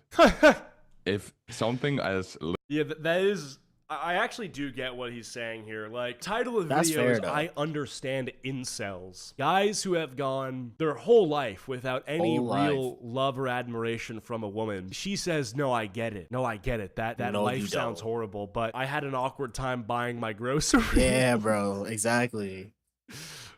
Oh, That's little as crazy. that already triggers like you to make a content like this. Now, of course, I know it's all a LARP. She doesn't really care about the worker there. She doesn't care that there was an awkward interaction. This is just all a big LARP. I understand that. Yeah. Because again, she's another one of those, right? Just like Mr. Jet. You go to her Instagram, 300K Oh followers. my Because at the end of the God. day, it's all a big LARP. No one's mentioned this, but MASH decreased by 22% last year. And I'd have to guess that it's because those power-hungry, loser who were doing nothing with their lives found a job that they're perfect for. So what you have to understand, and I'm Wait, what? Does this sound like the same person who understands chuds? So her argument is that mass shootings are down because people who Yeah, want to do mass what shootings is the join correlation ICE? here?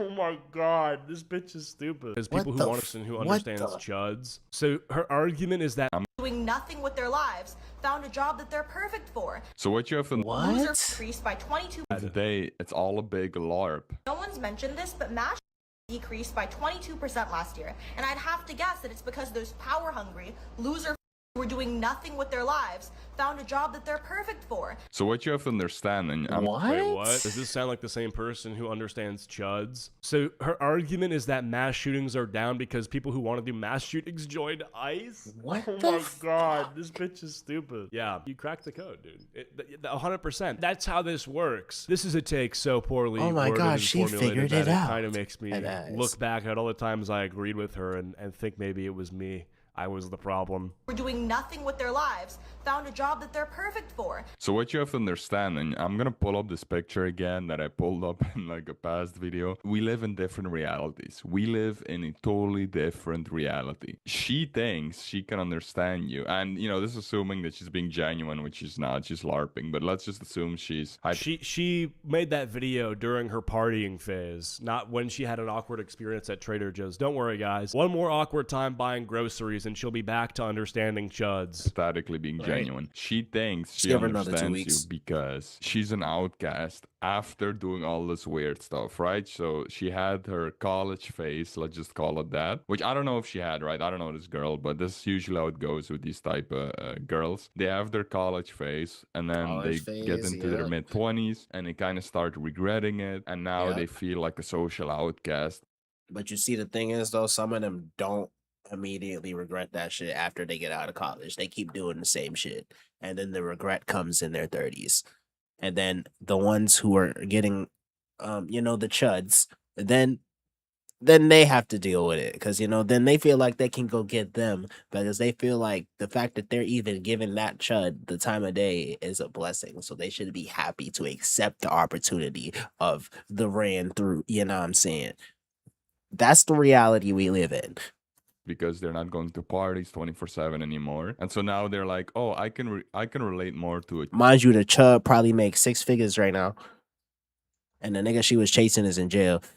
Chud, like, how brain dead is that? Because a lot of guys never experience the entire college phase in the first place. A lot of guys just, you know, go to school, come home, play their video games, sleep. They just go through that cycle. Next thing you know, they're 25. You just replace school with their job, and that's basically their life. Yes. No, that's real. This is real. This is a lot of guys' actual life. This is kind of my life. You just replace school. Dude, this is kind of my life, except I just stream. Their job, and that's basically... And I go to the gym sometimes. To their life. When I was in my femcell era, that's like it, dude. I've recently come to femcell. I don't even want to watch the rest of this shit. This is gonna piss me off. You get the point, dude. I think this is just whack. It all goes Bro back couldn't to even make it to the rest of the video. Now. Literally, exactly, right? This is the point that I was making, is like, the reason our lives are like this is the way that modern society is structured. It excludes entropy. There's no chance of any randomness happening in your life for good or for bad when your life is like this. But life is kind of like this because it can be, and because of modern society. There's pros and cons to this. But overall, I think it's made us a bit socially recluse. Anyway, if you guys enjoyed, please leave a like. No one goes outside. You can't meet nobody. How you gonna meet shorties if you don't go outside?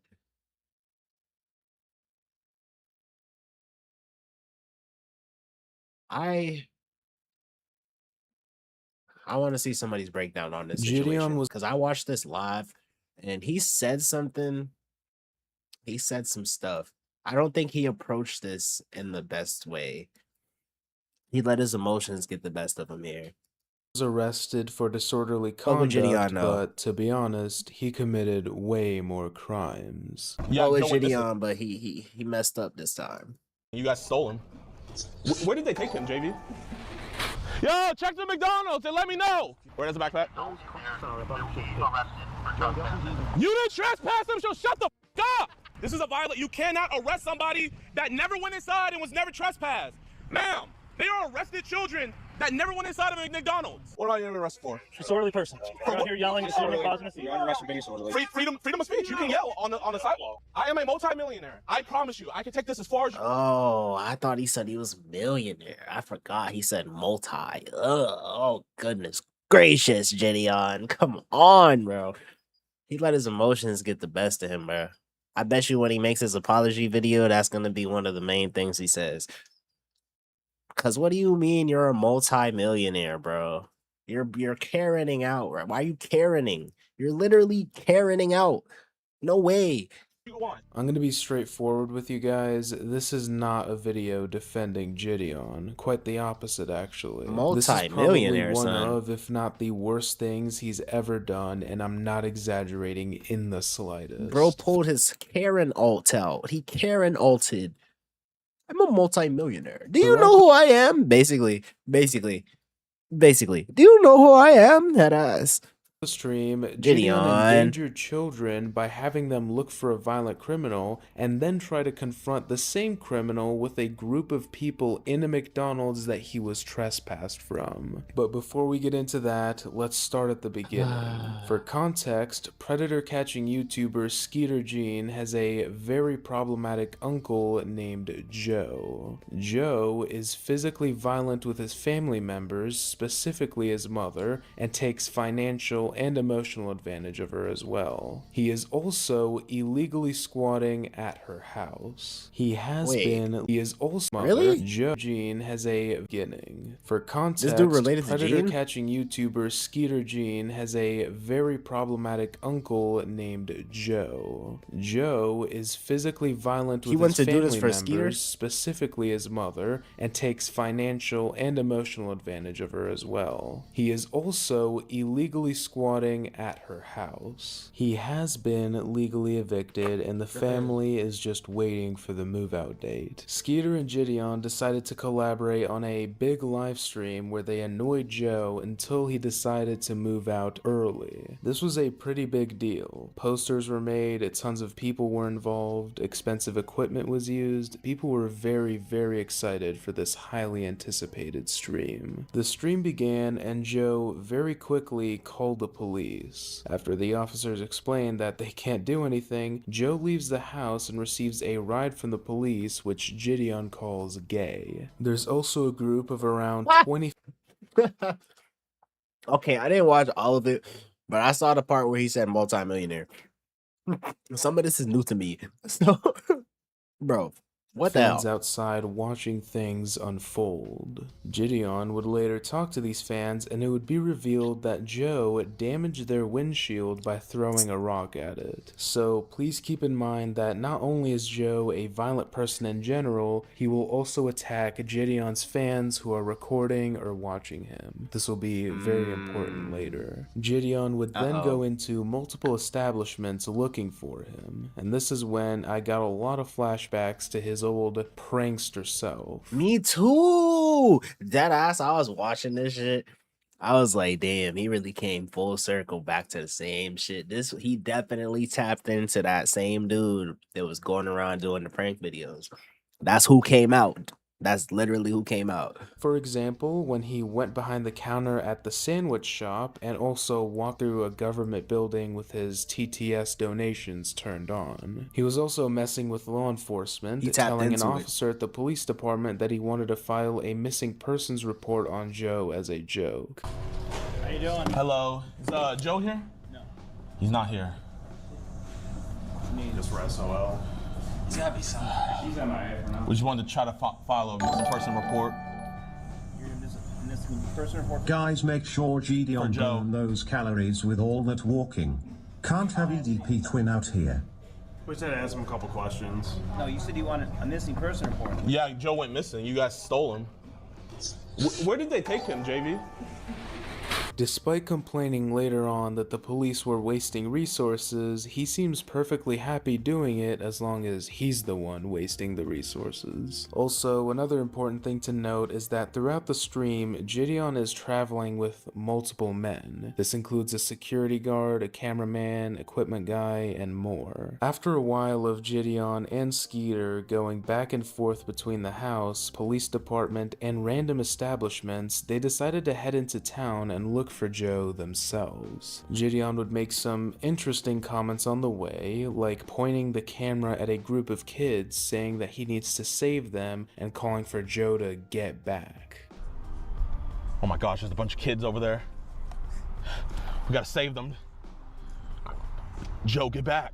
Shortly after, Gideon sees a group of kids on their e-bikes who appeared to be fans of his. This is when he told them to look for Joe. These were at absolute max 8th graders. Why did Gideon tell them to search for a violent criminal? He then walks into a gas station, recording the customers and employees without their consent while asking them if they've seen Joe the deadbeat. Also, his text-to-speech was on and very active throughout this This was whole a ordeal, reverse and time the skip. entire That's stream, crazy. if I'm being honest. Not long after, Gideon received a donation saying that Joe was hiding at McDonald's. While making did his they way know there, that? he spots the children riding by again. Can you guess what he does next? If you guess Tells that them to go to Gideon went about his McDonald's. business without involving minors in a dangerous situation, you would be wrong. And if you guess that he did involve the minors told yet them to again go to into a McDonald's. dangerous situation, you'd be right. Gideon instructs the kids to go check the McDonald's to see if Joe is there. I don't even Before know how he to begin went? with this. What goes through your head to make you think that it's okay to make children go after a violent criminal? So We've he already didn't go? established that Joe will attack someone if they're following him. He did it to a group of grown men with a car. This is something that Gideon knows. So then why, on God's green earth, would you send minors to go find him? And telling them to check McDonald's, what do you think the kids would need to do? They're not gonna slowly ride alongside every inch of the windows while peering in to search They're for gonna Joe. go They need to inside. go inside. So not only is he sending out children to search for a violent, aggressive, dangerous man, he's sending them to go inside of the same building and quite possibly the same room as him. If you have children, try and imagine them at that age going out and searching for a violent criminal because a YouTuber thought it was funny. And if you don't have Yeah, we'd kids, have to imagine fight. any kind of loved one around that age We'd in have to that fight. position. As a popular and influential figure, it is Gideon's At least pressing responsibility charges. to make the right decisions, not the kids. I mean, it's not like they even asked to help. Gideon just straight up told them to go look for this guy multiple times. Back to the stream though, Gideon finally made it to the McDonald's and was confronted by a cop. This cop informed him that he was trespassed earlier by McDonald's, implying that he was being a nuisance there before as well. In response, Gideon antagonized the officer and rallied up his fans to go into the building and check if Joe was there for him. McDonald's doesn't want you guys on the property, so you guys gotta leave. Is he here? Doesn't matter where he's at. McDonald's does not want you on the property. You guys have to leave. Who's you guys? Can you be more specific? You. So they said these people? Him. Yes. You guys cannot be on the property. Hey, do you guys want some McDonald's? Y'all want to go inside real quick? Yeah. Okay. You're gonna be arrested for trespassing. See that right there? That's prank Gideon. He tapped into it right there.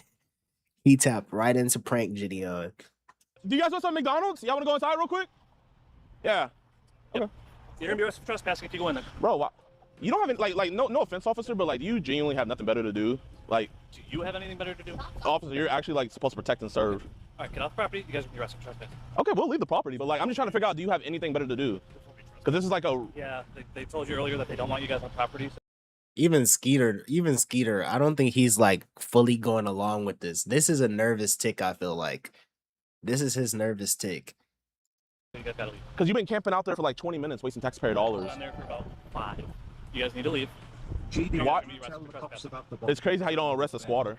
That's crazy.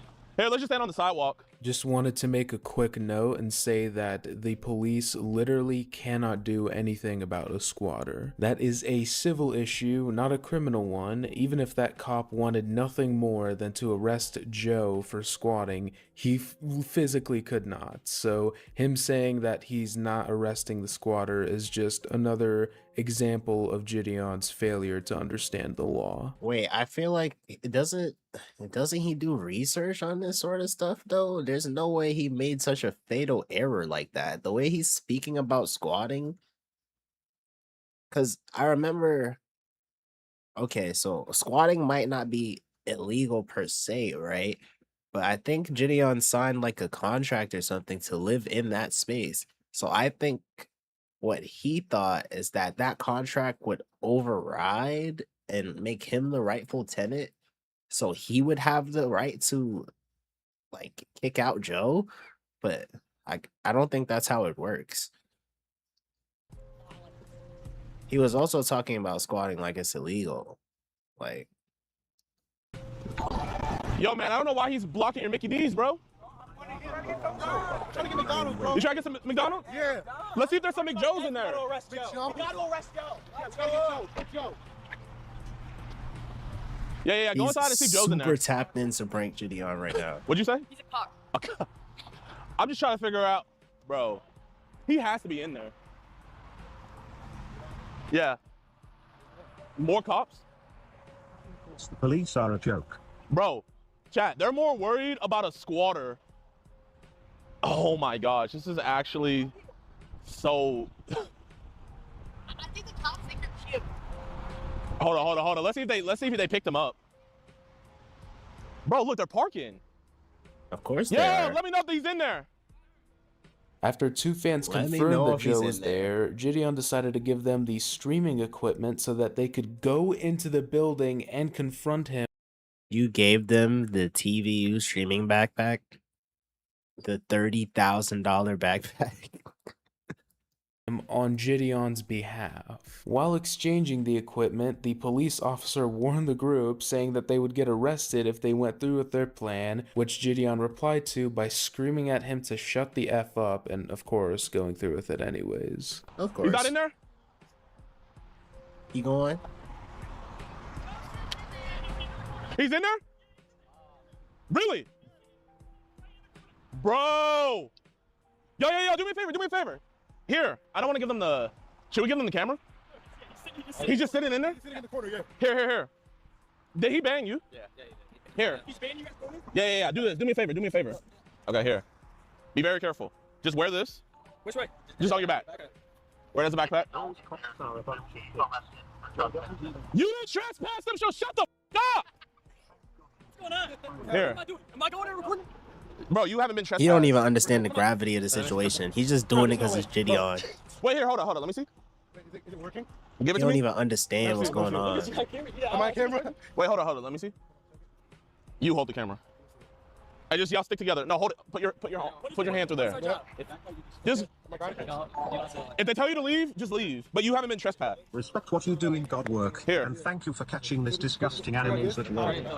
What do you want to do? Yeah. To absolutely nobody's surprise, both the fans got arrested and Gideon got arrested as well shortly after for disorderly conduct. While getting arrested, Gideon exclaims that his rights are being violated and that he is a multi-millionaire willing to take this all the way. Just walk inside. Just to get on my video? Yeah. It was such a But make bad sure y'all look. stick together. Is that backpack like Terrible Yeah. look, bro. I honestly don't know what possessed him to say that. Because that wasn't prank Gideon. Prank Gideon wasn't a multi-millionaire. I don't know where that came from. That was pure, unadulterated ego. He let the ego take over. Just give him the phone. 3 cops? Oh. They have not. Yeah, hold up. Wait. Actually, come back. Bro, they're really protecting Joe.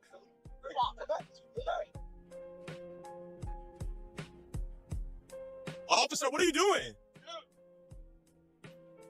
Bro, they're arresting. Officer, they never trespassed them. You can't trespass somebody. Officer, you cannot trespass somebody. I'm sticker. Here, give me my backpack, my man. Bro. Officer, you can't trespass somebody. Here, record this on your phone. Bro talking about record this on your phone. He's still trying to get the clip off. He's still trying to get the clip off. Hey, can I hold you guys' property?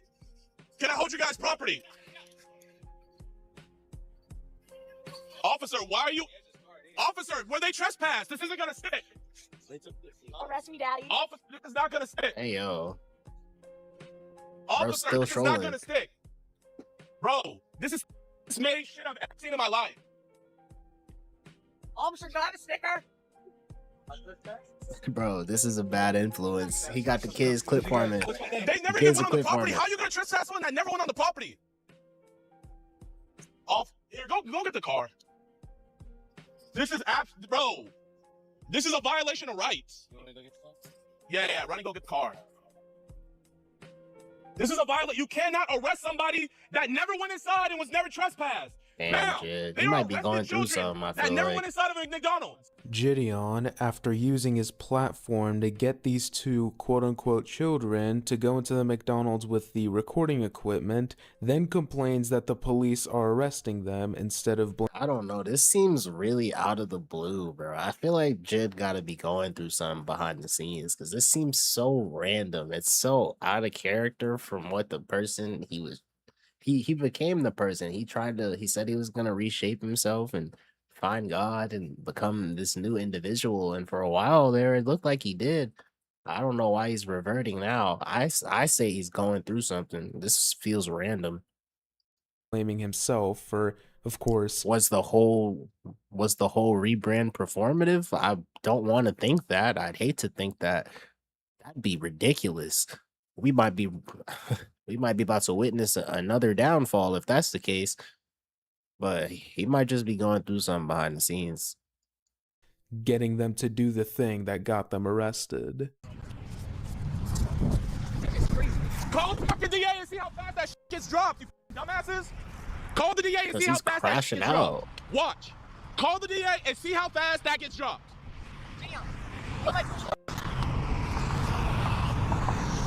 This is absolutely ridiculous.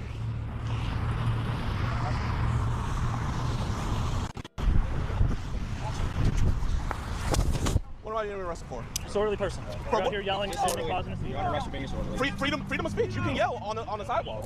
Sitting here causing a scene. On the sidewalk. Yep. So you can't yell? Officer. Anything I need to know about? Officer, how fast do you think this is going to get dropped? Do you really think this is going to He's flexing his DA connections. Do you want to waste your DA's time? Oh man, this just came off so bad. I can take this as far as you want. Officer, you will be in a deposition and you will be arrested. This is... Bro, he went full Karen here. Like, this is full Karen. Call Jake and get my lawyer. He went full Karen here, bro. This is really the route you want to go, officer? A few hours later, Gideon announced that he was released from jail and is planning a protest the next day outside the police department. The extent of the immaturity and recklessness shown in the stream is off the charts. McDonald's had every right to trespass him and his fans and his crew, and honestly, that was the right thing. Wait, did he do the protest? Did he actually go through with that? Say you swear he went through with that.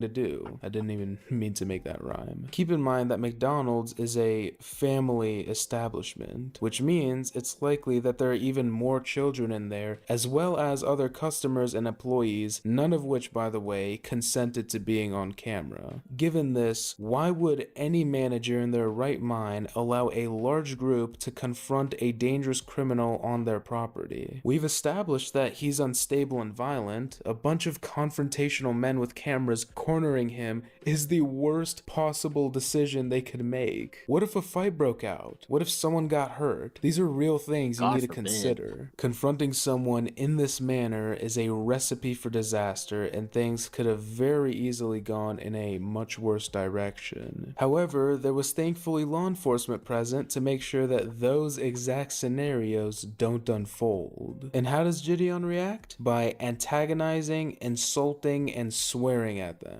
If those cops weren't there, I promise you this whole situation would have gone down a lot differently. What if Joe decided to attack after being cornered, something that is very likely to happen in that scenario, which resulted in a bystander getting injured? What if that bystander was a mother or a child? Or even worse, what if Joe had a firearm? I'm sure he wasn't patted down, and I'm hard pressed to believe that he would have let them pat him down. People could have very easily gotten hurt or even lost their lives. You don't just get to confront whoever you want, whenever, wherever, with whoever. Like, just because you're a popular YouTuber, that's not how it works. And that still goes with a part of it too. I feel like he's slightly desensitized to these type of interactions because he's been doing the whole pred catch thing and like the criminal catch thing for a little while now. So I don't think he fully understands the gravity of these situations that he places himself in. Because a lot of the people that he catches are like, they're like meek individuals. You feel me? Like, they're not threats. I don't think I remember the last time he really encountered like a violent suspect for real. I think the most that's really ever happened is they run away, and they might shove somebody while they're trying to run away. But it's never been just like explicit, like outward violence for real. Once you identified that this was a violent suspect, you should have approached this shit way differently, bro. way differently. I'm just a civilian myself, but I know that, it's not wise to try to engage a violent individual unprepared. Is indeed a recipe for disaster, bro. And you're sending kids after Brody? Nah. Once you found out bro was violent, the kids should have been out of the equation. Only people confronting dudes should have been you, Skeeter, and your big ass security. Why you not bringing your big ass security guard to go front, bro? Like, there's so many things wrong, bro. And if like I'm just saying, like, if you want to take that route, bro, you got this big 6'8" ass nigga behind you. They could have handled bro by himself, and I'm pretty sure he's armed. So if it did come to that, like, bro, this shit was handled completely wrong, bro. He let his emotions get the best of him. Without mentioning those minors. Here's a screenshot of their faces from the stream. Would you honestly say that you're comfortable sending them out to look for a violent criminal? Gideon was laughing when he sent those kids the first time. Would it still be funny if they got hurt? Would it still be funny if Joe tried attacking them? And you guys already know that if something like that were to happen, I hate the fact that, like, why are y'all twirling your fingers, bro? Stop twirling your fingers. Was laughing when I hate that this shit is why is this mainstream, bro? Oh my god, bro. Stop twirling your fingers, bro. he sent those kids You don't know what none of that shit mean. first time. Would it still be funny if they got hurt? Would it still be funny if Joe tried attacking them? And you guys That already shit know is, that if something like that were to cringe as happen, fuck. Gideon would blame the police Mad cringe, son. department for not locking Joe up instead of himself for sending the kids after him. And why did he do all this? This entire expensive fiasco that endangered multiple children, Shits ain't never left the suburbs in their whole life. Get on camera, start twirling their fingers. Oh my goodness. got 3 people arrested and expended tons of police resources. It was for a squatter who was already evicted and was just waiting until the move-out date, which, if I recall correctly, was only a week from the stream. This whole situation was a very clear ploy to just farm content. If it wasn't, he would have just stayed at home and waited for Joe to come back, but of course, viewers don't want to watch someone sit around waiting, and they definitely won't donate. Look, if you want to use that scumbag Joe for content, that's fine. I don't have an issue with that in the slightest, but wasting police resources as well as endangering children and a whole restaurant is inexcusable. When I watch this stream, all I see is the Gideon who was running around pranking people, but at least in those days, he wasn't self-righteous. So, in summary, Gideon endangered a lot of people, he was very disrespectful towards the police officers, made a fool of himself, and is seemingly just going to make things worse, and I do not support these actions in the slightest. That'll be it for today, guys. Thank you very much for watching. Wow, bro. I knew they was gonna eviscerate him when I heard the multi-millionaire line, but I didn't quite understand that there was so much other stuff going on that was even arguably worse than the multi-millionaire line. But this just seems it seems out of the blue. It's a deviation from what he had going on, bro. I don't condone these actions either, but I wish Gideon all the best. There's something going on behind the scenes you don't necessarily have to tell the internet, but this can't continue. This cannot continue, and it needs to be addressed by you formally and authentically. Don't have the PR team cook some shit up. Get on screen and start reading the teleprompter. We need some accountability for this, because this was crazy, bro. This was crazy. You had a reverse time skip going on and reverted back to prank Gideon. Do you get a Zenkai boost when you do reverse time skips? I don't know. But this could have been handled way better, bro. I'll await his response because I'm pretty sure he's gonna make a response. This just seems so far. Like he took 10 steps backward, bro. This is the person that he said he didn't want to be. So So I don't know, bro. Does that mean that the rebrand was performative? Was the rebrand inauthentic? Is this actually the real him? I don't know. There's so many questions, man. The only person that can answer those questions is Jid himself. So I guess we wait for those answers. Hate to end it off on a kind of sad note like that, but I should probably get some sleep. So with that, I will bid you all adieu and a good night. You already know what the deal is. Love yourself, love those around you, and if no one has told you recently, I'm proud of you. And I see all that work you're putting in the background. Ugh, let me readjust myself. See all that work you're putting in the background. Bro, I'm getting tired. Yo, that shit just hit me like a truck. I focus on getting 1% better every single day. Your only competition is yourself. Don't believe the hype on the internet. Everything on the internet is engagement farm, rage bait. It's all for clicks. It's all a facade. And a lot of the times, what's presented is not reality. Try and live in reality and focus on that. And not only that, but furthermore, your own reality. Because you shape your own reality, even if you don't believe it.